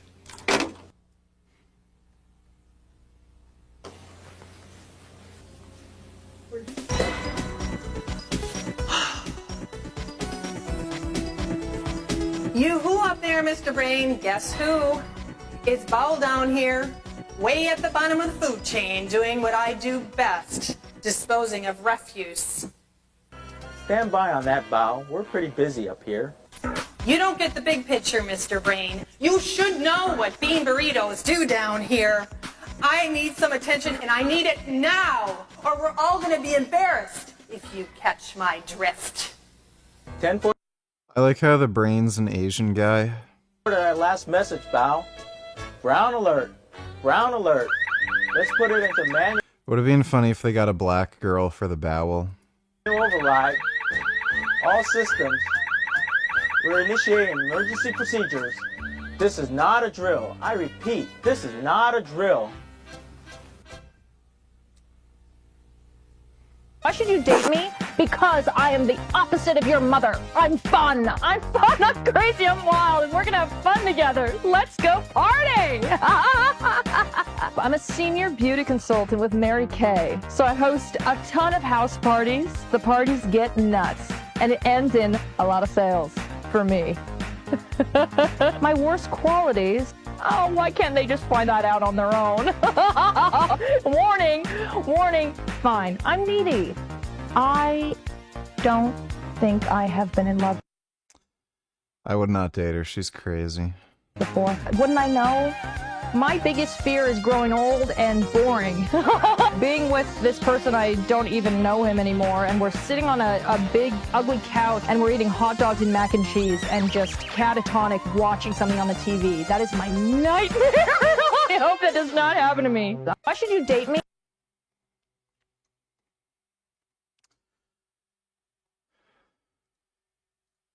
What's that channel?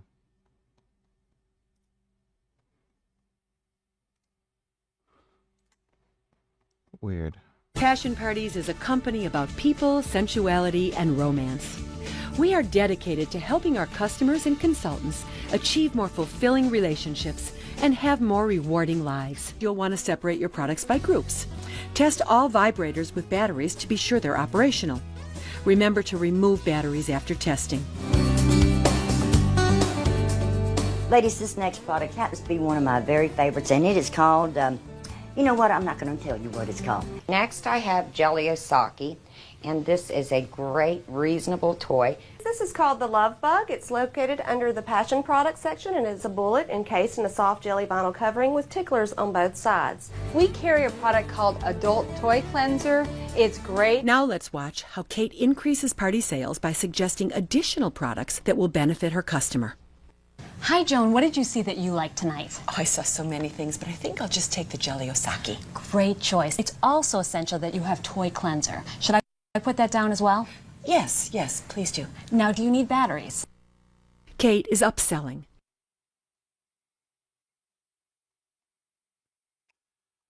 These are great. I just won't rest without. It's so dirty. Oh, well, you don't have to touch me. And I shall be as dirty as I please. I like to be dirty. And I will be dirty. This huddling in my coat, this gypsy bundle. In Liverpool and squalor cares. A dirty, ragged mess of desperation. He's dead, Kathy, he's dead.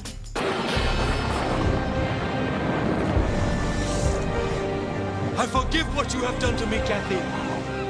And I will bear my banishment alone. I swear I will see you again if I shall live. And exact my revenge upon those who hate me. There is great comfort in pure hatred. For envy's not enough. Not enough. Wait! Kathy, wait for me! I cannot live without my life! I cannot live without my soul!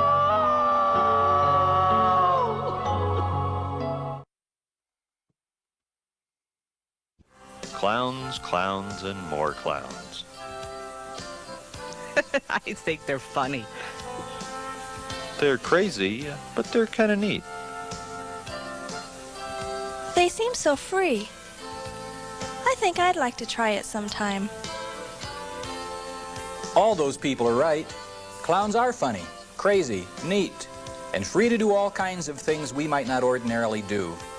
Clowns offer God's love through the joy promised by Jesus Christ.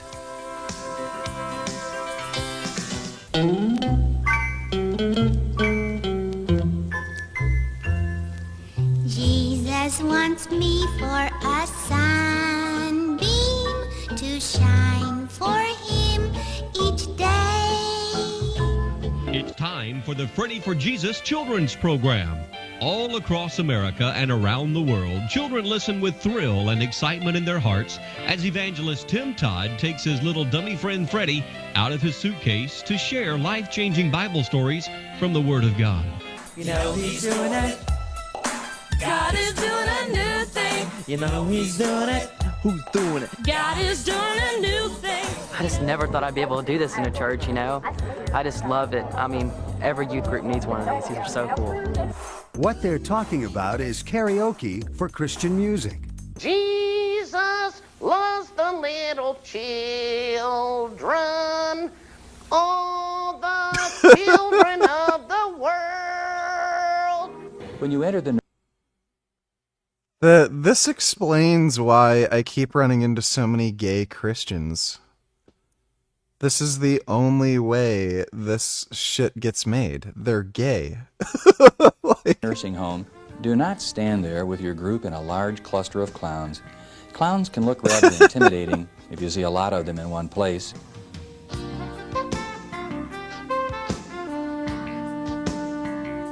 Daniel was a Jew. A what? He was a Jew. He was a what? A Jew. A Jew. A Jew. Gesundheit, got a cold? You know he's doing it.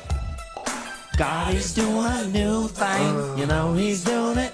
Who's doing it? God is doing a new thing. A sunbeam, a sunbeam. I'll be a sunbeam for.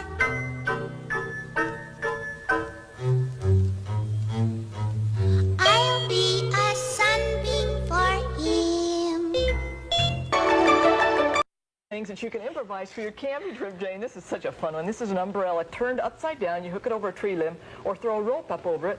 And then this is a shower curtain. The amazing thing is the prongs between the shower curtain are exactly the distance between the umbrella. Perfect. So all you do is whip that out. So in just seconds you have your... Where does the water come from? Oh, the water? It's right here. Let me just hook this up. And then, so it hooks just like that. Takes 2 shower curtains to go all the way around that. For the shower, I took a brand new, and this has to be brand new, never used before, insecticide can, because you don't want any of the chemicals in there. So I marked it camping only. I painted it black, so it's a solar shower that you take out camping. So when you get ready for the shower, see, you have a really nice shower. Is it chilly? Oh, no, and it'll spray for about 10 minutes, so you can go in there and take your shower. So you're all set. That's somebody that really does a lot of camping. This is one to wash your hands. If you have a bleach bottle and the hole is really round, lid's on airtight, I have a hole here. I've placed a soap in a nylon sock so it hangs. When you want to turn on the water, you just unscrew the lid. You can turn the water on and off by screwing the lid on and off. Then I always wait till somebody gets really close. If they were over here, then you give them a squirt. You can give them a squirt later. That one's for Bryant. This is an automatic water heater. It's a 5-gallon can. It's like a peanut oil can. Has a lid on it. I've turned it on this side. We've taken and cut a hole right here and placed a funnel in there. You fill the water up here, Jane, until the level is right here, all the way up, and you put it by your fire so the fire is over here heating. Yes. Then why don't you go ahead and pour the water in there, and you can see what happens. So when you want hot water, you pour the colder water over here. The level goes up so you get that same amount of water out this side. There we go. There, you can see it. You can actually see it running right out. All right, yes. Isn't that fun? Someone else So you can just keep- clean that up. So if you want to Move over to the lunch department. out camping, you don't even have to worry about that. Here I brought along my shovel. If you don't have a frying pan with you, clean your shovel off really good. I've put a couple of layers of foil on there. The nice thing about What the fuck? This is just getting more and more stupid. this when you use it, Jane, is you can stand about 5 feet away from the fire here, so you're not really hot. You cook your hamburgers on the end of that, or your fish, barbecue your fish, and then She, like, what? This is just fucking weird. you can take this off. The grease runs off the end of it, and then I'll bet you wouldn't forget coming on a camping trip if I served you a hamburger off the show. I would remember that. You drink anything along, you can take a rock and actually cook on the rock. I've had this You do not want to cook on rocks. They explode. heating up here, so That's we a get really that set bad just idea. right. And then let's go ahead and have, now the thing that's important about this is that you don't get a rock that has moisture in it. Yes. Limestone or shell, some of those are bad because they'll pop when you heat them up. What kind of rock? Yeah. So get a really solid rock. I'm not even sure what kind. That happens with those types of rocks too. Not a good Go ahead idea. and put some bacon on there. We'll have eggs and bacon. Oh, isn't that fun? Just put another layer around here. And then let's put the egg right in the center of that. Okay. Bacon cooking. Oh my god, what an idiot.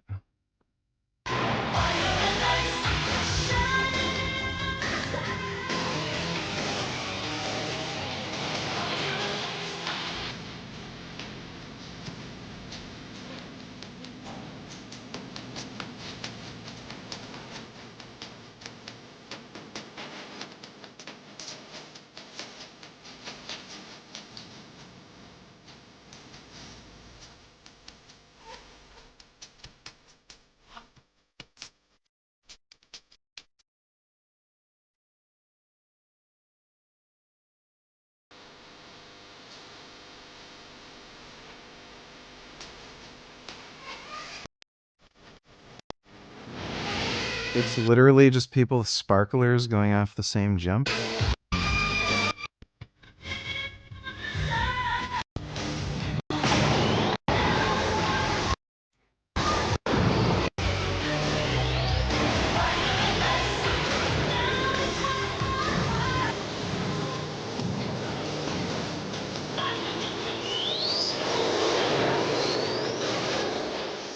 John and Susie live happily ever after.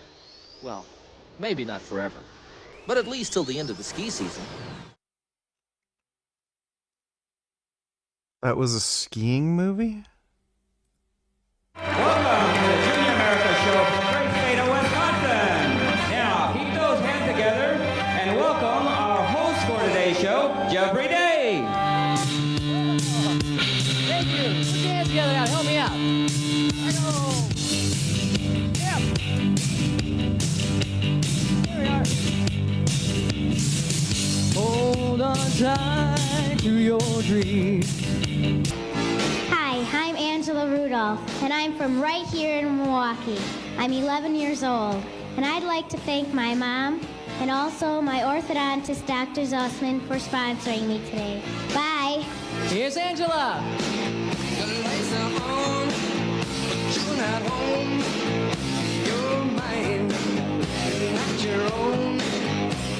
Hi, I'm Jennifer Shue from Plymouth, Wisconsin. I'm 8 years old and I'm having the time of my life. Let's hear it, Jennifer. Yeah, she, her parents made her go there. G'day, I'm Jonna Steinberg from Altoona, Wisconsin. I'm having a great time here, and I'd like to thank my mom for making this wonderful dream of mine come true. Thanks, Mom. Here's Jonna. Hi, Megan. What would you like to talk to us about today? My gymnastics. Okay, go right ahead. Well, gymnastics is sort of hard, but if you work on it really hard, you can do it. Hi, Debbie. What would you like to talk about today? Fred Astaire. Okay, go ahead. He died when he was 81 and his wife was 44. Who was, what? Hi, Debbie. What would you like to talk about today? Fred Astaire. Okay, go ahead. He died when he was 81 and his wife was 44.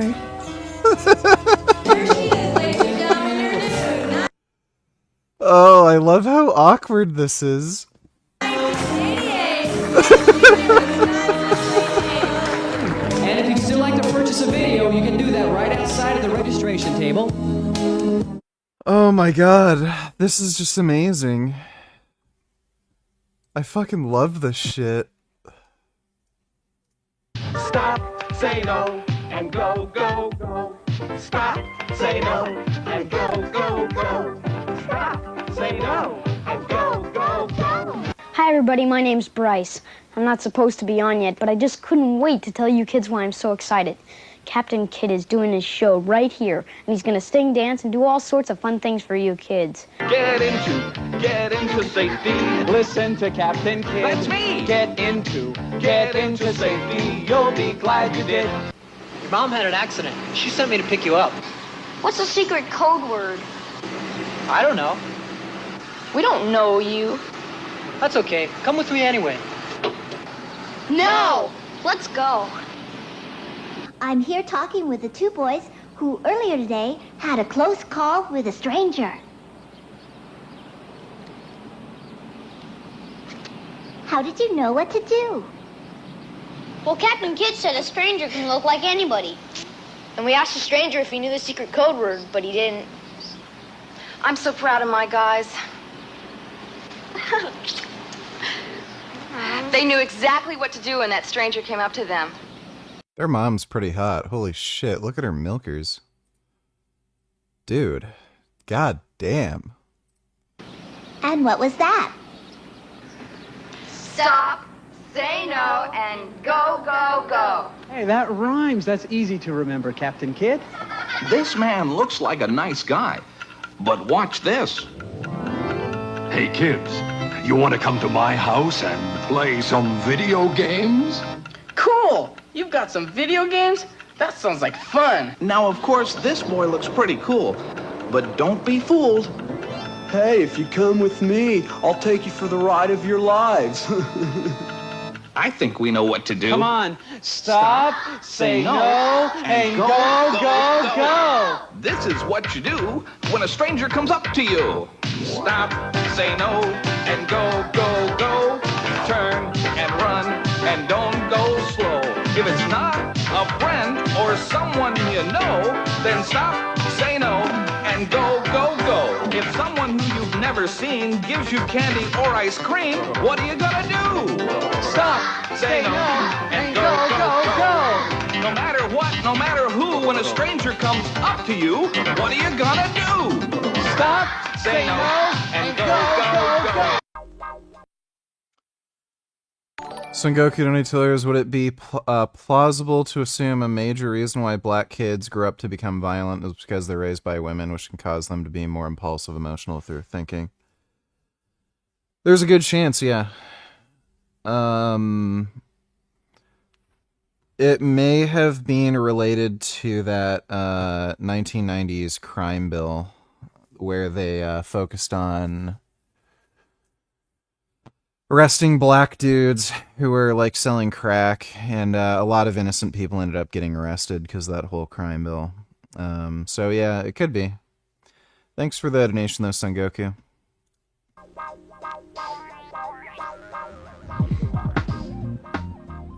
We keep hearing about our generation. Adults call it the X generation. A generation of lost boys. Boys like Jamal and me. Basic training for boys. There's an old saying, if you want to hide something from a young man, put it in a book. Don't let it happen to you. Questions on the assignment? Napoleon, do you know what Bombay's changing its name to? No, call Mark. Call somebody now. Oh, Mumbai. And keep working. Now I understand. How about you wash, I'll dry, and be the DJ? Cool.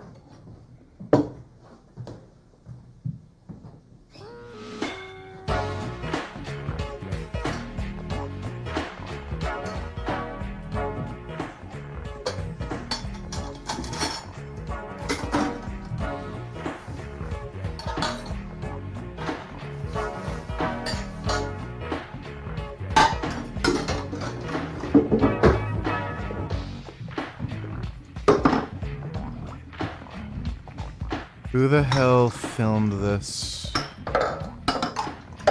Thinking this wasn't weird. Wash your dishes. Run a little dishwater. And add a squeeze of detergent.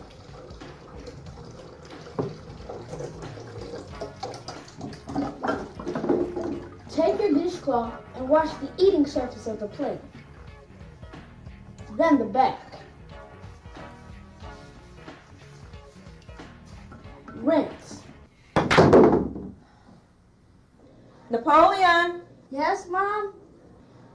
it's getting late. Time for you guys to wrap it up. All right. I'll see you tomorrow, Who the hell would name their kid Napoleon? Napoleon. And I'll see you later, Jamal. Good night, Miss Dawson. Good night, Jamal. Good night, Mom. Good night, Napoleon. Sleep well. Hello, I'm Ben Hollis, your host for the next 30 minutes. Tonight, we're going to take a look at another side of town maybe you're not familiar with. The unusual side of town. The offbeat, the unorthodox. Tonight, I'm going to show you a part of town I like to call Wild Chicago.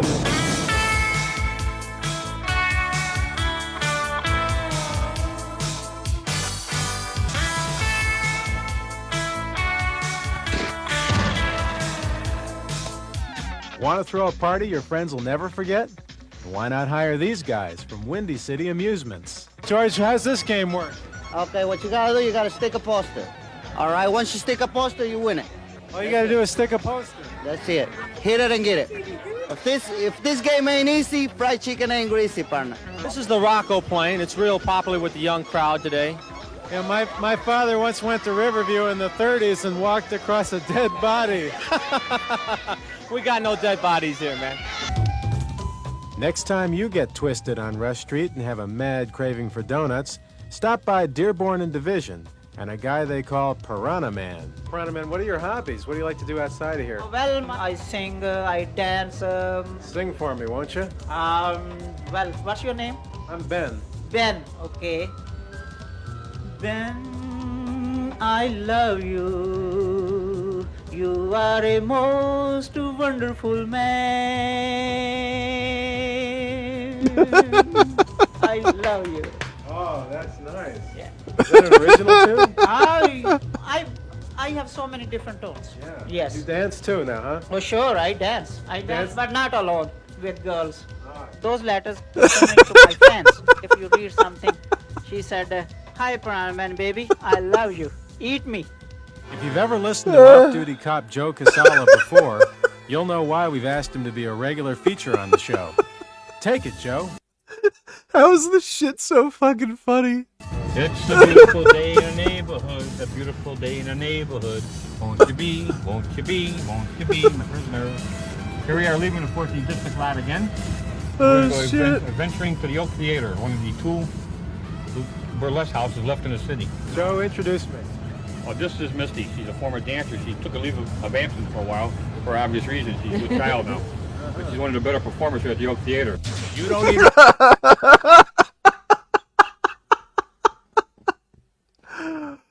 Oh, God. Reservations for this dining car, where good food meets modern... Dude, this is just fucking perfect. Railroading. Snackville Junction, 11016 South on Western Avenue in Beverly.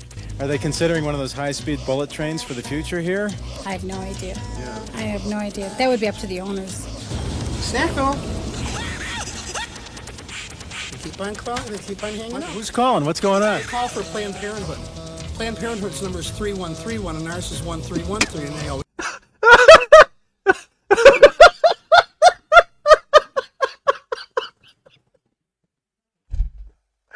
Oh, God.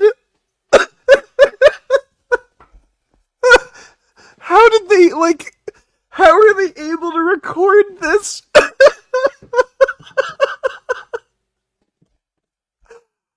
That's so perfect. Oh, that is the funniest shit I've ever fucking seen in my life. Oh, that's so good. He literally goes to a fucking pizza place who, oh my God. I gotta send that to a friend of mine who lives in Chicago. Oh, that's fucking funny. Nick joins us live from Holy Hill tonight. Nick, what did Gross say? Yeah, Carol, I asked him why he sprayed satanic graffiti on these holy shrines, and in his own words, he told me he's a punk and that this is just what he does. He thanked the Christians who've been praying for him, but says he does not feel bad about what he did. Tyler Groth bailed himself out of jail today. When I tracked him down, he admitted he and his cousin vandalized peaceful Catholic meditation sites with satanic messages. Are you religious? No. Do you have a problem with people who are? No. He told me putting signs of the devil on the Holy Hill grounds was meant to be a prank. We didn't want to damage anything, we just wanted to spray something because we knew it could be cleaned up. We didn't want to do any permanent damage to anything. Oh my God. So we thought it was one of the minor things we could do. Why graffiti at all?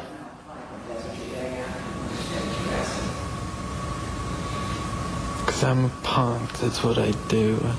Tonight, the red paint has been cleaned off the statues here at Holy Hill, so I asked Tyler if he was going to do anything to pay the church back. He says he doesn't want to, but he says he will if the judge orders it. And as if desecrating church grounds wasn't bad enough, I asked this self-proclaimed punk about another mistake he made. Do you know you spelled Satan wrong? No, I'm not aware of that. You spelled it satin, like the fabric. If I was big into the devil, I would have spelled it right. You think that's funny? Did I spelled it wrong? No, I'm a bad speller. Groff told me he actually thought the spray paint would wash off of these shrines. In reality, crews have been out here sandblasting the statues to try to get it off. They'll be coming back next week to do some finished sanding. They put that on the fucking news, dude. I love videos like this. They're just the fucking best. Unintentional humor is just the best.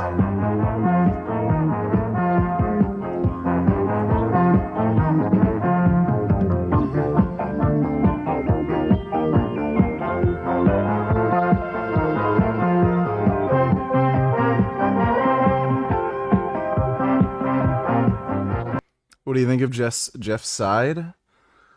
I don't really think much of him at all. Just whatever. He lifts weights and stuff. Welcome to Cooking with Beefcake. I'm Bernice Altschull, and by the end of this great adventure in cooking, we are going to be old friends. I'm going to show you a wonderful breakfast in bed menu. This lady is an old cougar. And this is my next beefcake helper, my good friend, Robert Ray. I was at your tailor's getting one of your Bernice originals done to this outfit here. All right, I like it. At least we know you're not a werewolf. Yeah.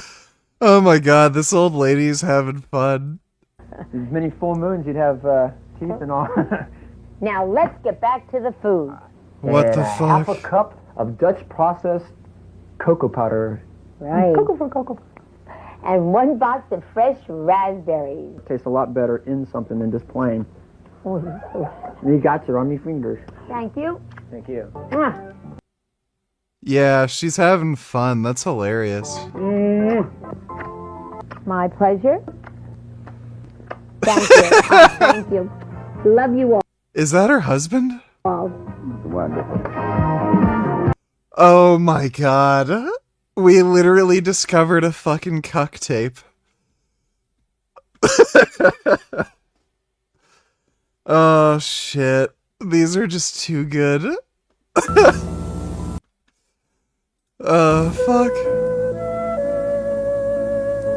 I like to watch pretty girls run through cow pastures, particularly when they were dressed like those girls were. You really only find out about your friends after they're dead. See Dick? See Dick run? Run, Dick, run. I like Dick. I'd never heard of a 9-year-old alcoholic, yet she was chug-a-lugging this stuff and died. And the 76 people died, and death doesn't bother me much. 50 deaths is not a big thing. I see death all the time, so I've learned to live with death. And so the 50 deaths don't bother me.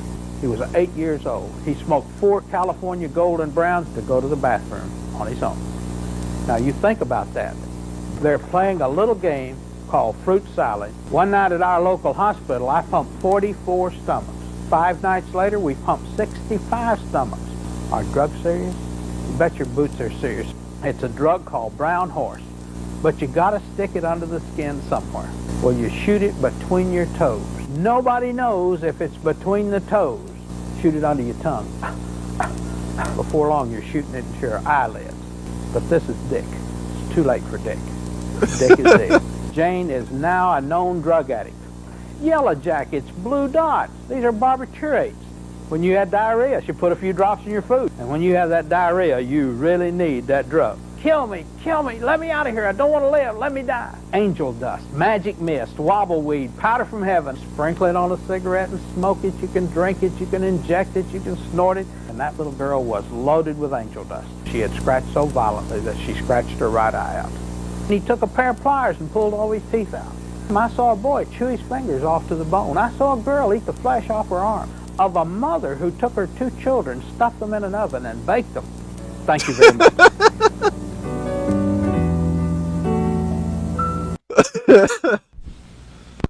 Oh my god. I should watch this one with Pat. What to do on a date. I don't know if she's gonna come on soon. So tell me again, why are we here so early? Hi, Stephanie. Hey, nice outfit. Yeah, just like everybody else. Dark pants, white shirt. Hey, that's okay. I kind of like it. We look like a team. You may have the grill down pat, but there's more to working at Wendy's than that. Seems to me you got a lesson to learn. I'm Sister Sam, now you'll listen to me, 'cause I'm the queen of sandwich making, and I'll always be. Hi, I'm Rob Cleveland, a different kind of host, the host of ATV, Arby's Television. As a team member at Chick-fil-A, you're the most important person in customer satisfaction. But you've got enemies. They're doing everything they can to make your job difficult. Hey, lady, look over here. It's a big, juicy pile of trash. Now the Duke here is the baddest when it comes to the grill, but sandwich making's cooler. You get my drift, Bill. There's one thing to remember while in front of the line. You are the star, and Billy, you're gonna shine. I decided to find out what good service really is. So I asked some experts. It's answering questions and helping. It's dressing like a professional all the time. It's being responsive. Now, add 1 28-ounce portion pack of extra heavy mayonnaise, and only extra heavy mayonnaise.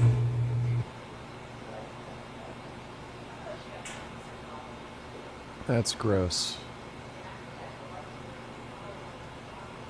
White is for the mayonnaise. You know ketchup is red. The pickles are the green. You make them evenly spread. You gotta do it. Oh, and do you smoke? No, but I remember smoking is only permitted in the employee lunchroom. Hey, good memory. Maybe you should be training me. If a customer doesn't get a good first impression of Chick-fil-A, they aren't going to think much of you. That's right, and look who's out there working against you. Oh, absolutely. It's time for us to go. And until we meet next time, let's all do the Sub Shop Wrap. Arby's Sub Shop Wrap. Arby's Sub Shop Wrap. 4 kinds of love or your money back. You can't stop doing the Arby's Sub Shop Wrap. Last week, I was on a college interview, and they were really impressed when they saw Jewel on my application. I really think I made the right decision in coming to work here. Hey, Bill, did you get your last order? You need help? No way, man. I've got you covered. Let's rock and roll. Arby's Sub Shop Wrap. Come on, I'll walk you out. Hi, Stephanie. Hey, Kevin. Hi, Maria. Forgot you worked here. Good to see you. Hey, Stephanie. How you doing? I think she's doing just great. You're looking good in all you do. Making new friends the whole day through. It's customers first. You're a real pro at Jewel.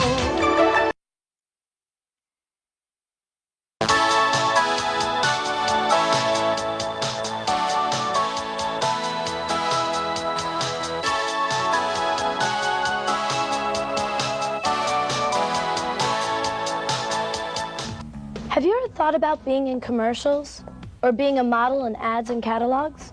Hi, I'm Denise Richards. It wasn't that long ago that I wondered if I could model or find work on television.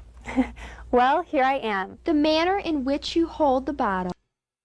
She was cute. She was married to Charlie Sheen for a while. Booty Cum donated $2. Let me see.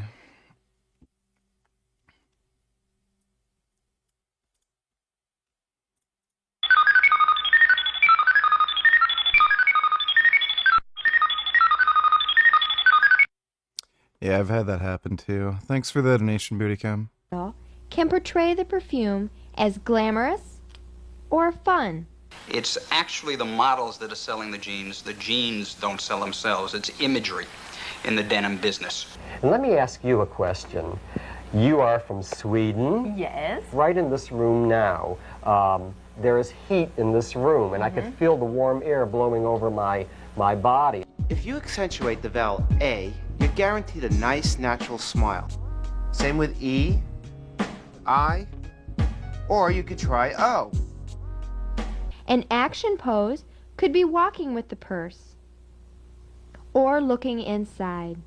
I suggest to all models she should go for haircut, for her good haircut. And she should have something more, not too punkish or not too extreme. We had a call for an industrial video for poultry, and the client was looking for actors or actresses and models who resembled an actual chicken. Now watch how you can accentuate the U for What? a more sensual look. How does a human being resemble a chicken? You. To express with the mouth, you can use 4 sounds. Ooh. Ah. Wow. Gee. Many times when I have a call for children and for 2 hours the child is crying, I will not stand for a child that cries. Well, I got started in modeling first. My uncle was a photographer. It's been great, so here we are. Everything's going all right. Now let's put it together. Well, we have shared so much information with you during this video. You'll probably watch it several times over before you understand it all completely. If you have any problems, do me a favor, give me a call sometime. Oh, I sure will, Joe. Action poses work well with most props, such as drinking the Pepsi. Custom cut. Custom color. and individual look. So, her face. like this. These are some of the best videos I've ever seen in my fucking life, dude. You, but I'm a little worried about trying to ski for the first time. Me too. What happens when you fall down? Hey, kids. What was that? What's that? Oh my gosh. I can't believe Wow. It's me. My name is Snowball. I just thought that you might want to come out and play with me until your parents get back. What are you? Yeah, my mom and dad never told me about... Well, of course they didn't. I'm one of the snow monsters, and adults can't see us. Only kids can. Snow monsters? Yeah, snow monsters. But don't worry, we're really friendly, and we're here to make sure that kids have fun while they're skiing and snowboarding. You mean there are other snow monsters besides you? Oh, yes. I have lots of friends that live out here in the snow with me. We just love it when boys and girls like you come out to play with us. Sometimes we even play tricks on them.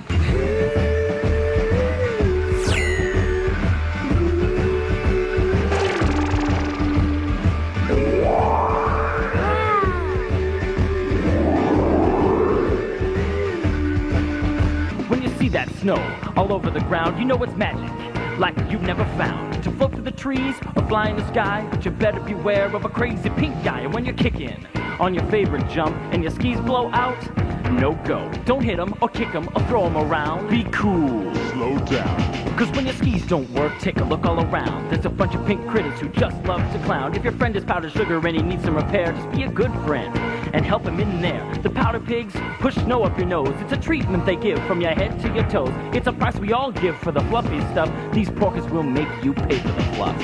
I sure hope you'll never forget this day. Snowball, I'll think of you every time I fall down.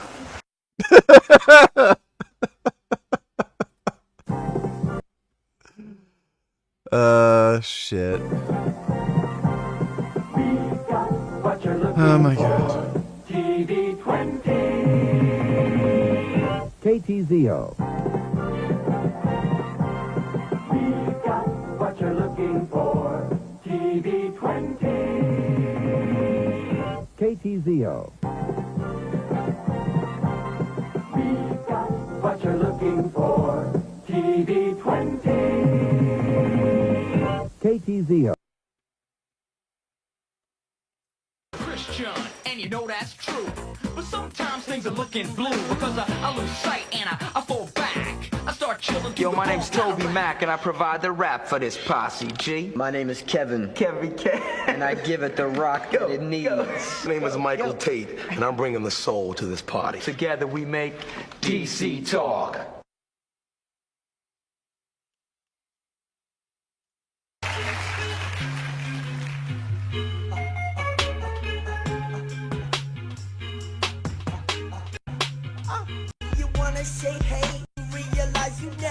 I don't know what the fuck that is. I have a question for the guy on the end there. You don't look like you have acne. Do you have acne, or did you? Okay, so Randy, what's the deal? Why don't you explain why you're here? People think that I eat too many chocolate bars or too many junk food, or that I just don't wash my face. I've tried many things. I've tried everything, but just nothing works. It's hard to believe now, right, that it will actually go away.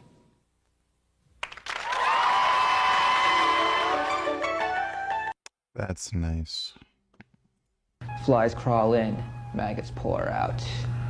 The big ones eat hearty and grow very stout. They bore holes in your nose, they eat your fingers, your privates, your toes. Is that it? No. Where's the rest? I paused for a moment because there's a pause in it. Oh. Just when I thought it was all over, a hand lifted me high in the air. It was my shepherd. Was I happy to see him? And my shepherd was happy to see me, too. He forgave all the bad things I did that day. And do you know why? Because my shepherd is Jesus, the Good Shepherd. He always forgives us, no matter what.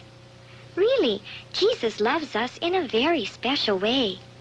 He's the best friend anyone could have.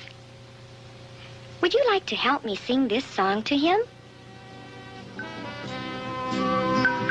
Our Good Shepherd loves each one of us. He takes care of us. He keeps us safe. We'll always stay with our shepherd. Our shepherd loves us one and all. We'll always stay with our shepherd. Our shepherd loves us one and all. This is like gay programming for kids. It's so weird that Christians are like fucking complaining about gay kids in like cartoon shows.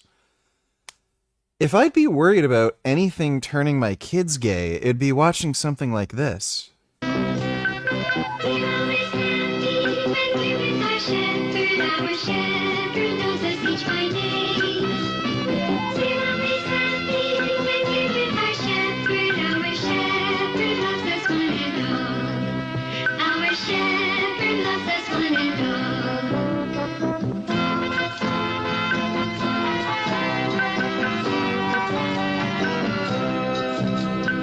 We love our shepherd. Our VG is our shepherd. You're hilarious, Gig. shepherd is Jesus. Jesus loves us, and we love him. We always want to stay with Jesus. Our shepherd loves us one and all. I'd rather hang out with the cute, fluffy animals than Jesus. We always want to stay with Jesus. Our shepherd loves us one and all. We're always happy when we're with our shepherd. Our shepherd knows us each by name. I know many of you folks out there ain't never heard of me before, but I guarantee you one thing. Before the show's over, you ain't gonna forget me. Okay, boys, let's go.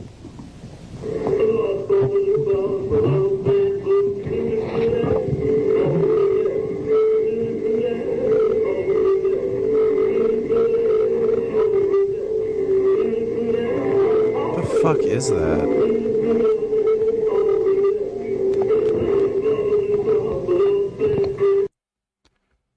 I have no idea what the fuck that was.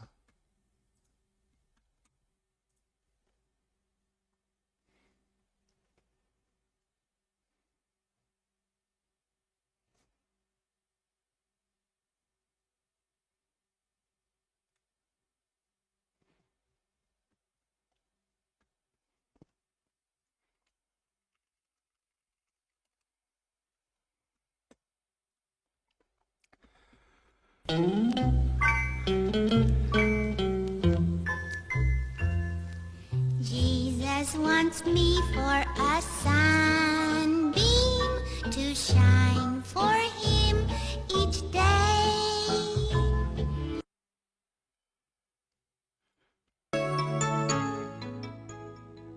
Let's take a relaxing break and leave cyber stress behind. Come with me to a clearing, a stream, a mountain.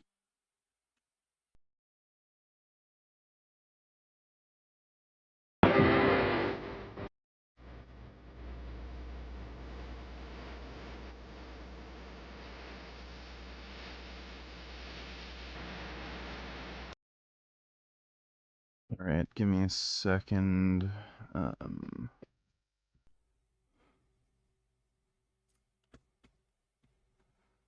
I hate how there's this extra stupid thing in Zoom. I don't think this is a problem sharing. I know with the one stupid fucking video call software I used before, it would show a link on stream. And then random ass people could come in. I don't think this is a problem here.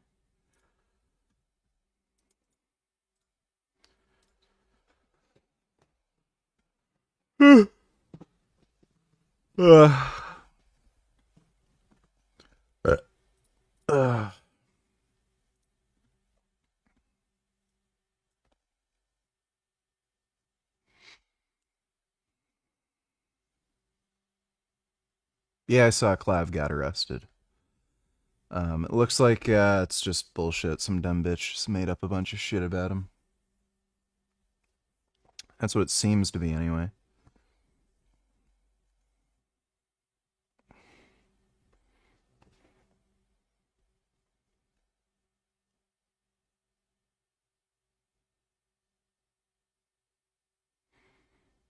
That kid that misspelled Satan was fucking hilarious. Funniest thing was the pizza restaurant where he kept getting calls from people who thought it was Planned Parenthood. And the fucking guy who said the stripper was really good but she got pregnant.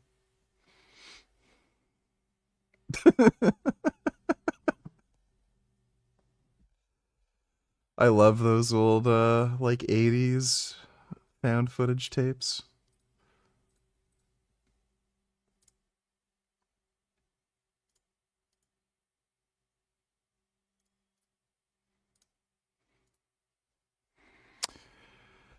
Pat should be coming in any moment now.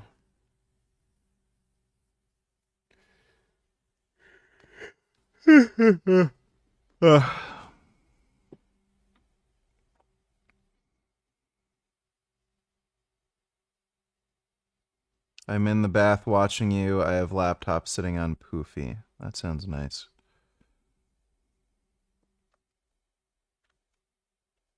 Where the hell's Pat? Oh, there we go.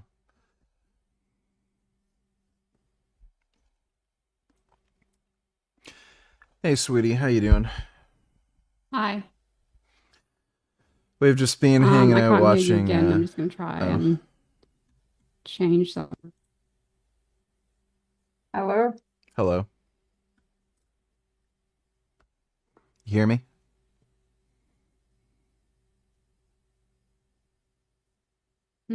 Still can't hear you.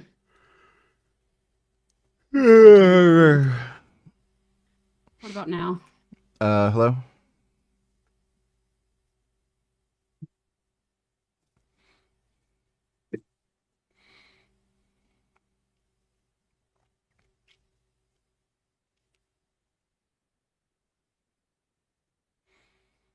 Back from a power nap. I also had a power nap. You can hear me? Yeah. Okay, how you doing, sweetie? I'm good. How are you? Good. We were just laughing our asses off to some old like 80s VHS tapes. There's some guy who visited a Chicago pizza shop and his number was similar to Planned Parenthood and people kept calling his pizza shop by accident when they wanted Planned Parenthood. I actually wanted to react to a video with you. Yeah, same. Yeah, it's called What to Do on a Date 1950. Okay. This will be Huh? This will be interesting. Yeah. All right. Let me see if I can make our camera bigger. Okay, it doesn't look like it. We're tiny little things on my screen, but there we go. You should be able to hear this.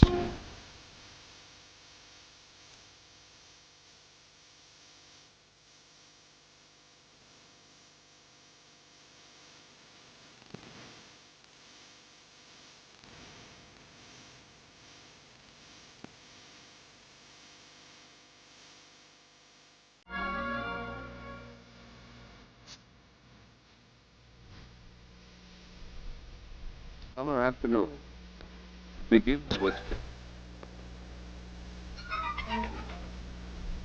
see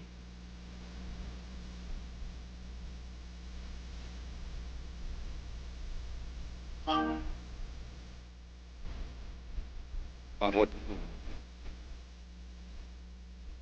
real dating. What? Oh.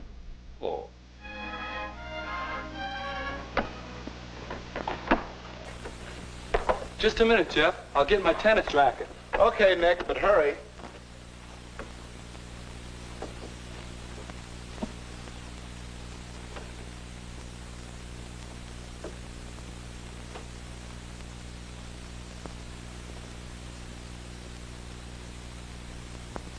Hey, what about asking Kay to come to the community center with us on Friday to fix up that scavenger sale? We could make it a double date. What? You heard what I said. That's no place to take a girl on a date. Helping to fix up the scavenger sale. Is it? Why not? On a first date? First date? Yeah. Well, Kay's a swell girl. I was I actually kind of like just taking girls out to do normal shit, because then you kind of get a sense of how they actually are, and they're not. It's also generally cheaper, too, because you don't have to pay for, like, a movie or night out or anything. I don't understand where they're going, the scavenger. I don't know what that is. It sounds like they're fixing up some kind of thing for, like, a, I don't know, business or maybe their church or something. Yeah, like a community thing. Yeah. I've never done anything like that for a first date before, so Yeah. I don't know. Like my only comment is like I don't think I would see the other person as a romantic interest if we were doing that. Yeah. Like if that was the first date, like it would be, yeah, like I wouldn't be in a mindset where I'm like, oh, I really want to date this person. I guess that would be my only comment. You'd want to go to the BDSM shop or the pet store.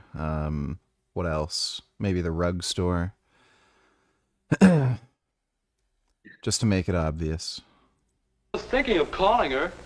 Maybe ask her to the show Friday. Good picture. Wagon train. Well, hurry up and call her and let's get going. I still have to get my things yet. Call her now? Sure. You know the number, don't you? Okay.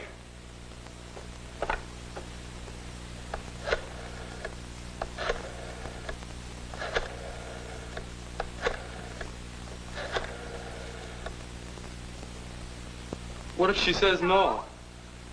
Hello? Oh, hello, Kay. This is Nick Baxter. Oh, hello, Nick. How are you? Fine, thanks. Say, Kay, next Friday, would you like to see Wagon Train at the movies? Oh, I'm sorry, Nick. I suppose you've got your mind made up to see it? You've seen it? She's already seen it. Well, ask her about the scavenger sale. Go ahead. Kay, you wouldn't want to help get the scavenger sale ready at the community center, would you?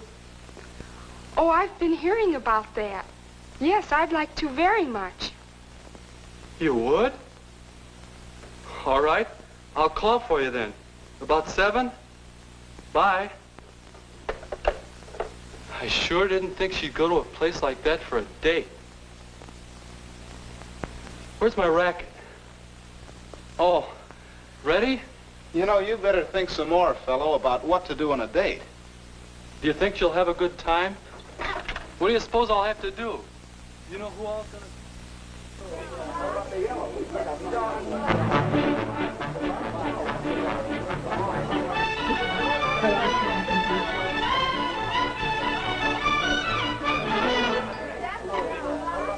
Now, you may not have thought of this sort of thing as a place to take a date, but it looks like it could be fun. Huh? This is something you do sort of after you start dating, and then like your boyfriend volunteers somewhere. For and you're me, volunteering to- it's a little more normal. This seems a little too dorky. But, yeah. I like doing more normal stuff when kind of meeting a girl. It's like going to the gym, having a workout, or I don't know, just going shopping or something for like clothes or, you know, just food, stuff like that. I see the shopping thing. I wouldn't go on a gym date. Yeah. I mean, I go to the gym with you because we're Yeah. already dating, but I wouldn't go on a first date on a gym. That sounds weird. I think it's a little more normal for people who are really into working out. But yeah. Okay. Yeah, a little weird for normies.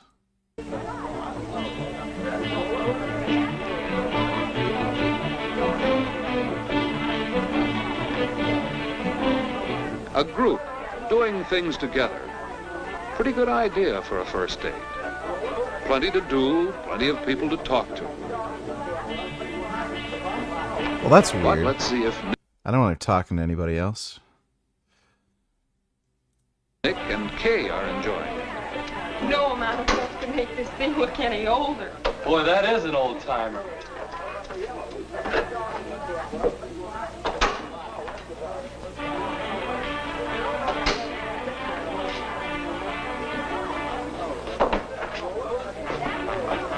Can you help me put the sign up? Oh, sure. The right thing to do there would be to hoist her up. How's this? That's about right. Thanks.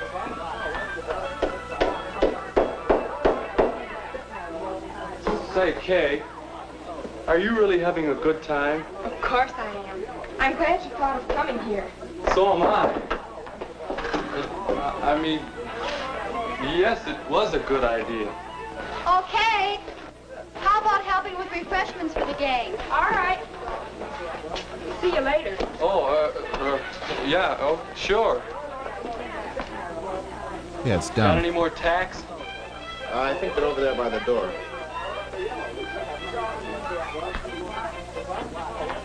Yes, it was a good idea to come here. How does Jeff get ideas like that? Hey, what's this? Maybe this is where Jeff gets ideas. A list of coming activities. A bike trip. That could be a lot of fun. A chance to do things with a group. Bikes are to get fun. acquainted. It does look like a good time if your partner likes it. Would Kay enjoy a bike trip? Or a weenie roast? Another group date. A chance to learn the give and take of working and playing together.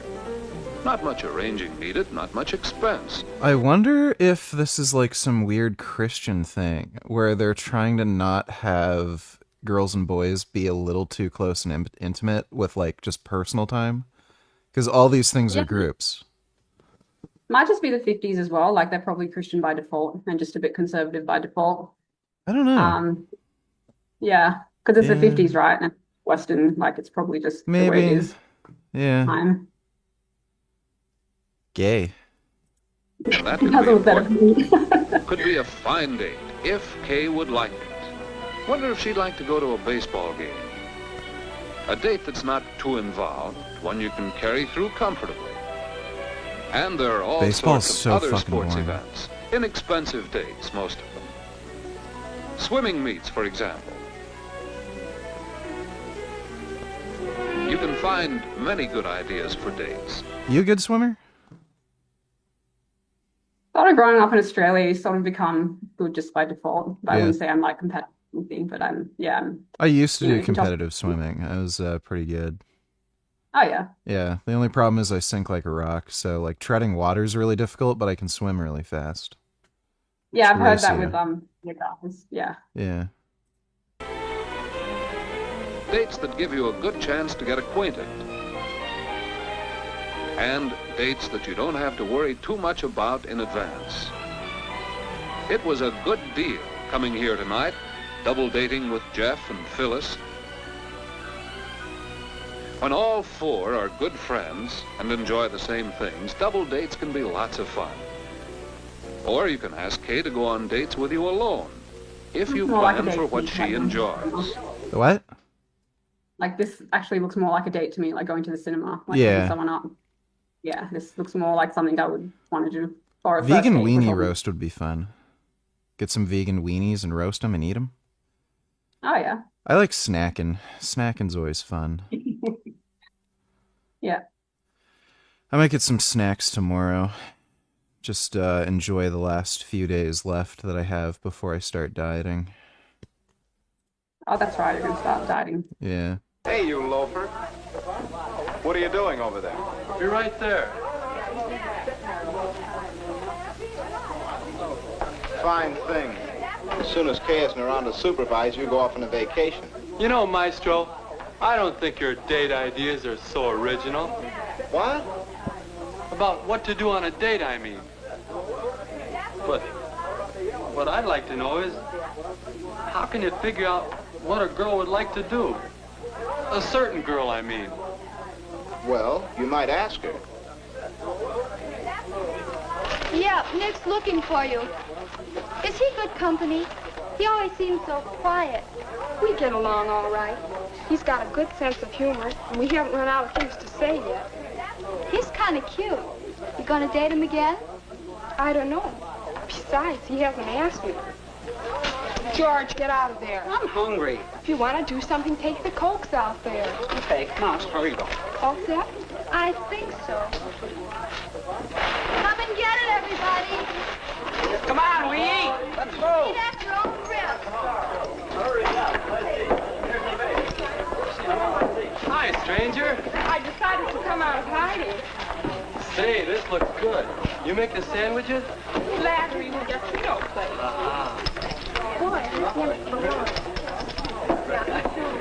It'll be nice when you can make me sandwiches. We can have our traditional Christian relationship. Where should we go? How about over here? Oh, fine.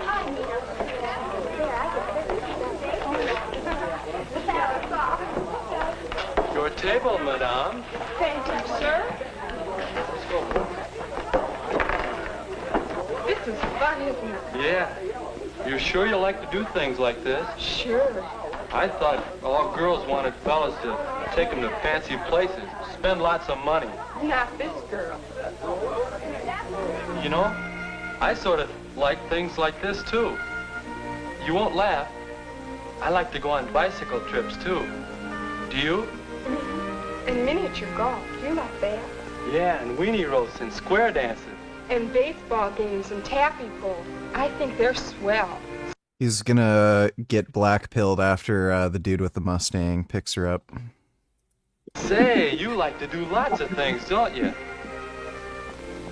Say, Kay, next Friday there's gonna be a weenie roast, or there'll be a bowling party if you'd rather do that, or we could go to the band concert.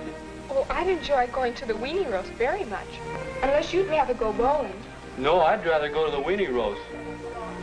Weenie If Jeff roast. goes with Phyllis, we could double date with them.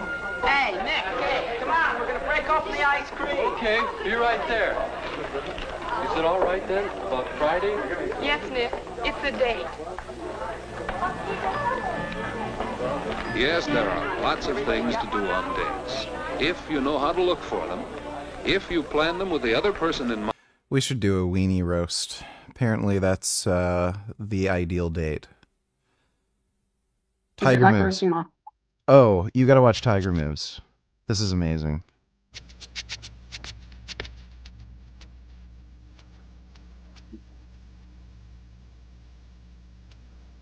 Savage beauty.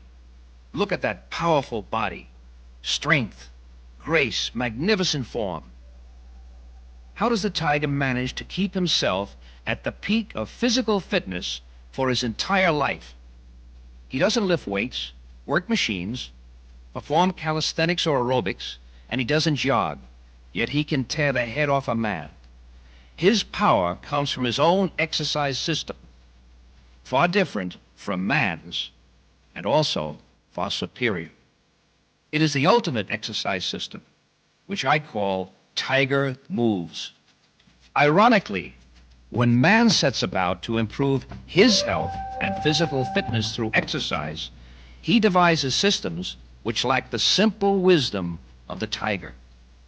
Low-impact aerobics has far less injuries than high-impact, as does belly dancing, with its smooth and completely natural moves.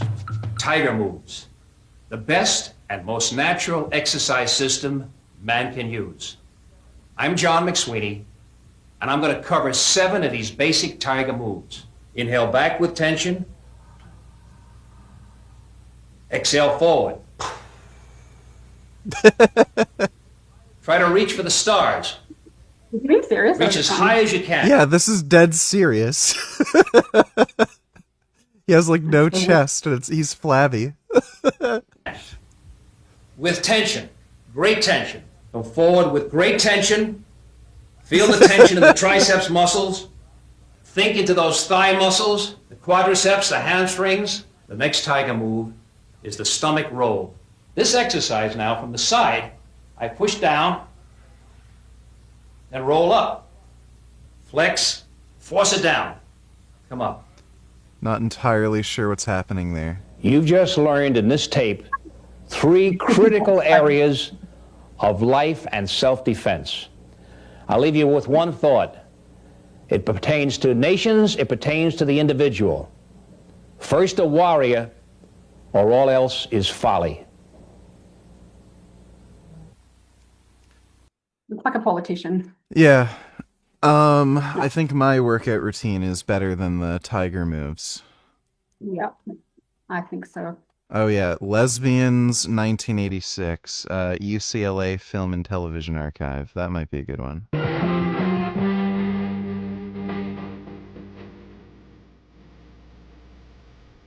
Lesbians. I think we have a problem with that word. All 3 of us. I don't know. Do you? But I mean, I just find it so limiting. I just think that we're women who care to express our love with a member of the same sex. And so when you do lesbian... That's what I feel whenever I shower with Isaac. It's just a couple of guys fooling around. I think the public expects a certain type of woman, and we're all different. Yeah. How about families? I mean, don't you want a family? Don't you want kids like normal women? I have not talked to another gay woman who doesn't have the same feeling that runs through all society of women, heterosexual, homosexual. Absolutely, we've all had those same feelings and desires and question, do I or don't. But being a gay woman does not limit you from having that family. What about a man? Don't you need a man in your life? We all have men in our lives in varying degrees. Friends, brothers, fathers, you know, we have close relationships, and I dare say most of us have had relationships with men, including sexual relationships, to one degree are not satisfying. So we do have men in our lives. I don't... The thing is that the only reason why you need a man in your life, one is if you want to have a baby. Of course, you don't even need that as long as there's a turkey baster around. And... Very hard. I know, that's true. Okay, yeah. I think when people say, don't you need a man, they're saying, don't you need to be loved? And we don't need a man to be loved. Yeah, that's a good way to put it, yeah. Have you ever thought about getting help? You know, I mean, have you ever thought of yourself as a sicko or anything because you're a lesbian? Oh, no. My friends I have, but myself, no. No, I've certainly felt, you know, I had a sister who I was very close to, and when I shared that with her, she had a difficult time with it and sort of backed off of our relationship. It had been a fairly close relationship, and she became somewhat withdrawn and cold and not as loving, and we just let that be for, probably 3 years. I don't know how my dad thinks of it, but my mom told me she wouldn't care if I was gay. It wouldn't make a difference to her. Yeah, my parents don't like it, but I don't think it would change how they felt about me. They're kind of just like old school, and I don't know, you know, like racist grandparents, and I don't really care about their views. So yeah, you don't want to have kids or anything, do you? No. Yeah. Yeah, my mom knows I'm never gonna have kids either, so yeah, she's just never cared. And my brother, that was painful because... Your brother what? Like, my brother had a kid with his partner, so like they have grandchildren now. So that takes the pressure off. Yeah. We had a close, loving relationship. But that's good again. She's come to terms with that. She has a daughter that's gay, and that was the hard part for her. It was not only dealing with her sister, who she's very close to being gay, but also her daughter. And she's very loving and very supportive of both of us now. Diane, tell me about the roles that lesbians play, you know, butch, femme, all that. You ever done that? No, I haven't. So you play the butch role, huh? No, I just play Diane. I've always been the same. My friends are mostly quite boring. We live in suburbia. The 3 of us live in suburbia. We all have Webers, don't we? I have yours. Yes, you have mine. I had 2. There you are. You know, I have, I don't know. See, talking about being gay is like talking about breathing. You know, it's very difficult to talk about being gay. Gay is just it. Lesbian. It's weird how they all look the same. Noticed there's like a lot more homogeneity among the way lesbians look compared to gay dudes. There's a lot of like gay dudes you wouldn't even be able to tell. They just look like, you know, normal dudes. They act that gives them away rather than how they look. The what? It's more the way they act that gives them away rather than. Yeah, but you see like a lot of lesbians with like square jaw, short hair, glasses. Yeah. Yeah. Qigong training. Yeah. Definitely easier. Qigong training develops the body in terms of energy. And begin bouncing on your ankles.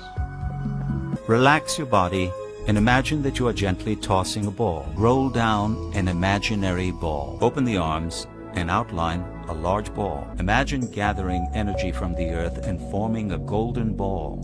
Push the ball outward. Pick up the ball to heart level. Place the right hand above and the left hand below the ball. Embrace the ball and compress it inward. Hands on top of the ball and push it down to the abdominal area. See the energy as a rotating, spiraling ball nourishing the organs in the lower abdomen. See the ball expand outward. Let the ball disperse back into the earth. This action is optional and not necessary. Just these the reason we're watching these is just because these videos are just fucking weird. I just love this shit. This lax exercise is called trembling horse. Shimmy down the body. Feel the stagnant and trapped energy shake out of the muscles, tendons, ligaments, and... One of the best ones is Turtle Dreams. Whoa. It's too long to watch on here. It's weird. It's a avant-garde art thing, and it's just baffling. You should watch that on your spare time. You won't be able to get through the entire thing, but it's just fucking weird. Was blind, but now I see. 'Twas great. Yeah, I don't like his videos that much. No? They're weird and boring, sorry. Yo-Yo Woman's $100,000 challenge. That one might be good. Oh, this one you might like. Butting, used in aerobic self-defense, is to escape from a rear attack. I don't know how well that's going to work.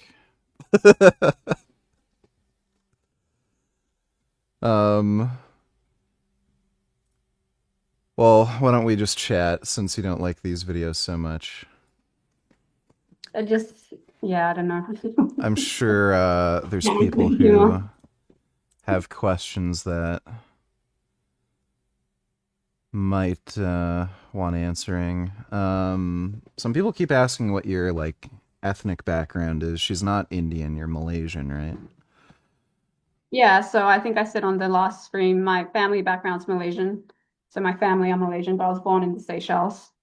So that's an island like in Madagascar, not in Madagascar, kind of near Madagascar in the Indian Ocean. So geographically speaking, that's where it is. But I've never been back there, and it's just like this place that rich Europeans kind of visit. Yeah, but I don't really have much to do with Malaysia or that place. Yeah, I've seen Madagascar prisons. Holy crap, that is a nightmare. Oh, it's so bad. They've got plague running around the prisons because there's rats that carry the plague, and they only eat this one weird root vegetable that's bitter, tastes like shit, and they all have these nutrition deficiencies. And they have to cook this root for like 3 hours for it to even be edible. And that's the only thing they're served. It's horrendous, just nightmarish. It's disgusting. Yeah. Why are they cooking that and not other things? Just the cheapest thing, I guess. Yeah, Wow. They have like no money for the prisons. Yeah, I can't imagine prisons that nice to begin with. Yeah. Yeah, Filipino prisons are also pretty bad. Vitali was locked Yeah. up there for like 3 months. Yeah, he lost a ton of weight. I know some people from the Philippines, and they say it's just the culture's really dodgy, and there's a bunch of crime, and it's just not like obviously in every place there's going to be nice spots, but it's just like not that good, the quality of life. Yeah. I like the lemurs in Madagascar. I'm a big fan of lemurs. There's a I like lot of lemurs different too. lemurs. There's the ring-tailed lemurs that do the stink fights. There's the fluffy brown ones that just like stand in the sun and keep their hands up. Like they're doing Tai Chi. Yeah, yeah, the Tai Chi lemurs. Yeah, animals are cool. What's your favorite animal? I really like Siberian tigers, and I like the tigers that kill people. I think that's the Bengal tiger. Yeah. And I also like rabbits, obviously, and panda bears. So those three. Yeah, I really love lemurs. I love all sorts of squirrels. Tigers are cool. I think I like jaguars the most out of any Yeah. big cats.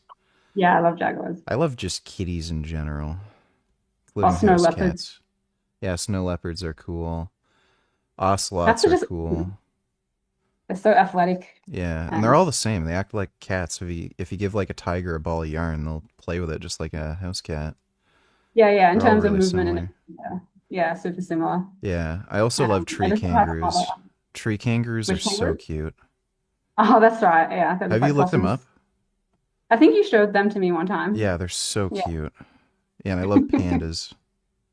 Yeah, I was obsessed with panda bears when I was little, when I had all these panda bear stuffed toys. And everyone in primary school just knew me as like this person that was obsessed with pandas because I would always draw them on the Yeah. board or like on paper. Yeah, Yeah, it pandas was are so cute. cool. I don't know if I'm a big fan of too many like aquatic animals. I guess I like otters. They're like semi-aquatic. Fish are kind of neat just in general.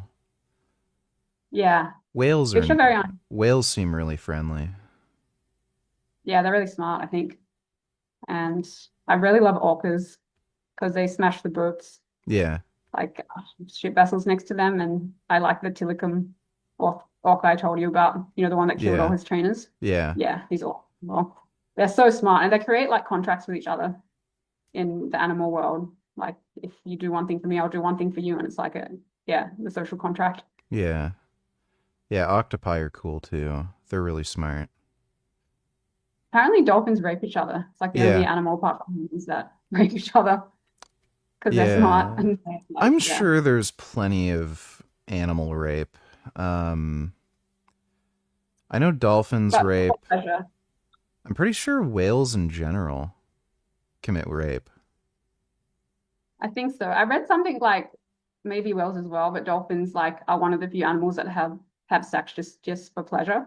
So when they rape, it's like for pleasure. Hmm.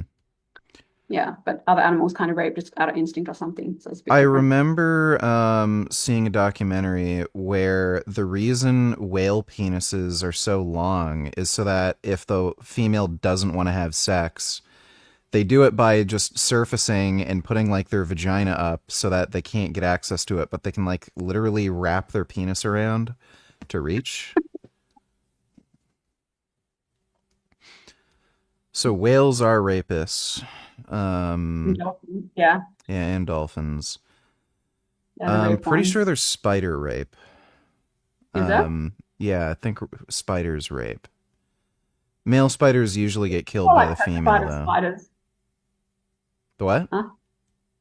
There's so many people are petrified of spiders, like this deep I don't like phobia. them, but I'm not like terrified of them or anything. Like they're Yeah. creepy. I do get spider bites occasionally that are annoying, Okay. but yeah, I don't like them. They're gross. I'm more grossed out by like slugs and moths. Like I really have a phobia of moths. And Moths? it's not like a rational phobia. Yeah, like flying insects going Really? near my face. Yeah, I really like am petrified of them. Weird. I can handle like actual dangerous. Wait, let me. What screen should I share? I'm sorry I didn't like the video before. That was just too weird. I'm glad Yeah, we're I know talking. there's like cotton candy moths that are pretty cool. Is this gonna let me type things in? cotton candy moth. Meet the rosy maple moth, Oh. a species of silk moth, and probably one of the cutest moths on the planet. They stand out because of Look their at him. beautiful Look at him. pink and yellow coloration. Look, Oh they're my little God. fuzzy guys. They're small, only about 2 inches wide or They're so 5 little and centimeters, fuzzy. and live in North America, Look at. mostly around maple trees. You're scared of that? Yeah, I'm like really scared of moths. That's weird. I love moths. Yeah. No, and butterflies as well. So is my Really? brother, so it must be Oh my god, genetically- that's yeah. weird. I remember I did this law internship in Borneo. We had to go to Borneo, and we had to do this jungle walk. And there were massive fucking butterflies there, and everyone was making fun of me. And That's they kept on flying in my bizarre. shoes. Yeah, because I had these brand new sneakers that were bright yellow, and they kept flying in my fucking shoes. Yeah, I was like, fine. That's so weird that you don't like even butterflies. Yeah, I also like cicadas. Cicadas are great. Oh, Yeah. we have all these in Australia in the summer. And just like glue my windows shut. What about little bumblebees? They're okay, but I don't want to get stung. I'm not scared of them. Like I'm. Bumblebees don't. Like I'm scared of them. I don't think bumblebees really sting. I know they can sting, but yeah, bumblebees seem to be pretty non-aggressive. What I don't like is the unpredictability of the wings and like how it goes everywhere. That's what it is. And if you look up the fear of moths, that's what most people say. Whereas with spiders that move with like rationality and like intentionality, so I'm not as scared of them because I can kind of predict what they're doing. Right. Okay. Yeah, Weird. just to expand on that phobia. Yeah, that's strange. Elias $22. It's time to talk about the grape baby. Why would Pat be in favor of having it? Did Pat ever date a diagnosed sociopath and potential narcissist before? And does she know about the OnlyFans dildo thing? I have no idea. Grape baby. I think he's talking about your stance on women who get raped and get pregnant. Like, do you think they should be allowed to get an abortion? Yeah, I think like if the baby's just like just sentient, then it's okay to get the abortion. But the more sentient the baby becomes, Sure, yeah. it's less okay. I'm going to be okay with the abortion. But if it's just like reached sentience like that or something, Sure. but yeah, so and depending on where we'd have to look at each ad hoc case. Sure. That's where I would land. Okay. What was the other question? That's sensible. Did you ever date a diagnosed sociopath and potential narcissist before? I've not dated a diagnosed sociopath. I've never been but diagnosed with I've that dated either, a by the way. potential- Sorry? I've never been diagnosed with that either, by the way. Oh, okay. Yeah, I'm thinking of Mark, my last boyfriend, like a couple of years before you. He wasn't diagnosed. I don't know if he was potentially a narcissist, but I wouldn't say for certain. Yeah. But he also had good qualities, so I'm not trashing anyone. Yeah. And the OnlyFans dildo thing. Like, yeah, I did OnlyFans. Shoved a dildo up my ass. I made good money from it, okay? You gotta do what you gotta do to pay bills, okay? It's how it is. But, much like the octopus, moths have beaks that tear. Do they? Do moths have beaks? I don't know. I've never seen a moth don't know. mouth. Oh, they're so scary. I like I would moths. like, when I was in my room, I'll scream and just run, and someone else has to deal with it. Weird. But spiders are okay. Yeah, they're fine. Weird. Yeah. I've never heard of that before. Like, I find spiders kind of move erratically. Like, they'll suddenly just kind of go all over the place or something. I don't know. Not really. Hmm. And they're not flying as well. They don't have wings. If spiders had wings and had the movements of moths, then maybe. I know Like, there I are imagine them- spiders that, like, make parachutes. And then they'll use that to, like, fly around. I haven't seen it. Hmm. Might be rare if I saw it. But yeah, moths and butterflies, I'm out of there so fast. Like, yeah. So does that even extend to birds? Yeah, if they get small enough and if they get crazy enough. Hmm. Because my dad used to be obsessed with birds when I was younger, and he'd raise them in the backyard and trap birds. And then the council came over one time and told him not to. But one time he raised these birds, and they all got stuck in my hair as well. and it was just like not a good They experience. budgies? There was some type of parrot, and one Okay. landed here and one landed on my head, and then they They all got went stuck like in in my your hair. hair? Yeah, Huh. my dad had to like get them out, and yeah, Hmm. it was just horrifying. I don't know, it was traumatic. Strange. I think the animal that I'd have to be like most afraid of would have to be like chimpanzees. Yeah, they're scary. Yeah. I can Because see they'll that. like rip your face off, tear off your genitals and stuff. And you have no idea like what the hell they're thinking. They can like just snap on you for no reason.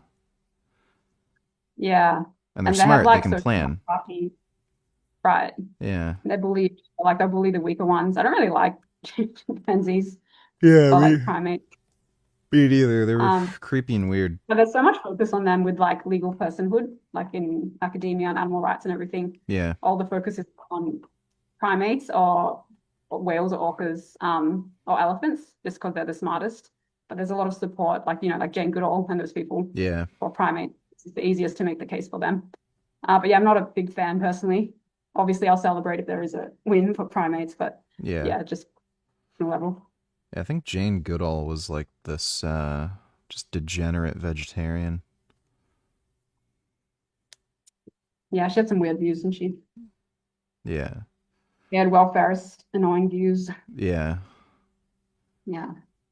Oh yeah, I guess you must hate like wasps, like yellow jackets and shit.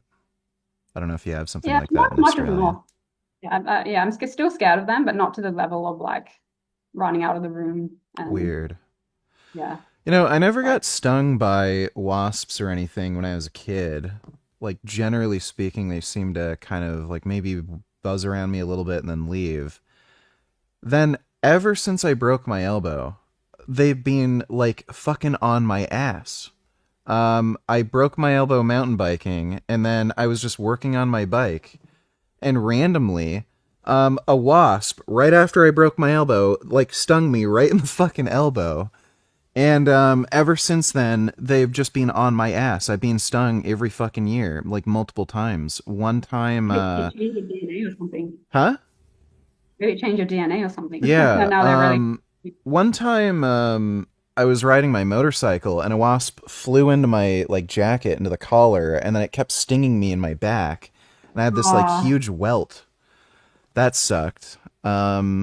Yeah, and then this summer too, they flew into the garage at one point, again when I was working on my bike, and then stung me a few spots. There's a bunch of wasp nests that like to, all the same area. There's like this one light in front of the garage that they like to make a nest in, and then on the siding of the house, I have to like spray poison and stuff to get rid of them. yeah. Yeah, they're not can be nasty, but I'm not I Yeah. could probably deal with that situation, without getting some kind of like uncontrollable fear. Apparently, moth larvae have strong mandibles, jaws that tear clothing. Wow, that just sounds really lovely. Huh. I like moths. Did I send you the video on the Hercules beetle? Potentially. I don't know if I You sent me a sent lot of that. stuff. There's Hercules beetle breeders, and it's a really weird, complicated thing. They have to get old, dead pieces of wood, because like they feed off this type of wood, and that's how you get them to grow. Because when they're in the larvae form, it takes like months and months, and they have to feed on that wood for a prolonged period of time. Looks like a rhinoceros kind Yeah. of shape. Yeah, they're Yeah, kind they're of neat. okay. Apparently, they're the world's strongest bug. Oh yeah. Yeah. Anything's better than moths. Not to handle. I think they might fly. They look like they have wings. It is a beetle. I fucking can't stand Insect world is cockroaches. kind of very bad, so, Cockroaches are nasty. yeah. Yeah. Sydney has a cockroach problem with a lot of places. Yeah. Yeah, but Yeah. you can usually take care of it. They have those big Madagascar hissing cockroaches. Have you seen those? No. Yeah, those are big. Yeah. Who is this? This is my girlfriend, Pat. We I are don't want to talking look at with it. Pat. Who is this? What's up? Who this? And, Pat, do you like Jet Frenzen? What's that? Just someone asked a question. Do you like Jet Frenzen? Do I like what? Someone asked Pat, do you like Jet Frenzen? I just Jet don't know who it is. Frenzen. I don't know who that is either. Oh, yeah, I do. He's just this guy that makes videos in his basement. I think I told you about him one time, and I said how I was sick of seeing content from women just being shallow and stupid and makeup and like just products and whatever. And then finally YouTube recommends me something from a dude. It's just this guy in his basement like talking about philosophy. That's the person. That's so weird that someone asked me about it. Do you get recommended a lot of makeup and stuff? No, but I'm just saying like on Instagram, those are just the videos that kind of come up. And every time I see content from women, it's like that. And I think I just had a couple of days where that's what I was seeing. And then I was like, I just something else. And then the first guy content I see is this like this deep, thoughtful kind of like, yeah. I usually get animal videos on Instagram. Oh, yeah. It's pretty much my whole feed. I think it's because sometimes I like videos of like movie stars and stuff, and then they'll start just showing me, crap. I'm sure just Instagram knowing your gender probably feed you specific stuff. But yeah, that guy does nice videos. Very thoughtful. Svetlana. Oh, is this... I think I know what that is. Yeah, we're not playing that game. Thanks for the donation, dipshit. Nice try. I can make out some of the characters, and I know what that's gonna say. Oh, trolls. I find it so weird that person asked me about that person though. Are you looking at my chat? Yeah, your chat. Because I have it open and it's open. But I've just like muted your YouTube video. I ain't scared of insects unless they're damn huge and fat. Well, that's like no insect. Yeah, most insects aren't small. huge and fat. It's like the reason they're kind of annoying is because they're like weird and small and crawly and beady. And there's like many of them a lot of the time. Right. Like that's what I hate about them. Like there's just a lot and they're like everywhere. Yeah, yeah. If they were big, then it's a different type of scary. It's no longer insect scary. It's like monster scary. But they're scary because they're small and that's their scariness. I used to have this funny dream where my house was just infested with insects everywhere, just crawling all over the walls. Like you couldn't even step anywhere without stepping on bugs. And like when I was a kid, I lived with my mom and my grandparents, and I would tell my grandfather, like, can you get poison or call an exterminator or something? And then he'd say, no, it's not that big of a deal. And anyway, the only reason the bugs are in here is because you left like a mess or something on the carpet. Like he'd blame me for it and then not do anything about it. And it's like, it is how he'd act, but if it ever got that extreme, but it's always funny how in dreams, like yeah, they'd act the way they act, but it would just be to like some ridiculous extent. That always happens to me, like something really dramatic, and my sister would just in the dream would be like, "Oh, you'll be fine," but that's how she's like in real life. But in the dream, something like awful happened. Yeah. I had a dream recently too where there were Japanese murder hornets that were invading North America, and I was visiting my grandmother, and I told her, I think I see some Japanese murder hornets. You should probably go inside. And then she went inside, but then like I kept seeing more and more hornets that would get bigger and bigger, and eventually there were ones that were like the size of a building, and then they're shooting laser beams at me, and I couldn't run fast enough to avoid their lasers, and then the laser hit me, and then I woke up. That sounds like a video game. Yeah. 21st Savage, I'll just read it out because it doesn't make sense otherwise. Be good. Is Pat down to be shared between you and Durian Rider? Would you like to suck Durian Rider's dick with his girlfriend Michelle while Richie films it? I have a preference to not do that. Yeah, me too. Okay. Yeah, 21st Savage made me watch his sex videos that he makes with Michelle. They're really weird. What? Yeah. I don't want to. Yeah, you don't want to see it. They're weird. Yeah. I'll take your word for it.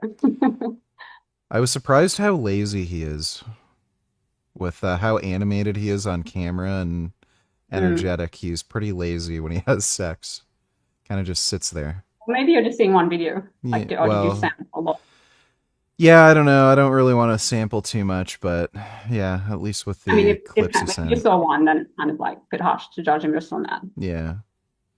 Well, I mean, they look like they have fun, so yeah, if they That's all enjoy matters. each other's company, then whatever. I don't think we're going to end up making OnlyFans content, though. You're probably going to stick to the professional life. And I'll be your kind of semi-secret, crazy weirdo boyfriend. I like doing the streams with you and vlogs, Yeah. but OnlyFans is probably not for me. Yeah, a little too much. Yeah.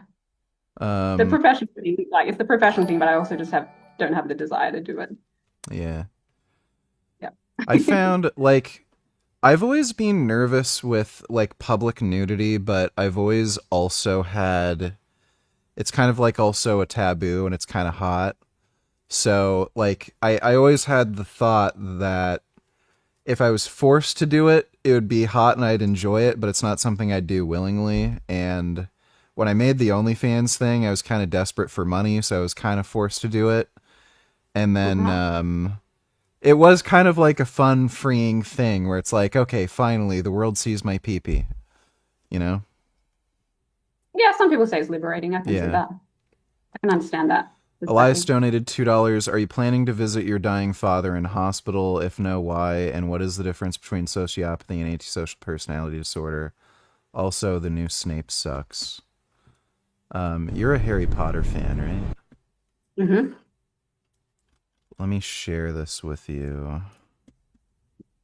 I think he might be right about the new Snape. Apparently, this is Snape. Yeah. Oh. I don't think that's from the actual Harry I've Potter. seen some things on the new Harry Potter.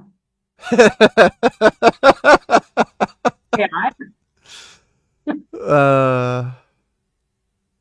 can't tell what's AI and what's not anymore. Yeah, you're a wizard, motherfucker. Jackson. Oh, these are good. 1969 Kid Snape, Teen Snape. Snigger.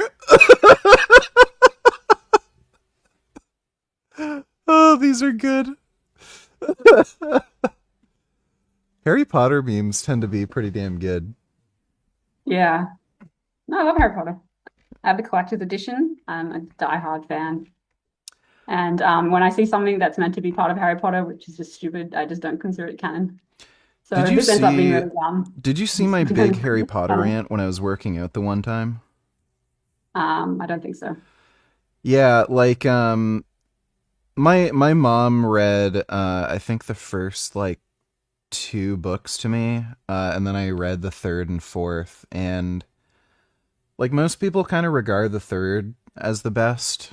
And it was just more action packed, like more was going on and it was more complicated story. It was definitely my favorite. And then I read the 4th and that was just so remarkably fucking boring. I couldn't really get through much of it. And that's when I stopped. But, there's like a lot of weird plot contrivances that I don't really like in Harry Potter. Like for one thing, why the hell does Harry Potter have glasses? Like they have all this, it's basically a form of technology, like the magic. They can't fix somebody's eyesight. Like I thought that was weird. I thought it was also weird that he inherited this ridiculous amount of like at least wizard money from his parents. why is he still living with them? Like once he He goes can't from the access it till school, he's 18. huh? Can't access his wizard like fund from his parents till he's 18. I'm pretty sure that was the thing. Well, he had access to it. Like that's why he bought all the crazy expensive chocolates and stuff when he was on the train. I thought that was money he was given as like an allowance, like he got given a portion of it. But I swear in the books it said something like once he's 18, you have. Clearly, it's still a substantial allowance. So like I thought that was kind of weird. And again, he could have used the magic to like pretend he was older, or like taken advantage of it to live on his own. Then he goes and lives with his like bitch fucking aunt and uncle or whatever the hell it was. And like again, he has access to magic. Why wouldn't he like torture them or something if they mistreated him? You know, like I thought that was weird. Huh? You get in trouble for doing magic outside Hogwarts. That was a theme that ran through pretty consistently. And he got in trouble for blowing up his aunt, I remember. Well, who the fuck cares? Like he's a kid. For one thing. So the idea that a kid No, I don't. It's like giving a kid a gun.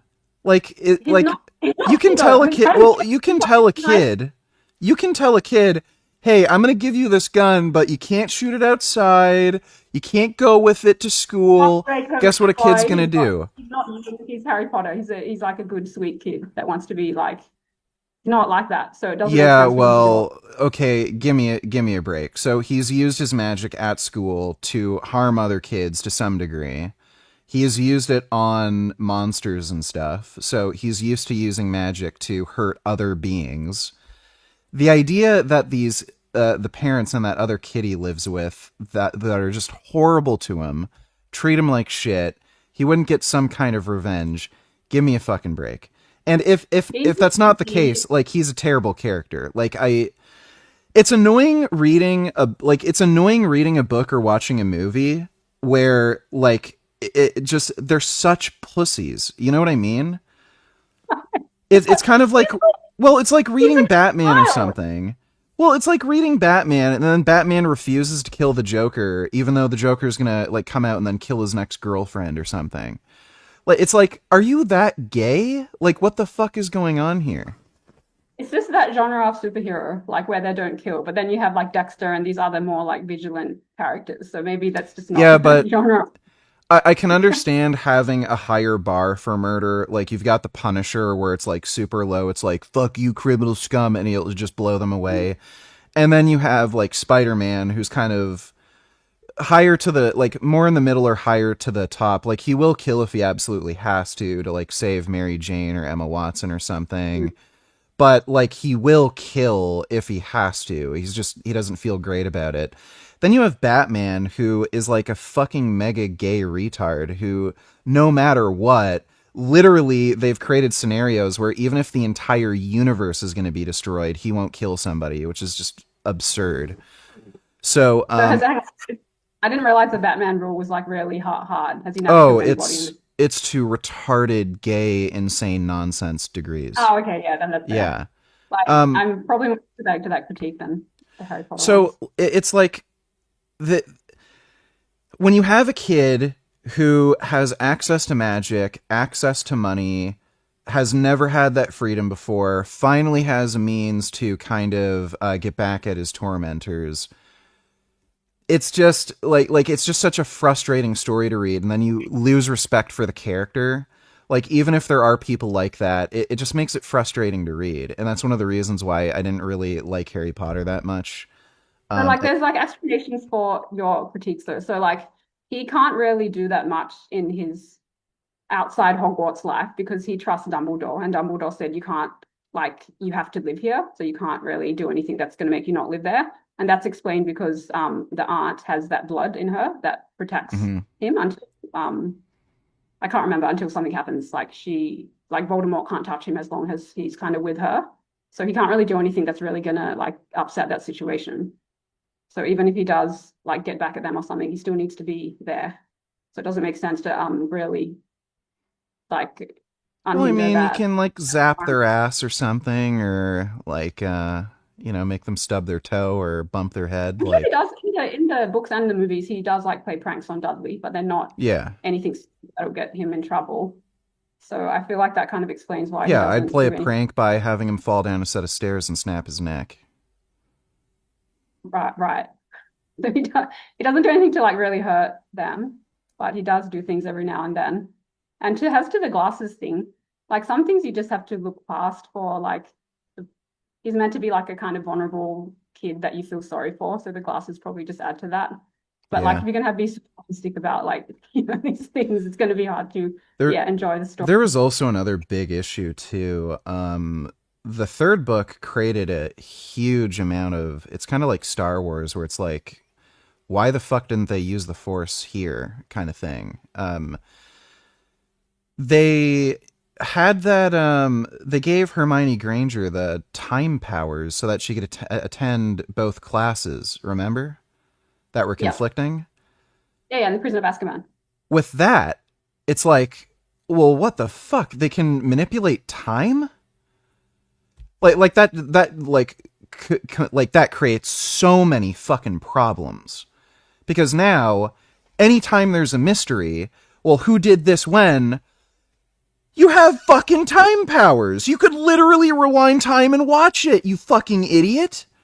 So, but like the mystery they need to solve don't involve that usually. They're trying to kill Voldemort, so why would they need to keep on going every back? single situation, like there was tons of like situations where it's like, who did this? Oh, who killed this person? We don't know. We're gonna have to figure it. They could literally manipulate time. They could rewind time, see how something happened, who did it when.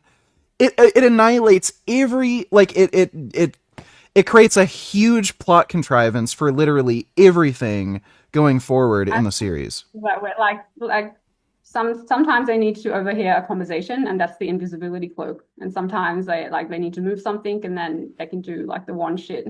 I don't think everything involves going back in time. That would be almost every problem could have been either been solved or figured out faster and easier and more efficiently with the time thing. Almost every problem in the entire series.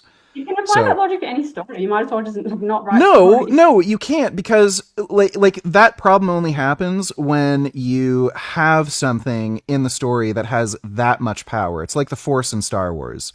So like anytime somebody like is about to die, or like some flip could have been switched somewhere where like somebody could have just moved something with their mind.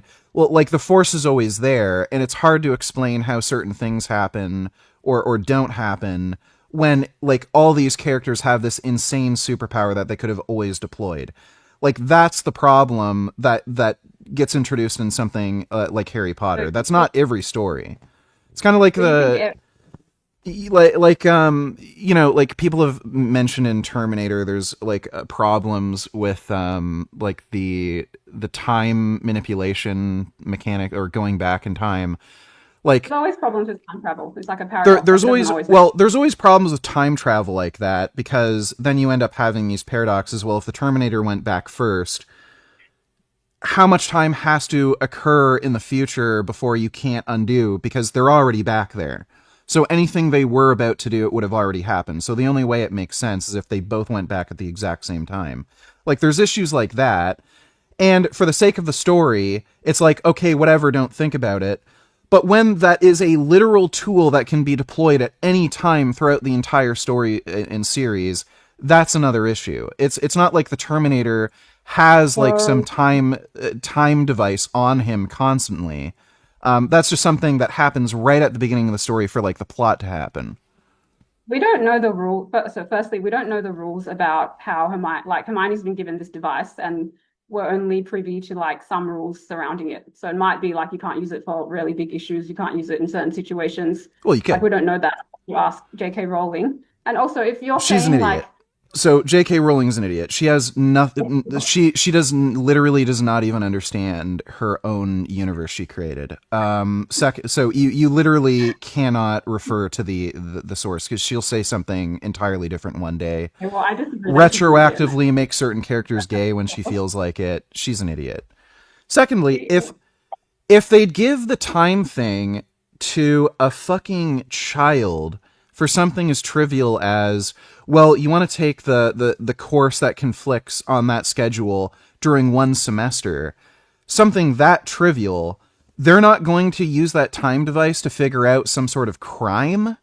Like, it became like a huge plot contrivance for the entire series. It makes sense that it's meant for trivial things because of the, like, yeah, use it for this like trivial thing for your class, but don't try and do all these big things because that's going to like erupt, you know, it might erupt like the fabric of the universe or something. That seems to be like an approach in time travel movies. So it makes more sense to give a kid like it doesn't make sense to give a kid this big responsibility of time travel, but like this limited kind of way to use it. I don't see why that's an issue. And I don't think J.K. Rowling's an idiot just because she doesn't have like perfect, like plot consistencies that you're talking about. She's an idiot. She called fucking PewDiePie a Nazi, so. I don't know about that drama, but I like most of her views. So that's the subjective thing, not like a factual claim about the universe. I think she's a dumbass. Like, after I heard her having beef with PewDiePie, calling him a Nazi, like, that was it. I don't even know the facts of what happened there. Like, I don't know. Why did she call him a Nazi? Was she like in just an insulting way, or did she actually think he's a white supremacist? Like, what's the story? I can't even remember the context, but it was like over something really stupid and trivial. I think he made it might have been over like this Fiverr thing where he paid some Indian dudes who couldn't speak English on Fiverr to hold up a sign saying "Kill all the Jews" or something. It was a joke, and then she literally called him a Nazi over that, like unironically. He's not really, I guess he's a comedian. Like, he's like a funny YouTube guy. Yeah, like he makes jokes. Like, it was obviously a joke. He was just trying to see if they'd literally do anything. And then she called him an N-word. Yeah, a Nazi over that. So and this is the same person, like, this is the same person who like absolutely hates trans people, like can't stand them. I think we're going to disagree on the trans issue, so I don't. Well, we might disagree on the trans issue, but I mean, like, what she says is just so insane and over the top about trans people. Like, she thinks they're like literally. She thinks trans people literally don't exist. They're people with a mental disorder, and they're all just trying to get into women's bathrooms to rape them. Okay, well, I don't agree with that, but I think there are some issues there that need to be like sorted out. So I haven't seen her say anything that extreme. So I feel like you're being a bit kind of. It's just weird that the person who like just has this quick draw with calling somebody a Nazi also has like these insane, weird, regressive beliefs on trans people. Well, we can disagree on that. Doesn't mean she's a dumbass or an idiot. I don't know. I'm not all I can say is I'm not the biggest fan of Harry Potter. I think first two books are kind of boring, especially the first. I thought that was pretty boring. Third book was more interesting and entertaining, but again, it just introduced that big, weird plot contrivance thing that I couldn't really get over. It just, the entire story didn't have to happen because of the time thing. So it's like the rules around the time travel. So I don't know why you're saying like but I mean, like you're just making assumptions that like it the way it was introduced in the book. It seems like it has like practically no limit on its power, because like Hermione Granger like mentioned things like don't even tell anybody because somebody might steal it or use it, and it was a big deal that she was even given it, and it's only because she's like the special, like trustworthy student. So it seems like it's this extraordinarily powerful device that can very easily be, misused. And then like the serious ass events that were like an existential threat to the whole school and wizardry itself, they're not going to use that. Like, I couldn't get over it. And then that was there, that thing we know of was there throughout the whole rest of the series too. Okay, so you interpreted it as this big thing that could change the universe or something. I didn't see it that way at all. So that tells me that like not everyone is going to share that critique. It's just you view it a certain way. But I'm right. That's the problem. I'm right, and everyone doesn't understand that I'm always right. You got these like weird autistic things in Harry Potter. Like that it's aimed for children. It's like this fantasy young adult fiction. It's not meant to be fucking Moby Dick or something. You know what? Kids should read Berserk, or they should read Conan. I think that's what they should read. Much better fantasy universe than Harry Potter. Well, the people have chosen. Yeah, well, they haven't. They don't know how good fucking Berserk is, and they won't even let you read it in school because it's too fucking hardcore. They want to turn you into a pussy with like fucking glasses and won't kill his stupid fucking cousin who's treating him like Harry shit. Potter, I had the biggest crush on Harry Potter in Prisoner of Azkaban when I was more his age. Yeah. I don't think he's a PUSSY. Well, how much can he bench? Who cares? Not everyone cares about that. How, like, I don't know. He didn't even make a move on Hermione. Like, I think in one of the books, which one was it? Like the 4th or 5th or something. I think he was thinking of asking her out to the dance, but he was like a bitch about it.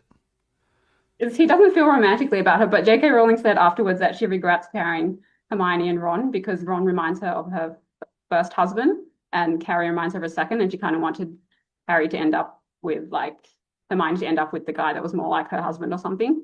And then that really upset the fan base because they're like, so you're saying that because you did make it all the way through the books, but in the last book they kind of explore the idea of Harry and Hermione because Ron fucks off somewhere and like gets angry. He's like, I'm going to put my family first, and Harry's like, cool story, I'm going to put the mission first, and Hermione's like, yeah, me too. And they kind of connect more over that. Right. And you really in that book how like they're way more compatible, and in real life she would probably end up with like Harry, who's kind of like, well, I figured that too, and I thought it was like, I got the sense that Harry was kind of like either gay or a little bitch for not asking out Hermione, because like the way she's written in the book, she seems like an awesome fucking girl that you'd want to hang around. Yeah. So it's like especially for Harry Potter, who's like this kid who's not only never really had any friends or any kind of like were treated well, he finally sees this like really cute girl who's really fucking nice, friendly, wants to hang out with him. Why in the hell wouldn't you make a move? And then, like, for so long, nothing. So I actually thought Harry Potter was, like, probably gay.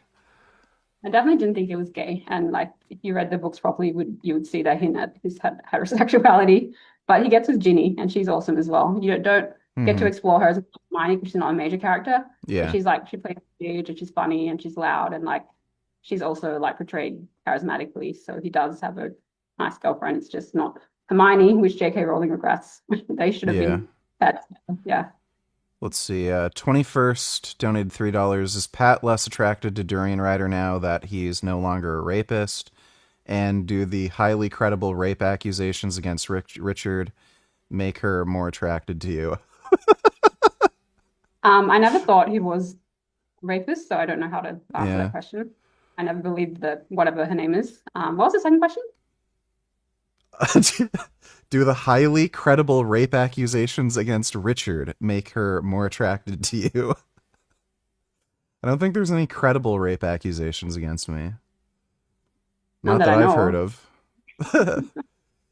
But yeah, the answer's probably yes. I mean, women are crazy. 21st donated $3 again. So no OnlyFans video of you eating blueberries out of Pat's feet while you're wearing a Batman mask. Probably not. So we're going to stay away from the OnlyFans stuff. Probably just be me. 21st donated $3 again. Can Pat make you some spicy vegan Malaysian food and dumplings like that sexy pro-Palestine Singapore lady we react to sometimes? I'm sure she can. You're pretty good at making food, right?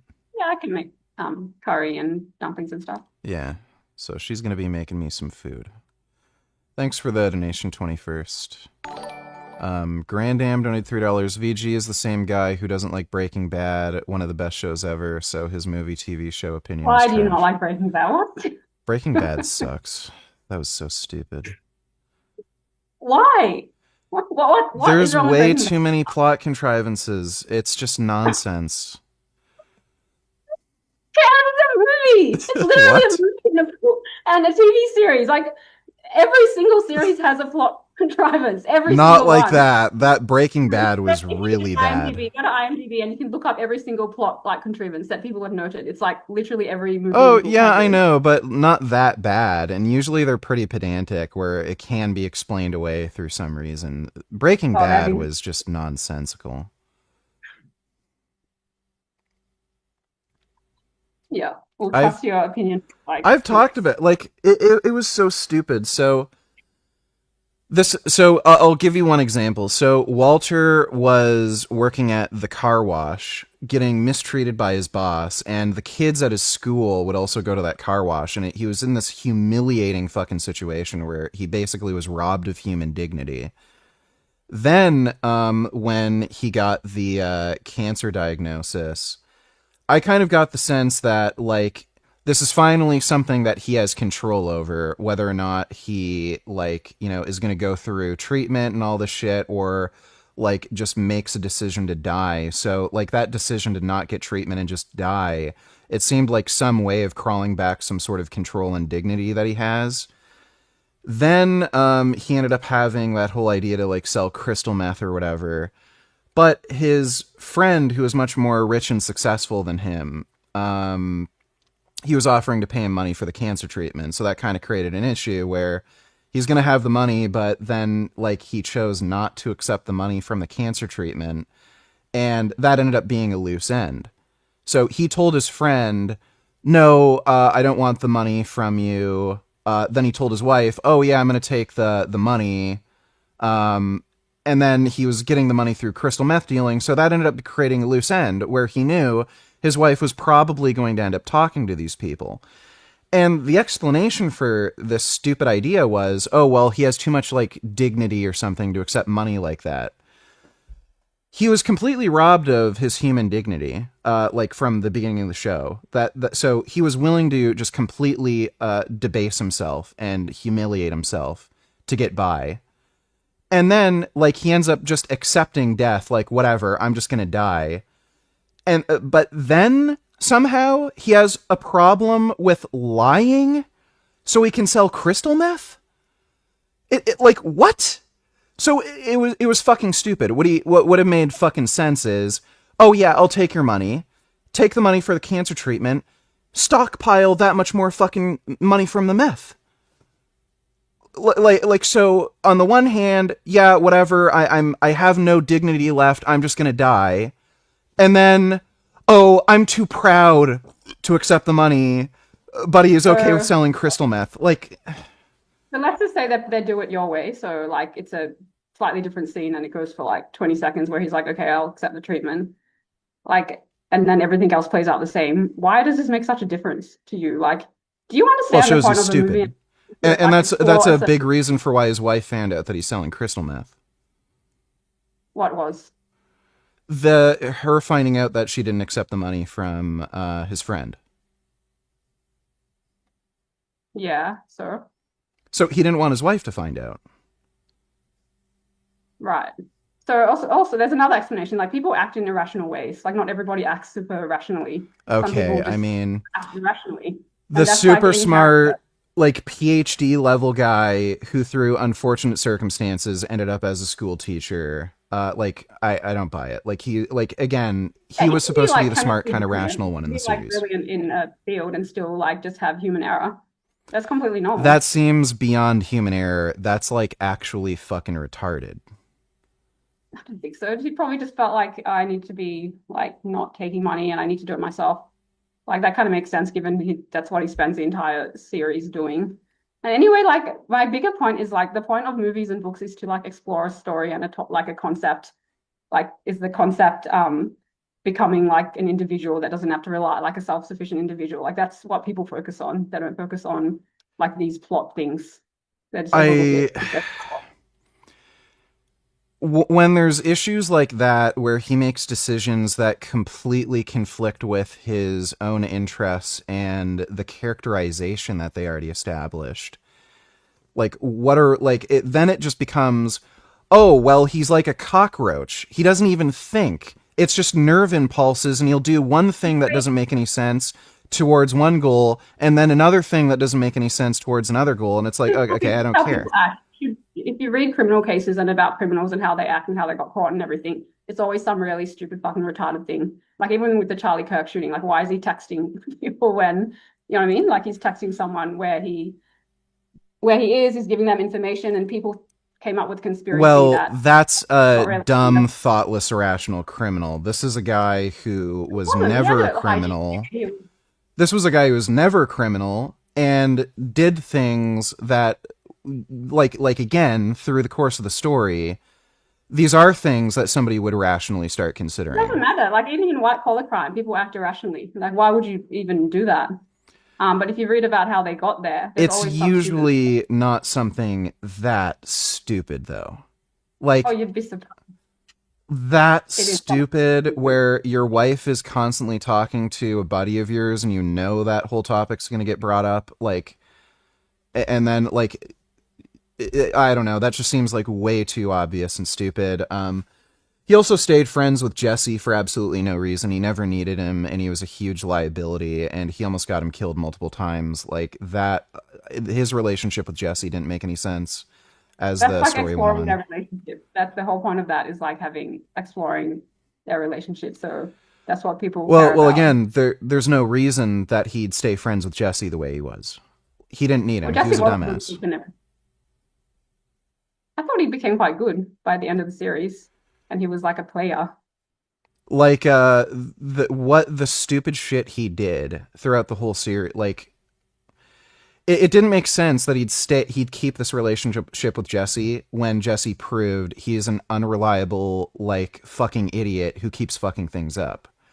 If they kept the story where it would just be like a super competent guy with like no like interesting like relationships with anyone, just running his mouth. Well, no, they just have to figure out more intelligent, sensible ways to introduce problems into the story, rather than for no reason at all, and then for no reason, he still was friends with Jesse and risked getting fucking murdered by the drug cartel. I hate it in shows when they do things where it's obvious, oh, well, we have to have him just do something stupid because, ratings, and everyone likes that character, and but then we can't write this and then this won't happen. Like, they have to find smarter ways. He liked him. Like, they had a relationship and they enjoyed working together. And that's why they helped each other in the end. I mean, you can like somebody, but also realize that you probably shouldn't sell crystal meth with them because they're going to get you killed or caught by the police, you know? I don't think he was really risk adverse at that stage. He probably could handle I mean, there's risk aversion, and then there's getting your entire family killed by a drug cartel. He was putting his family in risk anyway. Like, this seems like a very minor liability, even if you might. Jesse was not a minor liability. Like, he almost got him caught, like, murdering somebody. Without Jesse, he's still like, he's putting his family in grave danger. Like, it doesn't make that much difference. Yeah, but I mean, like, Jesse, like, this was season 1, wasn't it? Where he almost got him caught for murder. So, I don't know about that. Season 1 was when he needed him the most, when he was, like, becoming a criminal. Yeah, I know, he needed him, but he almost got him caught with murder. Like, he got the wrong tub for, like, melting the dead dude, and then they had to clean up all that. Like, that would be a huge red flag. Oh, this guy's an idiot. I'm just gonna use him for the meth and then cut ties. No, because he grew and he developed skills and stuff, and then he was more on par with Walter, and then they developed their relationship. And I think Walter was just like, I mean, Walter caught the guy going on like a crystal meth binge. It's just but they cared about each other at that stage. It just wasn't a conventional relationship. So it's just at no point did I think like, why are they still friends? Like, that's just human relationships. They're messy. They don't always make sense. It's just finding.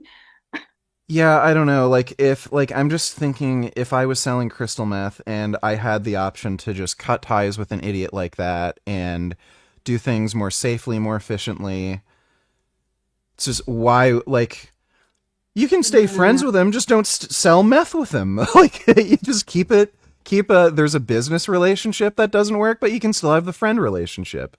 Yeah, at points in the series, they have falling outs and everything, and they hate each other. Lot of it, so that does happen. They do explore that, like Walter finding him incompetent. So it's not like they're just besties throughout the entire series. But yeah, if you talk to most people, and if you look at what people like about the show, it's like the exploration of the student mentor, like in a very fucked up kind of way, relationship.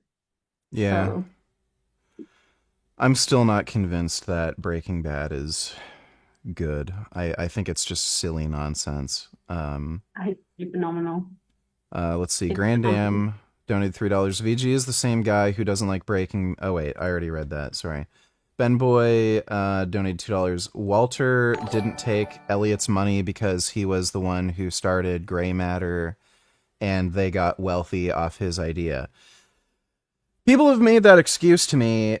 That would only encourage me more to take their money, because it's like, oh, yes, give me that money. It's mine. I earned it. So you give me the money for the cancer treatment because that's some money that I should have. So, like, if anything, like, you could very easily rationalize he'd be even more motivated to take the money. You could rationalize it either way, because Walter's seeing it as like, this is a consolation prize when I deserve that entire company because it was all my idea, and now you're just giving me like 50 grand for a surgery. Like, it is kind of insulting. So you can see it ways. I can see. Yeah, I can see. Again, if you want to hide the crystal meth, like, eye on the big prize. Like, you could either make millions selling crystal meth or fuck it all up because of some, like, stupid... Assuming he only has one, like, interest and one goal. He has multiple... He has a plural of interests. One of them is also, like, wanting to do things his way and not having to rely on this, like, these two people that fucked him over. It just... So, like, again, for me to... I get how you can have characters that do things that you wouldn't do or that you don't like. It doesn't necessarily make the story bad.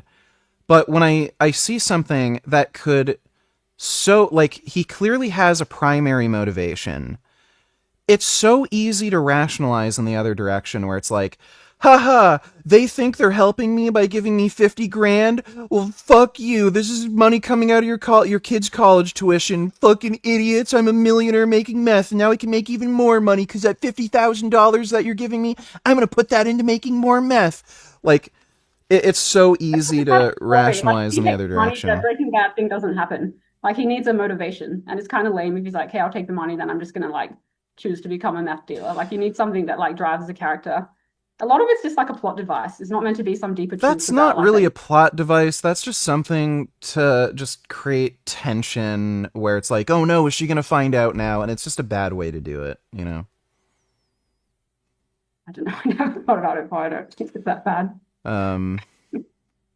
So taking their money would make him feel even more inferior than he already did. Like, I mean, he was working at a fucking car wash and he had no human dignity. Like, I mean, it just, that whole explanation just sounds so contrived. I do agree that Jesse was a liability though. Yeah. Like, I understand needing to use him because that was his only way into the industry, but like especially after he ended up meeting that chicken guy, it's like, Gus. Give me a break. Yeah, Gus. And that was another fucking thing. The whole, oh, the bad guy's so bad he killed his own like guy that works for him. Why didn't he slit Jesse's throat?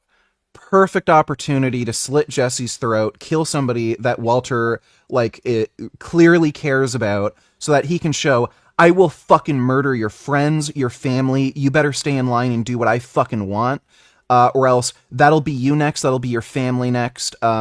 No, he kills his own henchman. Like, oh, that was stupid. That would have been a perfect time to kill Jesse. Who killed his own henchman, Gus? Yeah. Okay, I can't remember the specific plots. Yeah, he had both Walter and Jesse tied up, acting like he was going to kill one of them, but then he kills his own henchman. I can't remember. I don't think I would have. Yeah, that was dumb. Like, and again, it's because, oh, Jesse's a fan favorite. We can't kill Jesse, you know. Better Call Saul. I like that as well. Yeah, I do want to watch Better Call Saul. He was by far the best character in Breaking Bad. He was great. I think I like Better Call Saul in Breaking Bad. It's not as depressing as Breaking Bad either. Like, yeah. Not as dark, I guess. I don't think even Gummy likes Breaking Bad. And Gummy will watch any show with me, but even he didn't like Breaking Bad. So if Gummy doesn't like Breaking Bad, it's shit. You don't know what the hell you're talking about. Can't speak for Gummy. Why? Gummy's a good boy. Gummy, speak for Gummy. Gummy's a good boy. But I think you'd really love Chainsaw Man, and I think you'd really like Gantz. Didn't we watch Chainsaw Man? Oh, you want me to read it? Well, yeah, you watched some of the anime, but I don't know if they're going to make any more seasons of the anime. They did make the movie Reza Arc. I still want to watch that, but the Chainsaw Man manga, it's complete. You can watch it from beginning or read it from beginning to end. It's a great story. I've never read anything that just makes you just roller coaster of emotions, where it's like romantic and loving and sweet, and then just horrible tragedy, and then something fucking hilarious. It's great. Gantz is kind of like that too. I don't like it. Sorry? I'll read it, but don't get mad if I don't like it. Yeah. Gantz is kind of great like that too. It's very like shocking and high anxiety, but there's it's very like passionate. A lot of the relationships, like so I think you'd really like that, and that has the big vegan message in it. I think once you read towards the end of that, and then you start seeing the vegan message, like it's pretty crazy. I like most things. Like, I'm not as critical as you are, and even if I see something I don't like, I'll like look at the bigger picture and find out what I like about it. Yeah. And Berserk, you'd probably love too. I've sent you panels of Berserk. Berserk. Yeah, you know the panels with the big dude with the sword who's really muscular? Said he kind of looks like me a bit. Is it the one that's in your thumbnail sometimes? Yeah. No. No. Oh yeah. No, I know the black and white animation. Yeah, with the I think you'd really like Berserk. That's a great manga. It's very similar to Conan. It's kind of like a man discovering like what strength is. Oh yeah. That sounds. Ben Boy donated $2. Him letting Jane die was based as fuck though. That dumb bitch deserved it. Well, yeah, I agree. That was a good moment. I don't agree with that. The chick who was the drug addict who was like gonna kill Jesse, basically. I don't like how he let her die. Why? But I thought that was such a good, that was such an interesting scene for his character, because you realize how fucking evil he had become. But I don't think I would have. That's not evil. That. He did it to save Jesse. She wasn't going to murder Jesse, was she? Or was she? No, she was going to kill him with her drug habit. So she was leading him down the being a crazier and crazier drug user. I don't think you should kill someone because they're having a bad influence. They're going to OD. Well, she OD'd and died. He was worried she was going to make Jesse OD and die. Yeah, but and she was basically wasting his money too. You can't just kill someone because he's having a bad influence on someone else. Talk to Jesse about it. That would be my position. You would have let her live? Yeah. Okay, I would have just let her die. Just some dumb bitch drug addict. She's gonna waste all of Jesse's money, probably get him to OD. Bad influence on him. So I would have figured. Why is she responsible for his actions? So why aren't we focusing on him? Sorry? Why is she responsible for Jesse's actions? That's kind of a dumb way. Well, you could say, why is Walter responsible for her actions? He doesn't have to save her. He's not, but he's right there, so that's proximity. Yeah, and he's right there too. Like he's right there to Jesse, so he could let her die. Right? No. There's a difference between letting someone die when you could save them and not doing that. Yeah, I mean, so let's say there's two options. There's option one, let her die, and then you know that will absolutely certainly have an overall positive impact on Jesse. He'll get over the death. He might be sad about her dying. He'll get over the death. Less likely to end up getting addicted to drugs, probably die from an overdose, or just slowly wither away as some fucked up junkie. And he'll be able to keep his money that he got. Or option two, you could talk to her and Jesse. Jesse clearly wasn't listening to him over that relationship. So she'd very likely lead him to absolute ruin and or death. So if you care about Jesse and you want the most likely good outcome for him, it would make logical, rational sense to just let that chick die. No, I don't think that's the only option. You're doing that thing where you're only saying that there's only a few options when there's more than one option. And that would be just to talk to Jesse and help him. I've helped people out of relationships before where they were toxic and I didn't have to kill the other person to do it. Well, he didn't kill her. He just didn't intervene. Yeah, I think that's wrong. Yeah, so that's not killing. That's just non-intervention to Yeah, but get in the some cases, ideal outcome. it's not murder, but it's negligence. No, that Or wouldn't even be maybe- negligence. You don't have a legal responsibility to help anybody. In some places you do. Yeah, I know. In It's some called good- places you do. Yeah, so Is it if gay there was like a that in good- Australia? I don't know what the actual rules are, and usually it's like ambiguous, but I'm just saying, morally speaking, I find it to be, I just find it to be a stupid approach, like letting her, like not saving her, and then kind of blaming her for everything when Jesse's like responsible for his It's own. weird. You're like not Machiavellian at all. What do you mean?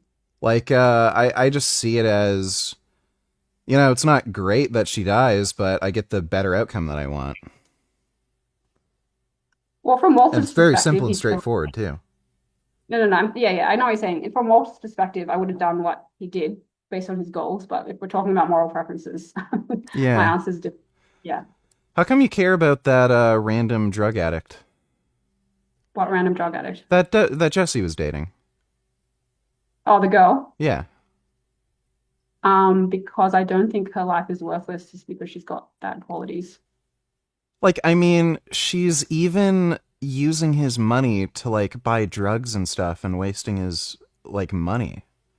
Yeah, I think she should have a talking to, and I think like, you know, there needs to be issues sorted there, but that's never going to result in me like letting her choke to death. I mean, like, you also have to consider this is the guy who couldn't get the right type of plastic to melt a fucking dead body. You think he's gonna listen to reason when it comes to a relationship when like his, you know, thinking with his nuts? Yeah, I think I could have helped him for sure. I don't know. I think you're a little too optimistic. No, I think I'm just being realistic about it, and based on previous experiences, Yeah. I think I could have probably helped him without letting her die. Yeah. Interesting. You know what we really should do? We What? should I don't like maybe we should just have you watch a Last of Us story synopsis and then see what you think about the ending, because I'd be kind of curious what you think about what Joel did at the end of Last of Us. Have you seen the HBO series?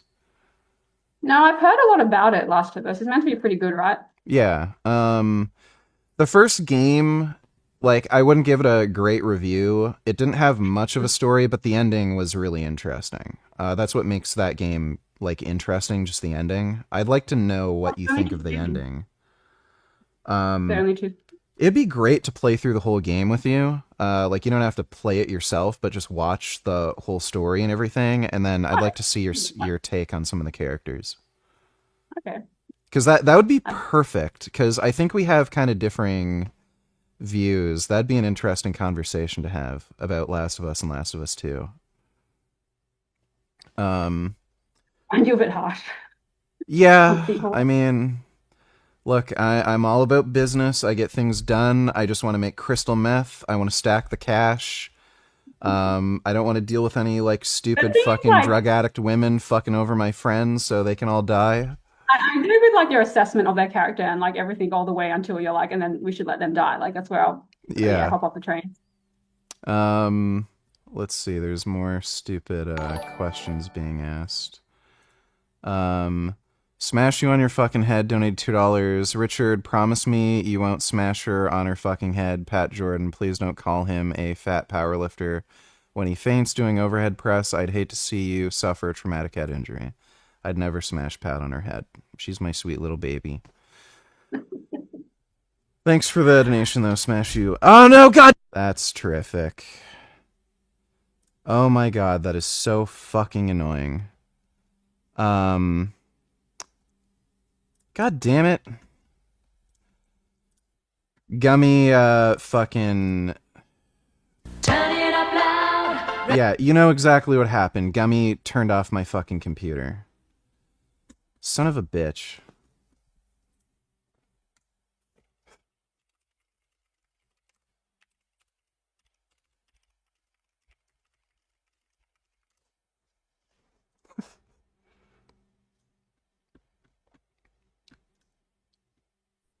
You're still there, right? Yeah, I'm still here. Yeah, Gummy, press the power button on my computer, and then, So does this mean we're still live, or does this mean we're yeah, just we're talking still now? live. Oh, okay, cool. Yeah.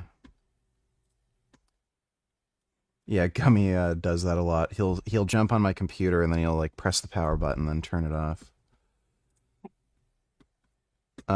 Let's see. Ben Boy donated $2. He didn't kill her. She was the one who overdosed, so it's her own damn fault she died by being a stupid junkie retard. Also, she blackmailed Walt and threatened to turn him into the police. Why would Walt save someone who was a threat to him and Jesse? Yeah. Well, we're not talking. Oh, yeah, if we're talking about Walter's actions, and yeah, he did what is in his interest. I thought we were talking about my moral preference. So Yeah, I two different mean, things. so let's say if you were in that situation, that would still be your moral preference? Probably not. No, No? like, yeah, my actions could not align with my moral preference, so I might think it's like morally preferable to let her live. But if I was in that situation, I don't know what I'd do. I'd probably do what Walter did. Kind of interesting. Your moral preferences wouldn't align with your personal interests? Yep. So you would do the thing that you'd find immoral? I don't know what I would do in that situation, just how, you know how it's like a moral preference to kill the predator? I don't know if I would actually do that if I had the gun in my hand and kill tiger. I don't know if I would. I can't say, even though it's my moral preference. It'd be like that type of situation. And I'm reluctant to say what I would or would not do because I'm not in that situation.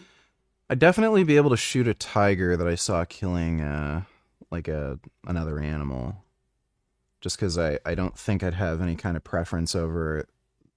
Yeah, it'd be easier if like I saw the deer and it was about to attack. Yeah. But like the further away you push them, it's like it's harder for me to shoot just a tiger. I get what person. you're saying. Like if you just saw a tiger, right? Yeah. Yeah. But in these discussions, I think that's always important to like distinguish like what your moral preference is and what you would like. Well, that's the problem though. Like we're kind of looking at it from the framework of you're literally putting a gun to this girl's head who's just lying down and sleeping. Like that's not what happened. She's just ODing. And you just let her die and choke on herself. So there, like that inaction is kind of the same as you just letting the tiger live. By letting the tiger live, you're allowing an animal to die. But I see it just requires inaction on your part. There's no intervention. So it's kind of easier to let the tiger live or let the girl die. You know what I mean? So yeah, but to me, it's still like a moral crime of omission. Moral crime of omission? Yeah, like you're not doing something. It's like it's kind of like letting a drowning child drown and not intervening. Yeah, Like in I some places mean, that- yeah, but I mean, you're not compelled to necessarily do anything to help, right? Morally or legally? What are we talking about? I would say in most circumstances, morally, you're not compelled to help. I think you are if someone's drowning. I would say no. Especially if you Yeah, don't because know I the kid. Maybe the kid's an asshole. So there's this reductio Isaac and I talked about called Yeah, like infinite suffering or something. It's like the easier something gets to do where you can help someone else, like you're more morally obligated to do it. Sure. So if it's some huge hassle, then like, yeah, maybe you don't have Well, to. But like if it gets to, then it's like you don't do it. You're sort of has he talked about the charity reductio with you? Is that Peter Singer's like? Well, it's like, let's say there's a charity where for $1 you can save a child's life. Are you morally obligated to give away any amount of money you earn? No, because you're eventually going to become a slave to someone else. So that's why we say like the But- easier something becomes to do. then Yeah, you're more but donating $1, especially given like your income, you're not broke, like that would be fairly easy, right? So are you morally obligated to give away $1? It's pretty Like, easy I for would- you. Probably there's like some amount, like, you know, there's like the 10% of your income thing that people do. That's probably like a good amount to give away. Yeah, but are you But morally I would obligated? consider that moral. Yeah, maybe. I'd be open to like saying probably, but then I'd have like objections in terms of policy because I think like, you know, the state could start telling you to do anything with your like money, which they already do. So Yeah, I know there's like that possible implication, but like, I don't know, the idea that you're morally obligated to help somebody, that seems to just lead to like weird reductios, like you have to give away $1 of your own money. And that ends up leading to like other questions of like, okay, well, if you're okay with giving away $1, why not 2? Or why not 10% of your income? Like it's kind of already do that with taxes. Like I'm not really against like a portion yeah, of my but income. those taxes do directly end up benefiting you. Like you get like a certain number of social services. There's social safety nets, or if you lose your job, you can file for unemployment insurance. Like your taxes do something for you. So there's like a buy-in. It's like a buy-in to society. If you want to get the benefits from society, you have to buy into it and pay like a certain amount of taxes. Like There's a tax for like better roads for like animals or something. Like that's got nothing to do with me, and I would still.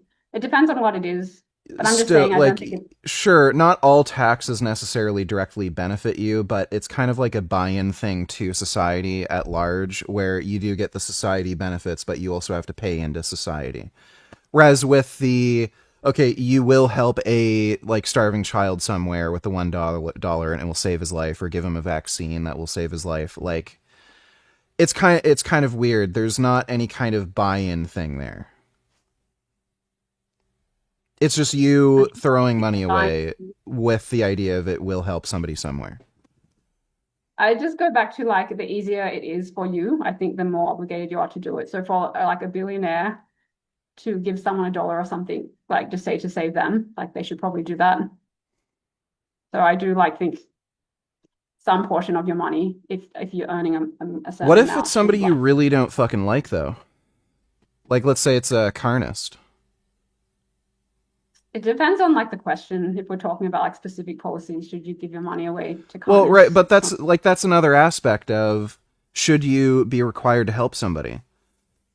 Like, let's say this kid that's drowning, you know for a fact he's going to go and eat fucking McDonald's with his parents or something, or the next few years at least. You know, he is going to eat meat and cause the suffering and death of a bunch of animals. Or maybe this kid like threw a rock at your dog or something, and it's something more personal. Like there are fundamental issues with being required to help somebody like that, where you may be helping somebody that's completely ideologically opposed to you. Like what if it's a Muslim kid? What if it's like a Nazi kid? You know, so we can like it depends on who we're talking about, but we're talking about just a faceless person and what's the best thing to do. I'm going to say like not let them die if it's really easy for you to save them. But if you're going to change the hypothetical and say it's like going to be Hitler or something, then my answer is going to be different. Well, I'm not saying it's Hitler. I'm just saying it's a kid that eats chicken nuggets.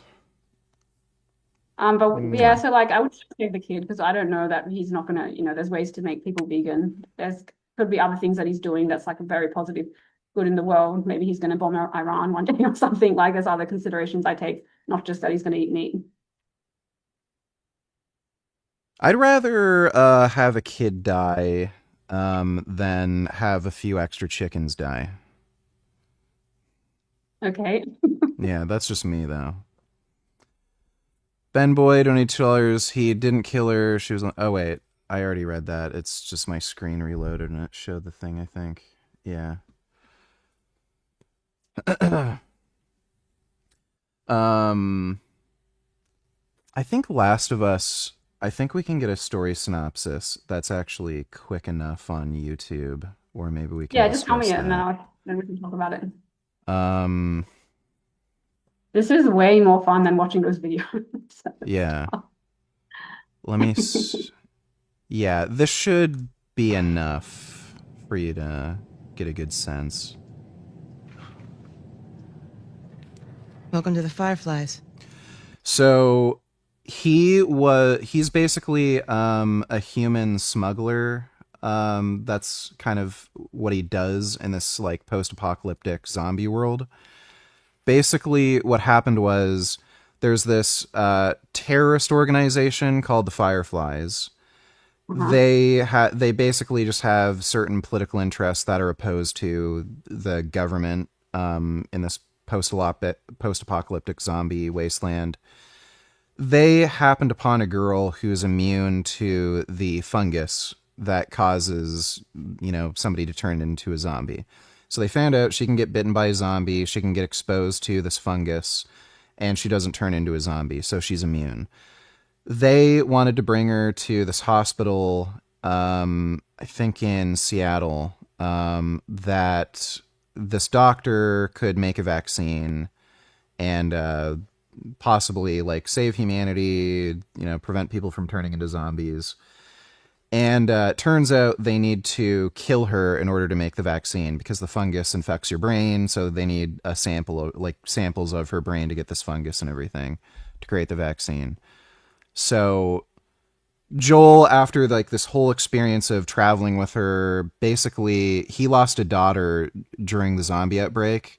And then Ellie kind of becomes his new daughter. Like she would be the same age as his daughter would be if she was still alive.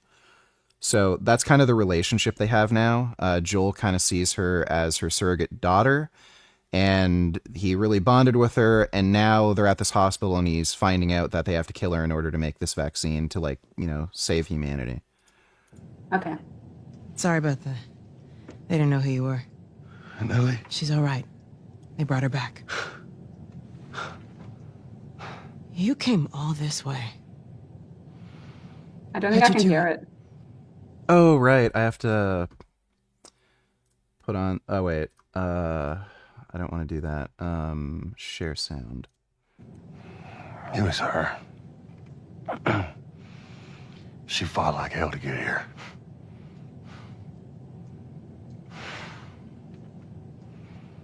Maybe it was meant to be.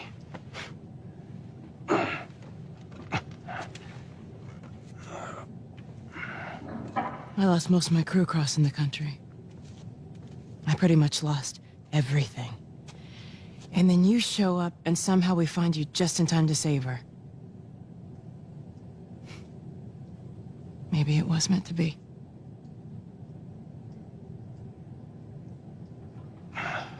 Take me to her. You don't have to worry about her anymore. We'll take care I of her. worry. Just let me see her, please. You can't. She's being prepped for surgery.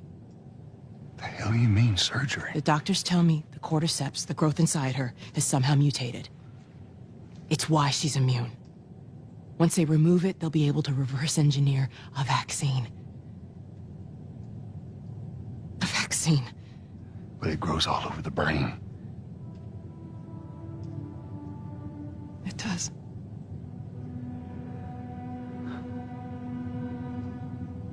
Find someone else. There is no one else. Listen, you were gonna show me where... Stop. I get it. But whatever it is you think you're going through right now is nothing to what I have been through. I knew her since she was born. I promised her mother I would look after her. Then why are you letting this happen? Because this isn't about me, or even her. There is no other choice here.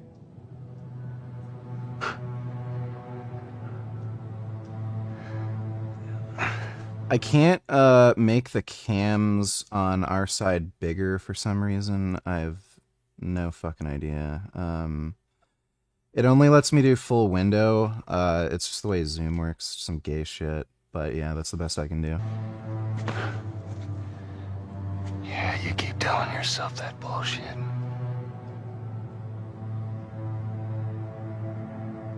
March him out of here.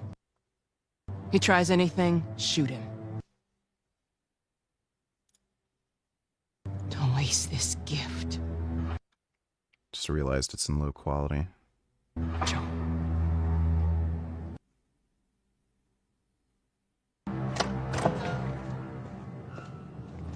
Get up. I said get up.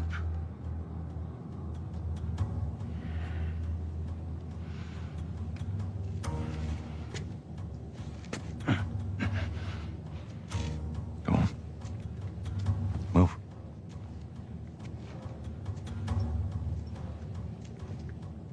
I said move. Give me an excuse. I don't know why the audio's cutting out here and there. Which way?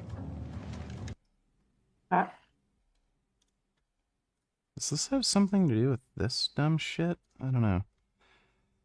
So it might be a YouTube copyright thing where they had to mute the audio in certain sections because of the music or something. I have no idea. This is weird. Wait. Yeah, no, it's... Huh.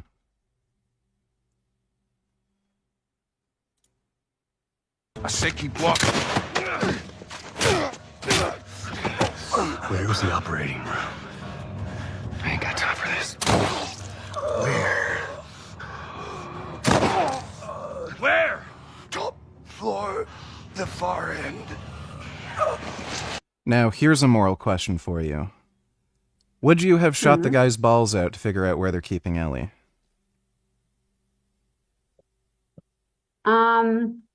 So like the situation is if they don't do this soon, like the whole world's gonna end. Right? Well, not necessarily end. It's just that humanity's kind of fucked over with this whole cordyceps fungus thing. So more people will die, more people will suffer, more people will get infected. It's not necessarily that it's an existential threat. It's just humanity's in this, like, at least in this shitty spot, could in theory be wiped out. I think I need a better idea of like how many people would suffer and die if they don't kill this one person. Well, society's basically collapsed, and all you see are these like weird isolated cities that have like managed to still survive. It's basically like humanity's back to tribal societies again. There's no overarching, like there's no worldwide governments or anything like that. It's basically just tribal societies.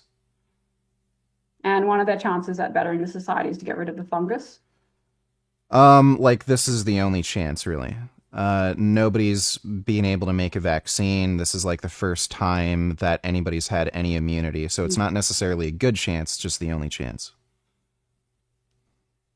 I think it's a pragmatic decision. I don't think I would necessarily say it's like a moral one. So sometimes you just have to make, pragmatic decisions that aren't, you don't want to put that on your plaque. So far, would you say Joel's actions are morally permissible, like torturing this guy a little bit to find out where he can rescue Ellie? Why is this guy resisting anyways? What do you mean? Is he resisting? Like, what's the story? Like, why does he have to torture?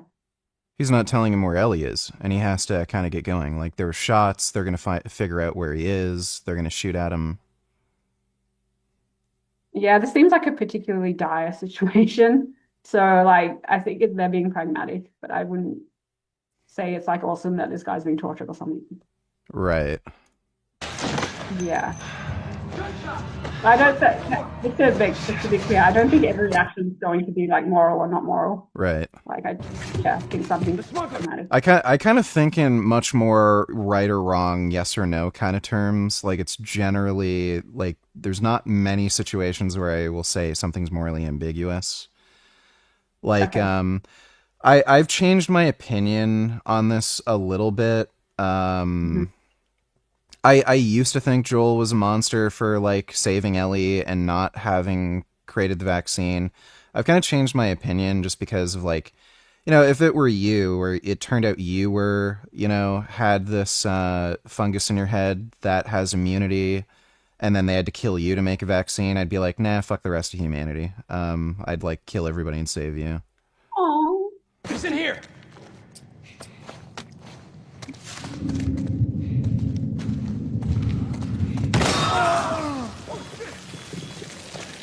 So he murders, like, tons of these people to get to Ellie. So we'll just skip some of the gameplay parts.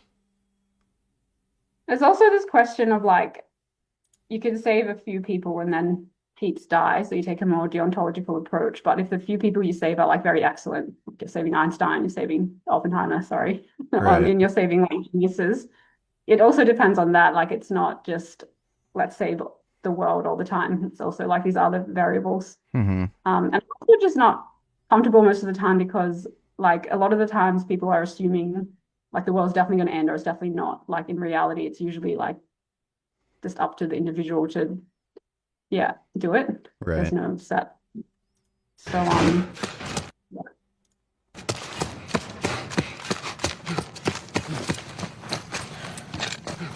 No, I don't believe in God. I'm atheist. What about you, Pat? I'm atheist agnostic, so I'm like open to the idea.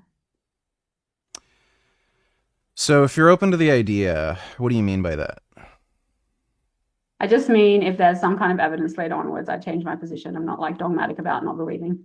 But I mean, like, what would you define as God? I don't know. But if there's Well, like that's a any problem, though. well, like okay, like a higher power above us. Yeah, well, I mean, there could be aliens that are more powerful than us. Are they God? Like, are you talking about something that created the universe? Like, that's it? Something like that. I haven't really like thought about it a lot. But yeah, something that created the universe, like a creator, a deity. So if it was like some retarded frog that created the universe, you'd consider that God? South Park. I can't remember what it was, but it had something really retarded as God. Yeah, like... Yeah, if it created the universe, sure. So that's your only requirement?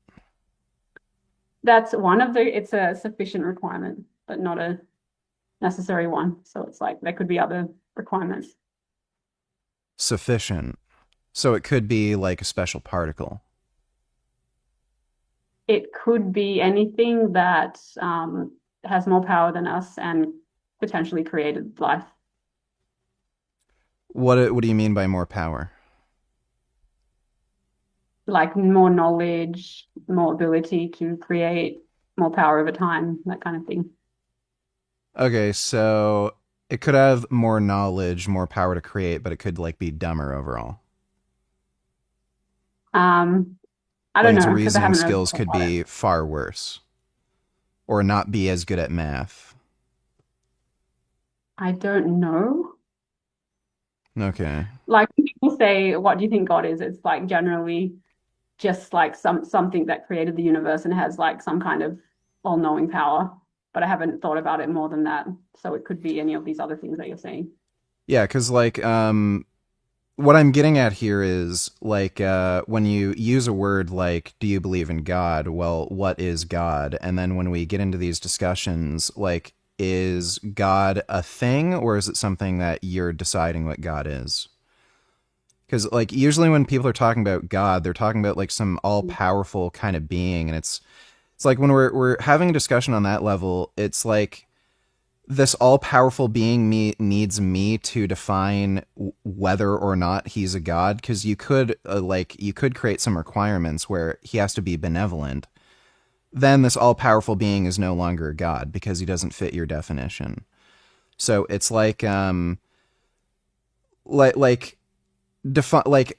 you ask a question like that, it's like, one, define your terms, because if you're just asking what a god is, we end up having this like stupid discussion of what a god is. It's so if you just mean there's like something that created the universe, well, that's not really going on much. It could just be some like stupid special particle or something. But then, like, if you're going to narrow it down to something more specific, like, okay, well, it's an all-powerful being that has knowledge, sentient, and created the universe. It's like, okay, well, it's possible that a being like that exists if we, eliminate some things like benevolence. But it's like, okay, well, what does that mean to you? Like, what's the point? Like, I'm not going to believe in, like, if somebody told me some, fantasy myth about some special tooth fairy, like a Chinese tooth fairy, like, I'm not going to... Sure, it's possible the Chinese tooth fairy exists, but who cares? It's just... I only entertain ideas that kind of make sense to me, and this idea of, like, magic wizard creating the universe just doesn't make any sense to me, so I don't even entertain the idea. So I just call myself atheist. Okay, well, I'm atheist agnostic. Yeah.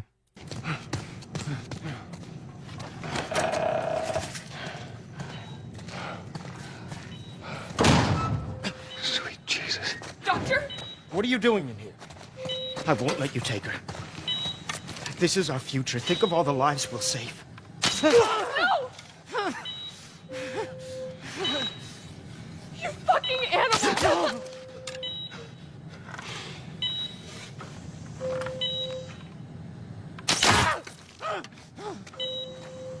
So usually people just shoot the doctor. He's just being weird. Like he took out the bow and is just doing dumb video game shit. I think he's trying to like not kill him, sort of. Okay. Just to make a joke out of it. But yeah, normally with playthroughs you'd see somebody just shoot the doctor and shoot the lab assistants. Come on, baby girl. I got you. I got you. Oh, shit.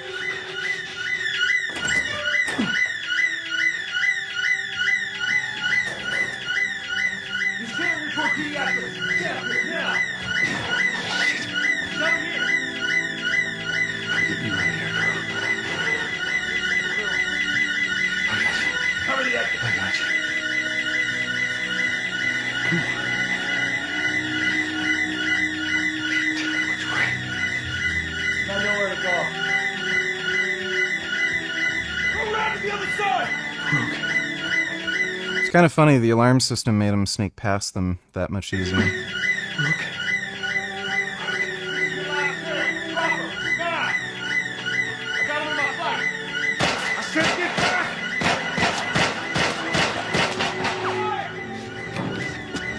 Hey, come on, stop!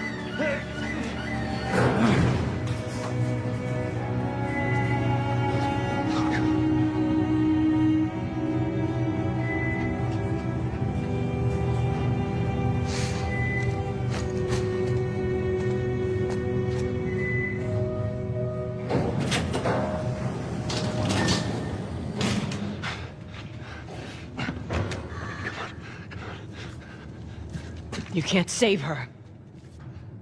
Even if you get her out of here, then what? How long before she's torn to pieces by a pack of clickers? That is, if she hasn't been raped and murdered first. It ain't for you to decide. It's what she'd want. And you know it. Look. You can still... So that's another thing. Ellie would have wanted to sacrifice herself to make the vaccine. Do the right thing here. She won't feel anything.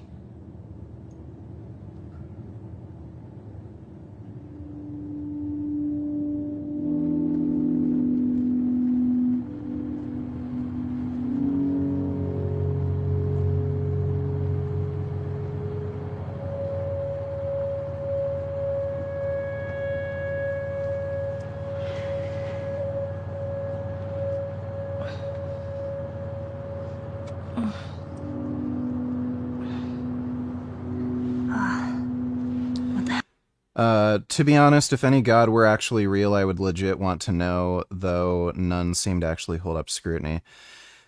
It doesn't seem like you want to know if any god is actually real, it just seems like you want to know if, what exists, what there is. It's not necessarily a god. Again, god is just a word that people made up to, like, revere some, like, fucking being that they made up some importance to. There's not any reason that a creator of the world is important.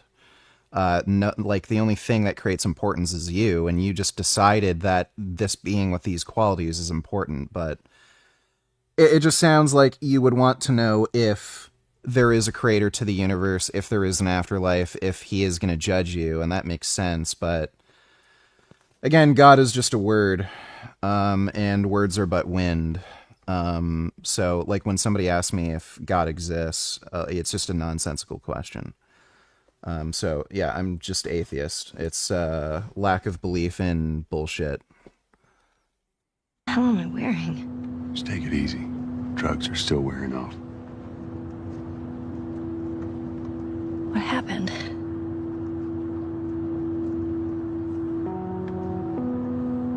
We found the fireflies.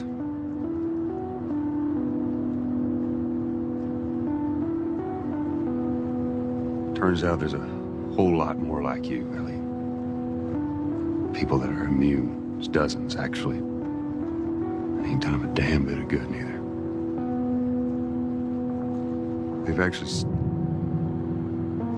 They've stopped looking for a cure.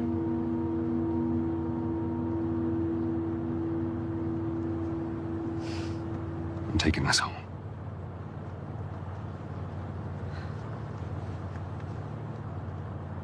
I'm sorry.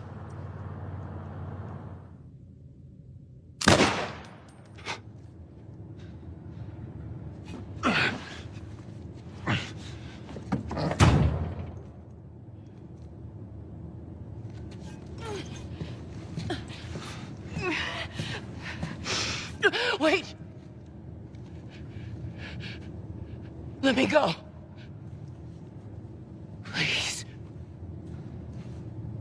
You just come after her. So what do you think? I mean, he's obviously like in love with her or something, right? Like that's Yeah, like he wanted to obviously save Ellie her. because he sees her as his daughter. And Okay. there's a later scene at the end of the game where Ellie's like, "Are you sure this actually happened?" And then he just kept up the lie and he said, "Yeah, I promise. Yeah. There's no So vaccine." sure. I'm quite comfortable with like moral ambiguity. I never used to be like in my 20s and even like early 30s, but now I've like just come to accept there's some situations where like you can't be so critical one way or the other. Like if he chose to turn her in and like they found the fungus cure, like I would understand that. If he didn't and did what he did just then, I understand that as well. Like so in a lot of situations I'm just kind of like I don't feel compelled to take a super strong or like critical view of somebody or a situation. Especially when it's so like that's a difficult fucking situation. It's not like save the child or don't save the child, you know? Press the button, save the world or don't press the button. It's like yeah, there's way more variables than that. Why did you have a different view? My original view when I played that game when I think I would have still been in my teens at that point. Was like, oh, they would have made the vaccine, it would have cured the world, it would have saved so many more people. She was fine with sacrificing herself, so I thought what Joel did was wrong, especially since he lied about it to her afterwards. My stance has kind of changed at this point. One, they're like, if you look into the lore of the story and everything, it doesn't seem like there would have been a good chance that they would have been able to engineer the vaccine. And even if they could, making enough of it to go across the world, whether or not that would have even been possible either. So, like, the likelihood of that vaccine even being successful is relatively low. On top of that, like, Ellie being willing to sacrifice herself had a lot to do with, like, depression she basically had, where she lost somebody that was close to her, and like one of her a love interest she had. Ellie's lesbian. She had a girlfriend. Her girlfriend ended up dying from that infection, and she ended up living kind of inexplicably. And I think she was sad that her girlfriend died. She kind of wanted to die too with her. So it had somewhat to do with her depression. She also kind of figured, like, it's post-apocalyptic society and she's lesbian. Her future relationship prospects are probably pretty low too. And I think, like, she was also thinking, okay, like, there could be people in the future with that situation that I could prevent. So that was kind of her reasoning for, like, being willing to sacrifice herself. So knowing that, Joel going against her wishes isn't really as bad as it seems, because some of it is kind of like, I don't know, maybe a warped kind of thinking on her part where, like, no, you should just enjoy life and keep continuing on. You don't have to, like, sacrifice yourself for somebody else. And there's more to live for. And just from Joel's perspective, like, I don't have a problem with killing to save the ones you love, even if it's mass murder. Like, I'd blow up an entire school filled with children to save Gummy, or, like, save you, you know? So. I don't think I would at school, but yeah, most of what you said makes sense. You wouldn't blow up a school filled with children to save me?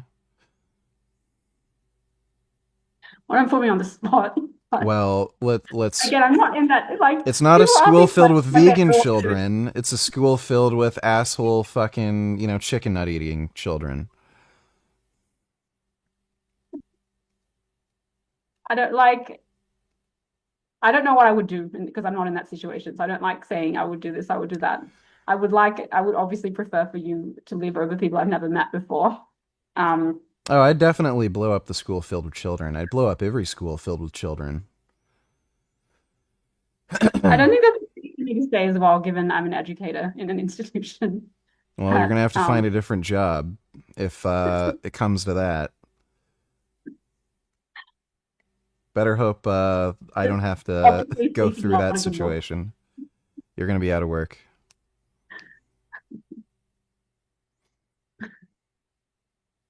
But yeah, what do you think about the Joel thing? You just think it's more morally ambiguous, not right or wrong necessarily? Yeah, I think there's many situations in like life and in stories where maybe there's one answer that's a bit more right than the answer, depending on what like normative framework you see it through, like utilitarian, deontological, whatever it is you value. But like generally speaking, I don't tend to judge too harshly on like very difficult situations. And I don't think that's a good I don't think it's good to kind of be that way because it's just a difficult situation. Right. There's some situations where like you save that energy for when it's really necessary. Like you could have like with veganism, it's so easy to go vegan, people won't do it. Like I understand that's a very simple situation. But with these morally complex ones, it's like, yeah, I'm reluctant to be very black and white. So what would you have done? Like this whole mushroom thing, the variables don't seem certain. Like it doesn't seem certain, like just because you kill her, they're going to find a cure and everything's going to be perfect again. So I probably wouldn't have given up someone I loved for that. But maybe if you dialed it up high enough, like it's going to be a paradise or something, and everyone is going to be happy, I might give up the person I love, but then I'd kill myself or something like that. Or I might just not. I don't know. Yeah, I'm thinking like,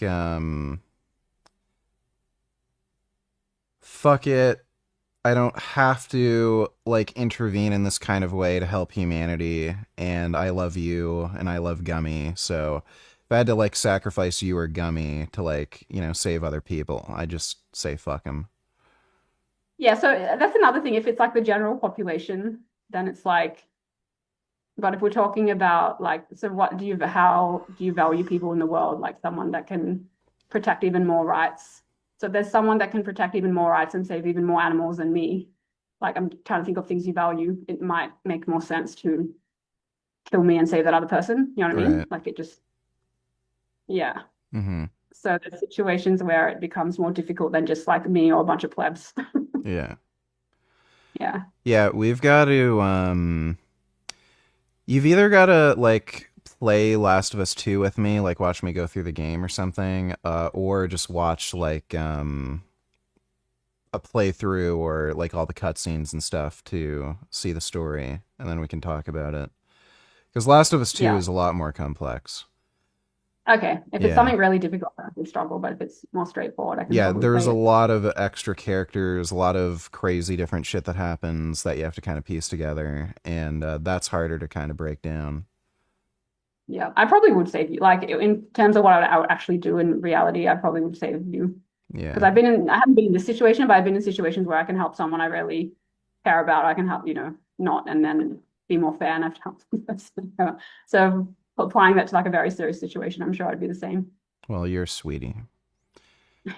You probably would save me. I definitely would want you to save Gummy.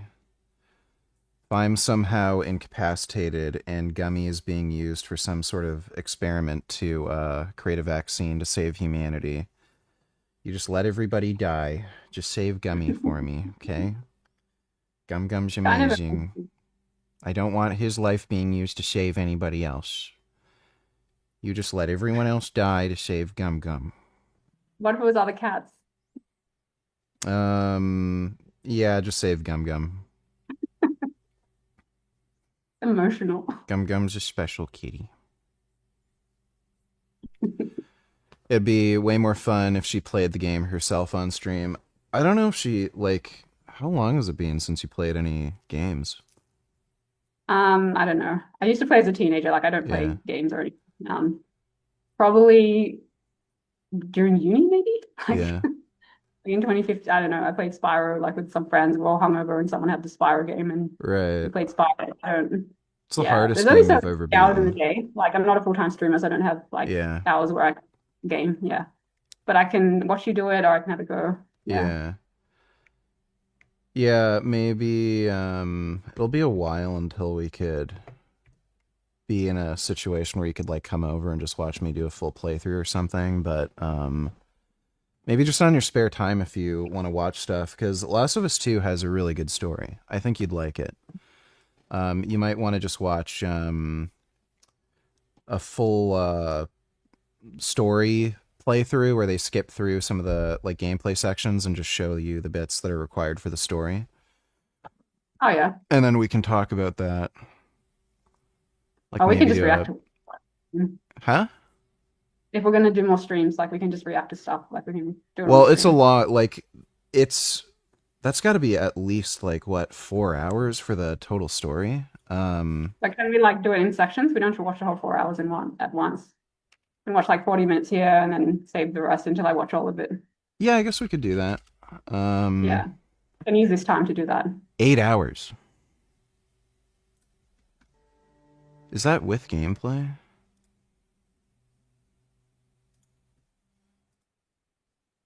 That might be with. No, I think some of it might be skipped.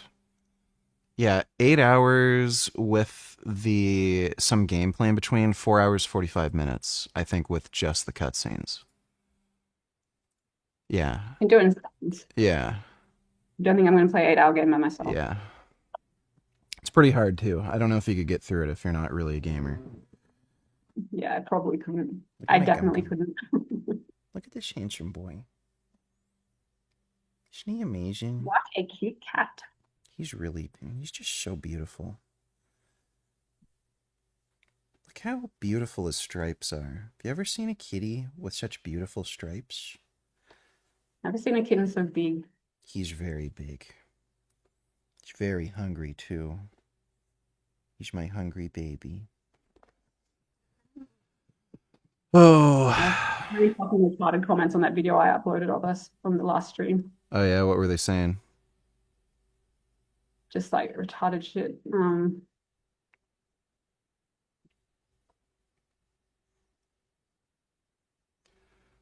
Since you are a lawyer and supposedly vegan, so passive aggressive, supposedly, do you not realize or care that your boyfriend, this confused Richard here, is an illegal drug user, and that I can't see anymore without clicking on it, and I don't want to.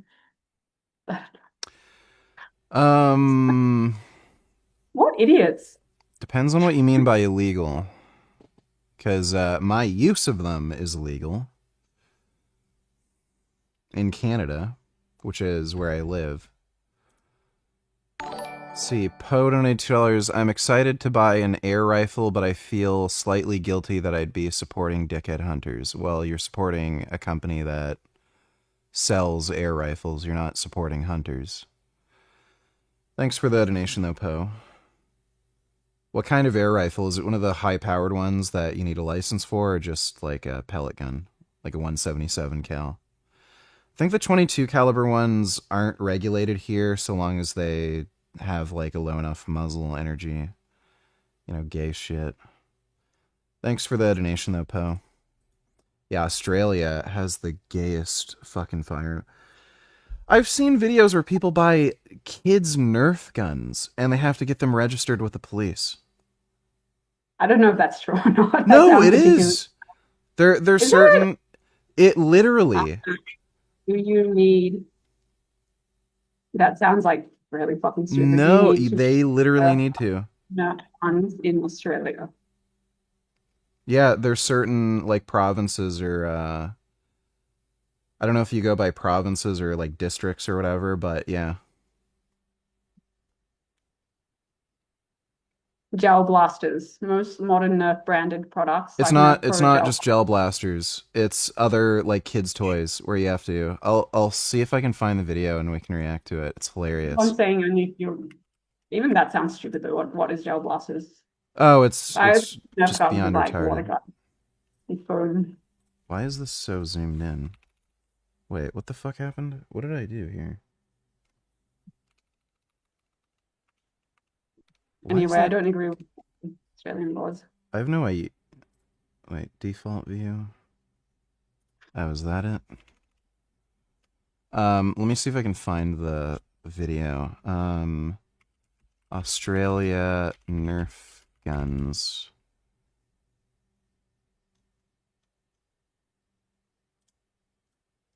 Yeah, I think this is the guy. Yeah, this is the video.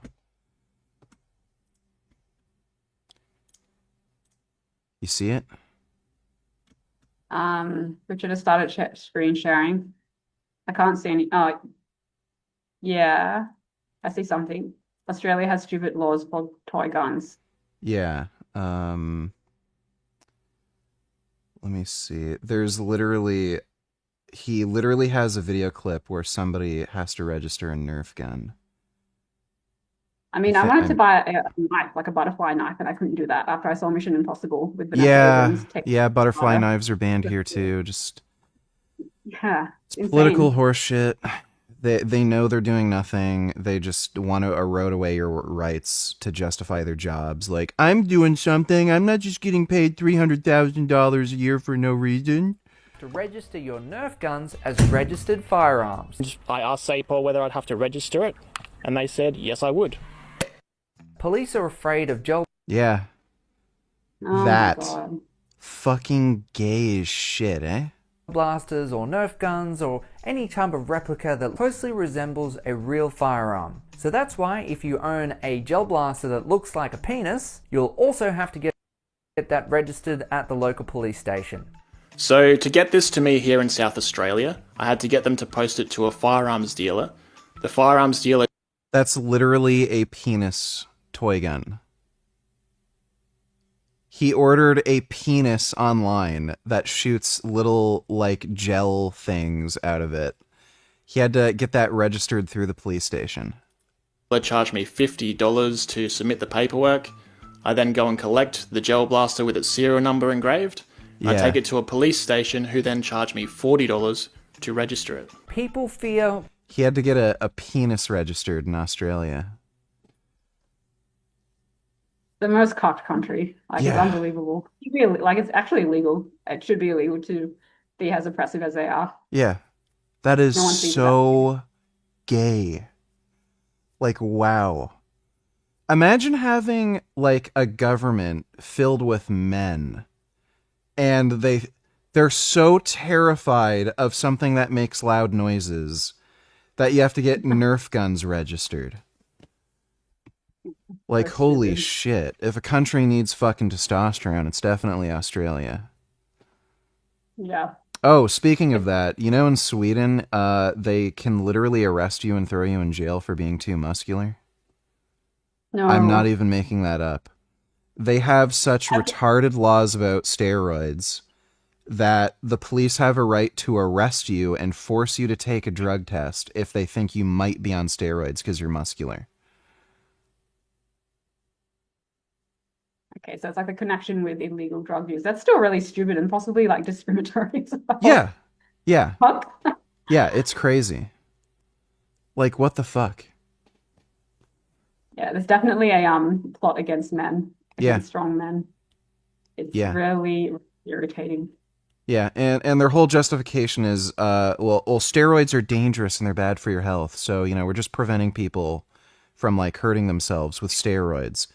Alcohol's legal, so a drug that makes you fat, sick, and stupid. Oh, yeah, go ahead. You want 2 bottles of vodka that could kill you if you fucking drink it in one night? Oh, yeah, go ahead. But, oh, those drugs make you big and strong. We gotta lock you up for that. I know. You should do like a series of videos on it or something. Because I feel like Yeah, I no will. one, unless they're like, you know, really knowledgeable on these type of arguments, but it's not mainstream. No. And it's Yeah. like, because I had this discussion with my friend Tim like the other day, and he was saying how it's been demonized in like such a retarded way as well. Like people immediately associate it with like Lance Armstrong or something, but it's like he was doing it in a game where other people couldn't, so he had an unfair advantage. But how is that an argument for like you not taking steroids now? Like Yeah. people just associate negative patterns with behavior. So like that needs to be sorted through properly. Well, the whole steroids in sports thing is just fucking stupid too. They tested the next 16 runners up in the Tour de France that Lance Armstrong was on. They all tested positive, so everyone was on something. Yeah. All those top performing athletes. But I'm just saying, like, this is how they created like a negativity around it. Yeah. They like got people to associate like last time, oh, he did something wrong. Therefore, I'm doing something wrong. It's like you're not in that game he was in, and you're not complying by the rules he was meant to be, even though other people were doing it as well. I'm just saying, like the thought pattern. So I think that was a big thing, like demonizing it in sports, and then like somehow mapping it onto like the human psychology. Yeah. Well, the whole anti-steroid thing happened after the Canadian Ben Johnson beat Carl Lewis in that sprint, and then the United States just wanted more control over the Olympics with who wins, who loses. Then they did the whole steroids are bad thing so that they could just disqualify like Canadian or Russian or Chinese athletes, you know. It's all just bullshit. There needs to be like accessible videos on it. Yeah. Because you talk about it on screens, but it's like hard to share that like shareable content. Yeah. I'm definitely gonna make videos on it. Way too many people are cucked on the whole steroid thing. Yeah. Does Pat have her own channel? She does. You are Pat Jordan on YouTube. Yeah. It used to be that vegan lawyer, but I changed it to my name because I changed my middle name from Anne to Jordan, and I like it way better. Okay. Yeah. Yeah. And everyone thought I got married because my name was changed. I had to change all my stuff. They're like, for marriage? I'm like, no, I just wanted to change my name. VG says he needs a vacation and proceeds to do multiple 8-hour live streams back to back. Yeah, I know. I know, man. But I really do need a vacation. I think the lottery draws later today, so I might be $60 million richer. So hopefully that'll happen, and then I won't have to worry about needing a vacation anymore, because life will just be a permanent vacation. Great Vegan says, what are Pat's interests? What are your interests? Yeah. No, he's asking you though. He's asking me? He's asking me what Pat's interests are, and I'm supposed to answer that question? Yeah, it's directed at you. He just tagged you. Oh. Well, I am one of her interests. She's also into anime. She also likes working out, jogging. You do like mountain biking a bit. Yeah, I haven't been for a while. Yeah. I'm kind of getting you more into motorcycles too. Showing you some bikes. Yeah, I'll just bike when I'm in Canada. Yeah. For my master's. Are you gonna go for a PhD? Sorry? Are you gonna go for a PhD after your master's? Yes, I'm completing my law PhD now, but I want to shift to philosophy, so I need to do a master's first. So after the master's, it's likely I'll do a political philosophy. Okay, so it's cool. likely I'll be one of the people that just has a lot of degrees. But I didn't plan it that way. Are you gonna stay in Canada for the PhD program? Yeah, so that was my plan to Cool. on how to long-term stay in Canada, because the master's is 1 year. And then my supervisor, Will Kimlicka, who is like quite a well-known Canadian political philosopher, he said that he has to retire after, so I'll be like his last student basically, because he wanted to retire, and I was like, no, don't go. It's like, I really want to do the PhD with you. And he's like, oh, okay. He's like, but you got to come here next year. Like, that's the absolute last year kind of thing. But then after that, he can still supervise the PhD, but like in an advisory position. So I need to find someone who isn't retired, but he could still supervise me in retirement. Yeah, so that'll be like 4 years in Canada if that all goes through. That's cool. That'll be good. Yeah, and Queens, so that's like not that far from where you live. Yeah. So Queens those University, are perfect. some of Pat's interests. Anything else you wanted to add? No, I really like philosophy and law. And I enjoy debating and teaching my students. And yeah, I like shit posting as well and trolling people. That's something we have in common. Yeah. And we're probably going to have many more debates over what show or book is good or not. Or what character is and is not gay or does retarded shit. Yeah, your like objections are wild. Breaking Bad is not good, okay? You just It's have just to like it's accept not that. it's not that it's not like it's not that you don't have points. It's just like the weight at which you give these things is like so autistic. It's like, yeah, I get it, but like really put a lot of weight on this. Yeah. What are Pat's favorite anime? I really like Sailor Moon and I like Psyche K that Richard and Yeah. I watched. Yeah, that And one's great. I got to get you into and then we manga, started though. watching. I think you'd Yeah. be really into some of the manga recommendations I have. Yeah, well, I'll read Gans. And we watched another one, Beast. Oh, that's not really manga, but Beastars. That's anime. I guess it's more fiction. Yeah. Oh, Death Note as well. That's probably like Sailor Moon and Death Note, probably my favorite ones. Yeah. Sailor Moon's awesome. It's so good. It's so funny. Like the humor in it is so like Yeah, they made perfect, hilarious characters. Serena's lack of confidence. She's so annoying and funny. The character Mitsuki in Bardo, Naruto, Next Generation is clearly gay, yet the denial is huge. I haven't I don't know, seen Bardo. Yeah, Bardo looked like horseshit. Synthetic human. That is gay as shit.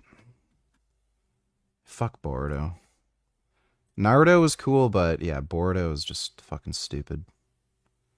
I like other animations as well, like Animals of Farthing Wood. I used to watch that. And Watership Down. Yeah. That was a movie and a book. Ren and Stimpy was great. Oh yeah, I watched some Ren and Stimpy. And obviously like classic Simpsons, like seasons 1 to 7. Yeah. When they had writers. Yeah, Rocco's Modern Life was also really good. Oh yeah, I watched that as well. And Cat Dog. Yeah, Cat Dog was great. That was so weird. But it was really funny. Have you ever seen was it Super Cow? Yeah, I think Super Cow. And that or Cow and Chicken. And there's the character in Cow and Chicken, Super Cow. It was really weird. Like there are two normal human beings that had a cow and chicken. The chicken was their son, the cow was their daughter, and the cow had an alter ego called Super Cow that would fight this naked devil dude with a big butt. I don't remember that. That was a really weird one. Dragon Ball Z, obviously. Have you ever seen the original Dragon Ball? I just watched whatever was on Cheese TV in like the late 90s, so whichever one that was. Yeah, the original Dragon Ball was really good. Dragon Ball Z was when Goku was grown up. Oh, okay. Then I watched Dragon Ball Z. Yeah. Yeah, the original Dragon Ball was really cool. I think you'd fucking love Fist of the North Star. The original. That is the most hilarious, cheesy, campy shit you've ever seen. What's weird, though, the manga and the anime are very, like, close. Like, the same scenes, same fight moves and everything. But if you read the manga, it reads way more serious. And it's not, like, campy. It's, like, more hardcore and violent. But then, like, the same thing happens in the anime, and it's just so cheesy. It's kind of weird how translating it to just, like, motion just makes it look so goofy. Yeah. Cheesy's not that bad. Like Sailor Moon's cheesy, but it's so watchable. Like it's like this is more cheesy than Sailor Moon. Like Sailor Moon's silly. This is like cheesy. Corny. Yeah. I like corn dogs. There's a lot of things with corn that are pretty great. Corn dogs are great. A lot of corn-based cereals are really good. Corn bread is awesome. I don't like corn. It's really? hard to eat. Well, yeah, corn like gets stuck in your teeth, but corn on the cob is great. Like sweet, but it's savory. It's so fucking weird. Such a weird food. Corn on the cob is great, but corn bread, corn muffins, I really like that.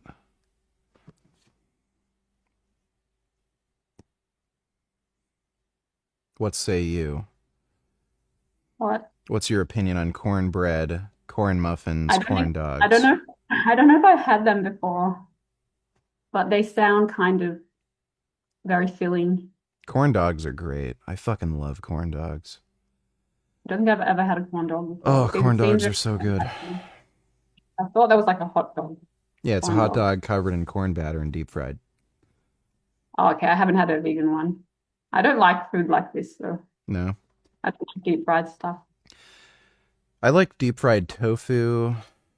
Donuts are great. Yeah, I don't like Tempura is great. You like tempura. Tempura is okay because it's kind of smaller, but I don't Yeah. like heaps of that deep fried stuff. I It could scares eat me. heaps and heaps and heaps of it and be happy. There was I went with Isaac. There's this great vegan fried chicken place called Bring Me Some. Mhm. Fuck, that was so fucking good. They closed down though. I don't like junk food that much. It just makes me feel sick, like too much oil and stuff. Yeah. So, like I can have a little bit of it. There's this good vegan fried chicken place, like fried mushrooms, but it tastes a lot like chicken, and I can have a small amount. But if I overdo it, I'm like quite sensitive. Yeah, like in the summer, just when like I just feel better, I get the sun's energy, my superpowers activate, and I'm just like rollerblading, working out all day. I like eating clean, and then I get like nice and lean and ripped and everything. But like over the winter, it's just fuck. As soon as you get out of bed, it's just like freezing cold. My joints always hurt, and it's like, I'll just eat like potato chips and ice cream and crap. I don't know how you cope in Canada's cold. Like if you're struggling, I think I'm gonna really struggle. Yeah, especially when I ride it, like I show up in the sidecar, take you out to dinner, and then we have to bundle you up, and then you're still cold. Yeah. Bundled up. Yeah. Let's see. Vegan Dragon donated $3. My point was, wait. if you watch it. My point was, if you watch it, Mitsuki is so gay, yet fans deny it like pro athletes. I've commented, and it turns out they are just so homophobic that they don't want him to be gay, therefore he is not type of thing. Why does anybody care? Yeah. Like, it's a gay character in a fucking gay anime. Really weird. I can understand, like, they're doing something like that with Wolverine, where some of the new modern Wolverine comics, they're hinting at him being bisexual and having some, like, weird three-way relationship with Wolverine, Cyclops, and Jean Grey. Like, that's weird, and I'm uncomfortable with that, but, like, some gay character in a gay anime, like fucking Boruto, who cares? Thanks for the donation, though, Vegan Dragon. You're okay with a little bit of gay stuff. Just a little bit of kissing. You know, like Top Gun kind of As gay. long as you are. Just a little bit of mild homoeroticism, I mean. Yeah. Yeah. I'm with that on both sides, but I don't like full on shit in my face kind of thing. Yeah. But if like Top Gun, Tom Cruise is looking a certain way to whoever, another pilot, I'm okay with that.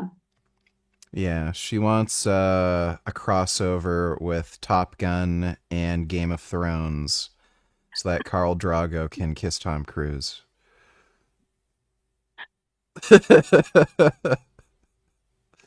That'd be pretty hilarious. First time I told you was so funny. Like, yeah. It just I was like, what?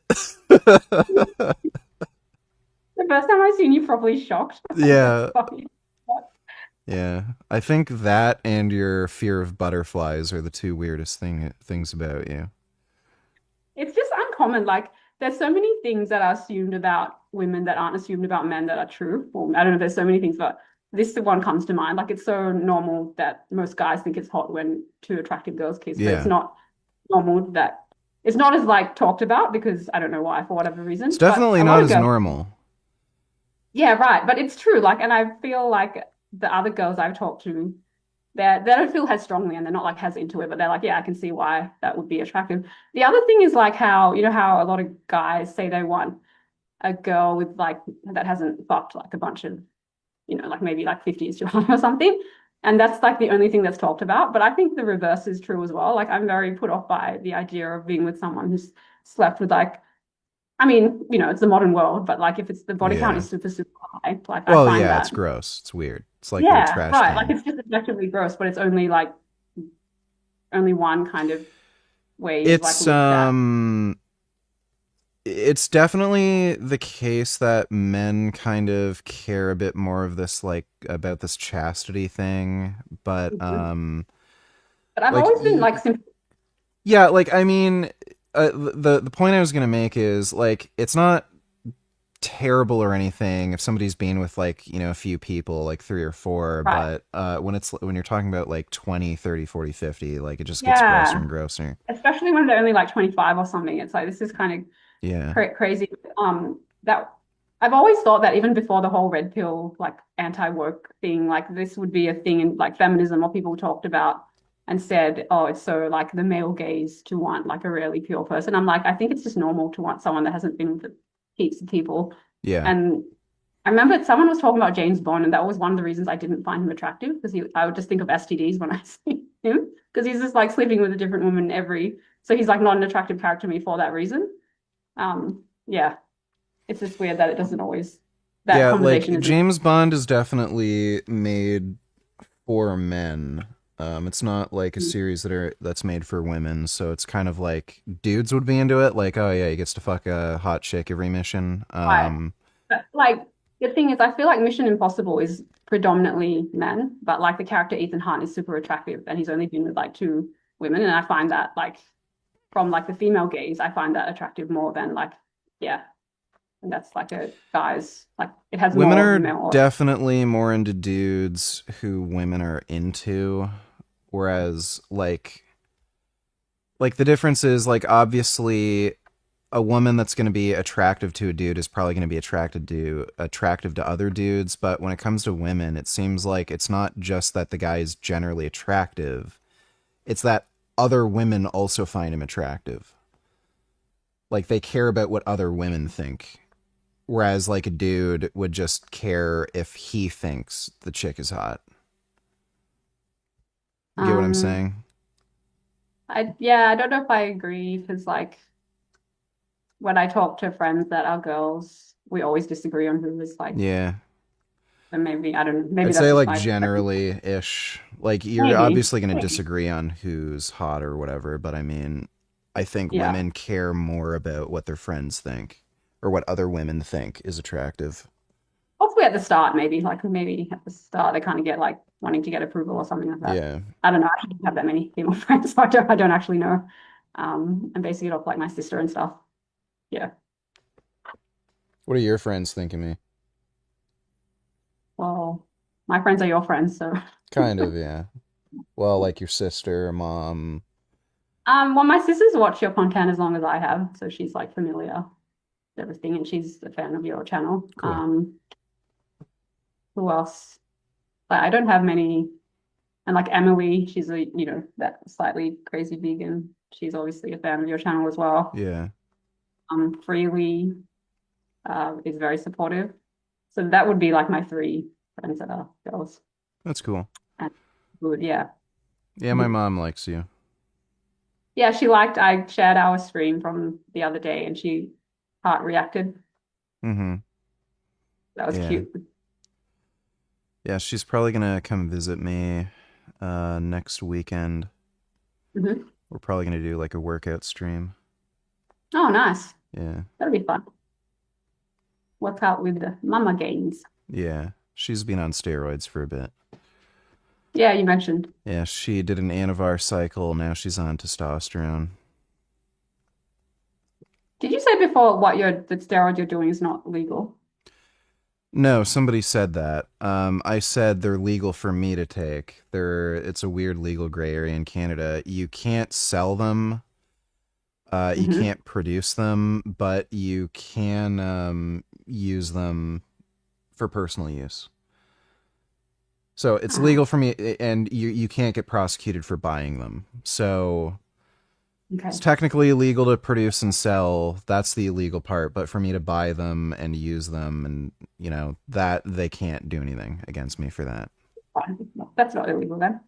Yeah. Does Pat believe any conspiracy theories? There's one I kind of scared to say it though. What is it? I don't know if I believe it, but I think like it's consequentially happening, even though the intent might not be there. It's great replacement theory. Yeah. Where white people are getting replaced? Maybe not replaced, but like. Well, the proportion of the population whites are going down. Great replacement theory is something more specific. Like they're talking about the eradication of white people. The population of whites is increasing. It's just that the proportion of the population is decreasing. That's different than great replacement. Okay. As far as conspiracies I believe in, like I don't know if it's technically a conspiracy. I'm of the belief Epstein probably didn't kill himself. I'm leaning more towards he was killed probably by another inmate that they thought he was like a pedophile or something, and then the guards just let it happen. I don't think it was like some crazy cover up where like some billionaire paid a hit or something and then they like swapped out his body, like something nuts like that. I just think it was something much more common where guy who everyone thought he was a pedophile, they just killed him and then the guards swept it under the rug, let it happen, that kind of thing. Yeah, I think he probably didn't kill himself, if I had to. That's the situation though. And my understanding of things. Yeah, and the Ghislaine Maxwell trial seems like it was just bullshit. They're probably going to pardon her. Chances are, at the end of Trump's term, it seems like they're going to pardon her. Oh. Yeah, I'm not really... I don't know if things were as bad as people were saying, so I'm like... Doesn't seem like it. Yeah. It seems like worst case scenario, maybe there's like a couple 16 or 17-year-old girls who lied about their age. Yeah, I don't know enough about it. Yeah. And I've heard smart people talk about it, saying it's like kind of been blown out of proportion. And I haven't really seen any evidence of like children involved, so I don't want to make any strong one way or the other. This is a good cat. He turned off my computer. He almost ruined the whole stream. He's good at ruining stuff. I love him, though. So funny, when we were debating about stuff, people were saying the fact he's not getting angry and calling you names means he's in love. Yeah. I mean, normally when I debate Breaking Bad, I call people fucking idiots. So yeah. Let's see. You can call me an idiot. A, donate $2. Pat, I have a question. My point was... seeing as you're a lawyer and study legality, etc., what are your thoughts on organalism theory versus living constitution theory in the context of the U.S. Constitution? What do you think? I'm an originalist because I have faith in what the founders set up. So if I have faith in the ideas, then I don't see an issue with it. And I think in recent times it's been expanded, like federal power and stuff, to encroach on individual rights, and it's strayed far away from what like the founders actually intended. Right. So if you believe in like the original ideas of what like Madison, Hamilton, Washington, and the American founders set up for the Constitution, you're generally considered an originalist. If you believe in a more modern interpretation, let's just apply to like the context. This is like a really crude distinction between the two, and there's like more nuance in different categories as well. But if you're more like, we can just apply shit to context and deal with public reason and like public consensus rather than like the actual rules of what the founders came up with, you're more of a living constitution person. So yeah, I'm like a pretty libertarian, diehard originalist because I believe in what the founders said. Yeah, I kind of want to just live my life and not have to deal with stupid bullshit from the government or other people. Yeah. Whatever serves that interest. Yeah. your beliefs would be pretty originalist, because that is like the First and Second Amendment. Like those were founding traditional ideas. Some of the gay bullshit I've heard about, like Second Amendment interpretation, like is just insane. Have you heard? Have you heard the argument that, well, the founding fathers never intended for anybody to really have firearms for self-defense, and it was more just to make sure that there were active militias to like protect against British, like just fucking insane retarded horseshit. Well, yeah, it's made up nonsense. Like imagine these people were living basically in like it's a society that hadn't like fully developed. You know, you're talking about people who are living off the fucking land that have to defend themselves against animals like bears and shit, and also Indian tribes that want to fucking kill them and like scalp them.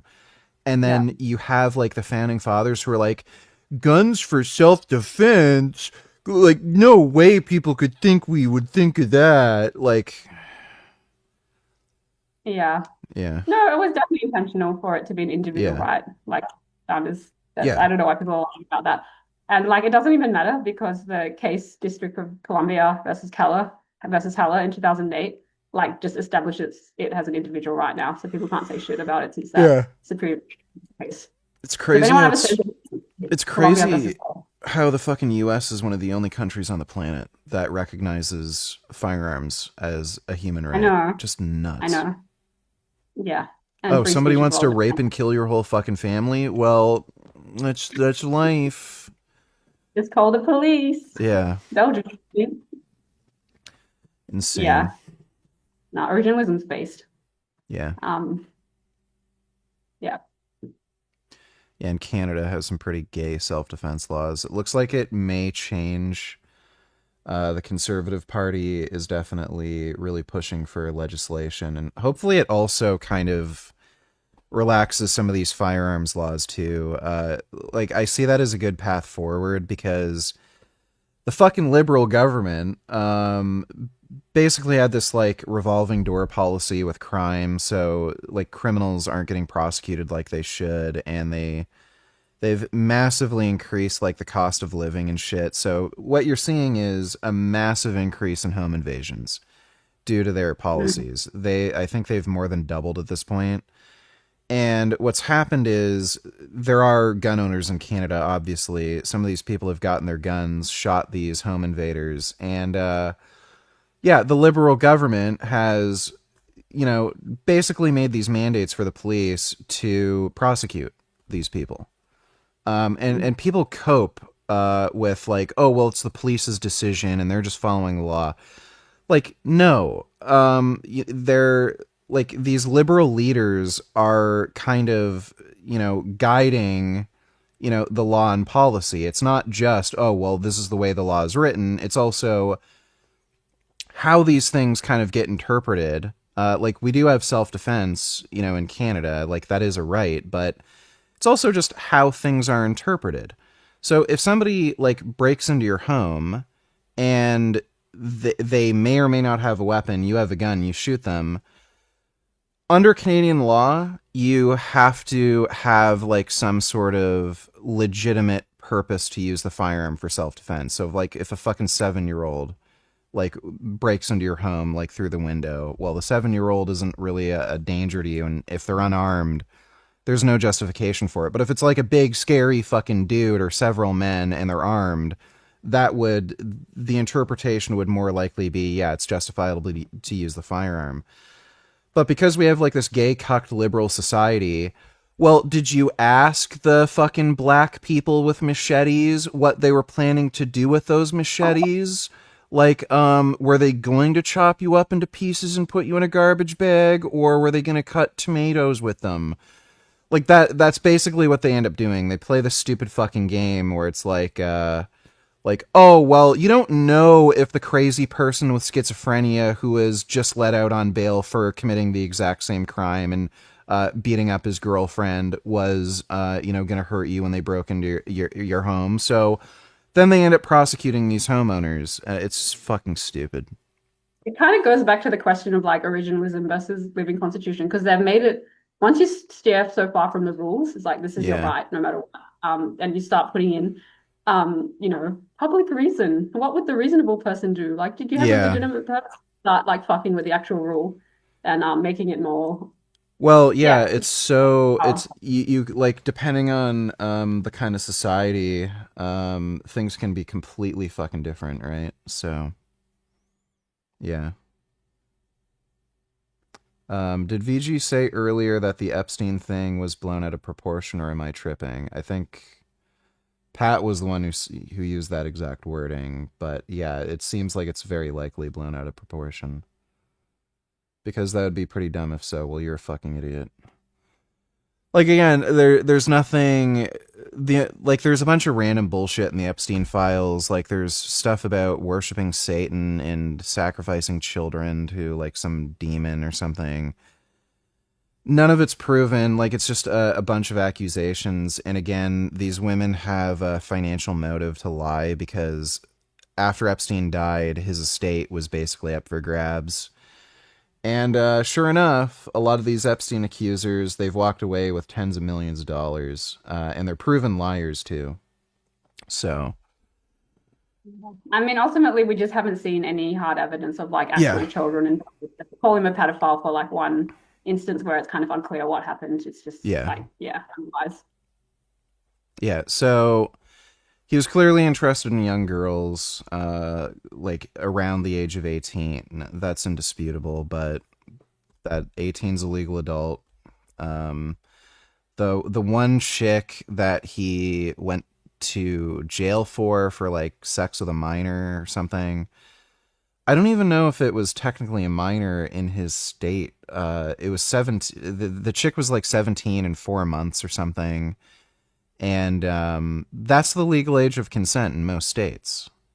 She lied about her age. She said she was 18 when it was 17 in a few months, and he hired her as a prostitute. Like, I think you can have nuances. It's not great, but it's like, okay, whoopity. What they're saying. What's this? Apparently, Epstein said in the email, "I like the torture video," but who knows? Yeah, like that wasn't Epstein. That was some Arab guy that he was. I think it was somebody from Saudi Arabia. But I think he did say, "Did you torture her?" in another email, but we don't have any context. Yeah. It could be a video game. Yeah, who knows? An actual horrible situation. Yeah. Mm. Well, and I mean, it could just be fake torture. Like just pretend. Yeah. So who knows? Need more context. Yeah.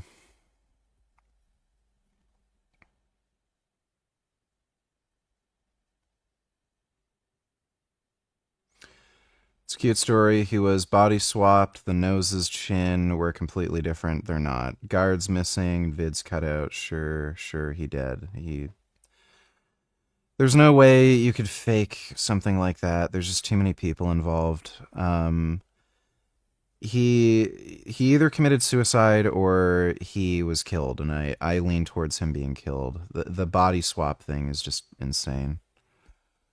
And then people have shown like photos of somebody who looks like Epstein in Israel or something. That there's plenty of people who look like somebody else. Like a lot of people say I look like Drake. Like, does Drake have split personality disorder and I'm one of his like alter egos and I like travel to like fucking Ottawa to film these streams at night and then like during the day I'm Drake? Oh, yeah, I can kind of see it. I think you're better looking than Drake. Yeah. Bro bought over 500 pounds of sulfuric acid. If you were trying to dispose of dead bodies, you wouldn't use sulfuric acid. You'd use nitric acid. It's better for breaking down the kind of carbon bonds in a human being. So he probably wasn't using that sulfuric acid to melt dead bodies. So yeah, he'd be using nitric acid. So it's for something else. I have no idea what he'd be using sulfuric acid for, but I don't know. The guy did a lot of business and finance. Who knows if it was something for something like business he had. Who the fuck knows? Production or something. Yeah. Yeah, I don't know why people think sulfuric acid. It's not good for breaking down dead bodies. What is it? Morticians I or see the word acid and I'm like, oh. yeah. Yeah, it's good for breaking down certain things. It is a very powerful acid, but not good for breaking down like human flesh.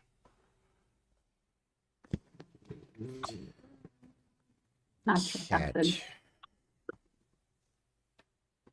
Nitric acid is a highly corrosive, toxic, and powerful oxidizing mineral acid, commonly appearing as a colorless to yellowish liquid, primarily used to produce fertilizers and explosives, TNT, nitroglycerin. It is essential for metal processing and nitration reactions. It causes severe skin burns and requires strict handling. Cool. So if you ever have to dispose of a body, you would want to use nitric acid, not sulfuric acid. Useful to know.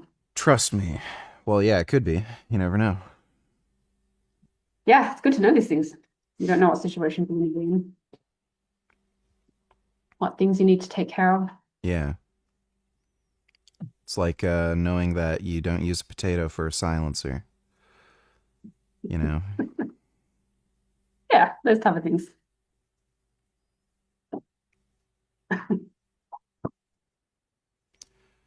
Holy fuck. It's 5 in the fucking morning. How long have I been streaming? Yeah, How you should long probably has it sleep been? pretty early here. I don't know. You were messaging me like Jesus early. Christ. I had no idea. I should sleep. I would like to keep streaming with you and hanging out, but I should sleep. Yeah. Should have a good Oh my sleeping god, pattern. it's already 5. This is All the time right. I wake up. This is the time you normally wake up? Yes. Did I keep you awake? What, when? Like you said, this is the time you normally wake up. 5, yeah, but it's not 5 here. Oh, okay, I see what you mean. You said it's 5, and I'm like, Right. 5 is when I wake up and I go to bed. Yeah. Okay, I'm gonna go so you can sleep. All right, well, love you, baby. We'll do this I love again you too. sometime. Bye. All Yeah, right. no, it was super fun. Nighty See you soon. night. Sweet dreams. Bye, guys. Sweet dreams. Bye. All right. Well, Meet the rosy maple moth. yes, Pat's worst nightmare. Really weird that she's even afraid of butterflies. Okay. Hey, another teaser trailer for Ghost in the Shell. Let's watch this real quick. This is the new Ghost in the Shell. Wait, I fucked up the...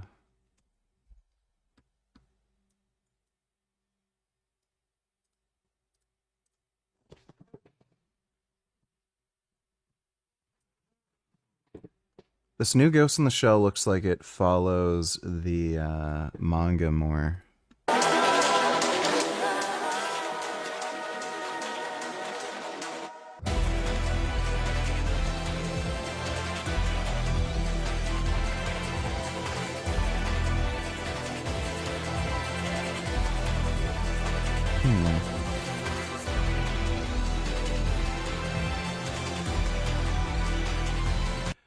Yeah, the art style looks much more similar to the manga.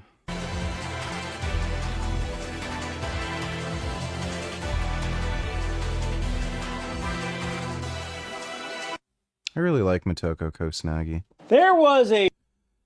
Okay, well, I am going to go nighty-night. I've been streaming for too long.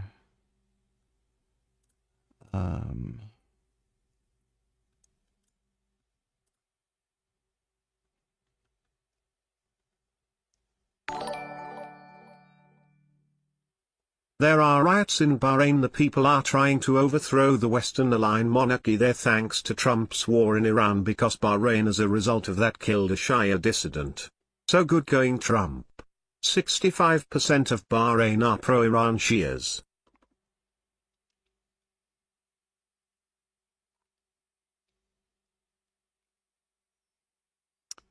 I've never even fucking heard of that country, so whatever. Thanks for the donation, dude. Alright, well, hope you all had fun. Big thanks to everybody who donated on Streamlabs. Really appreciate it. I will be on tomorrow, so I will see you all then. And sweet dreams, everybody.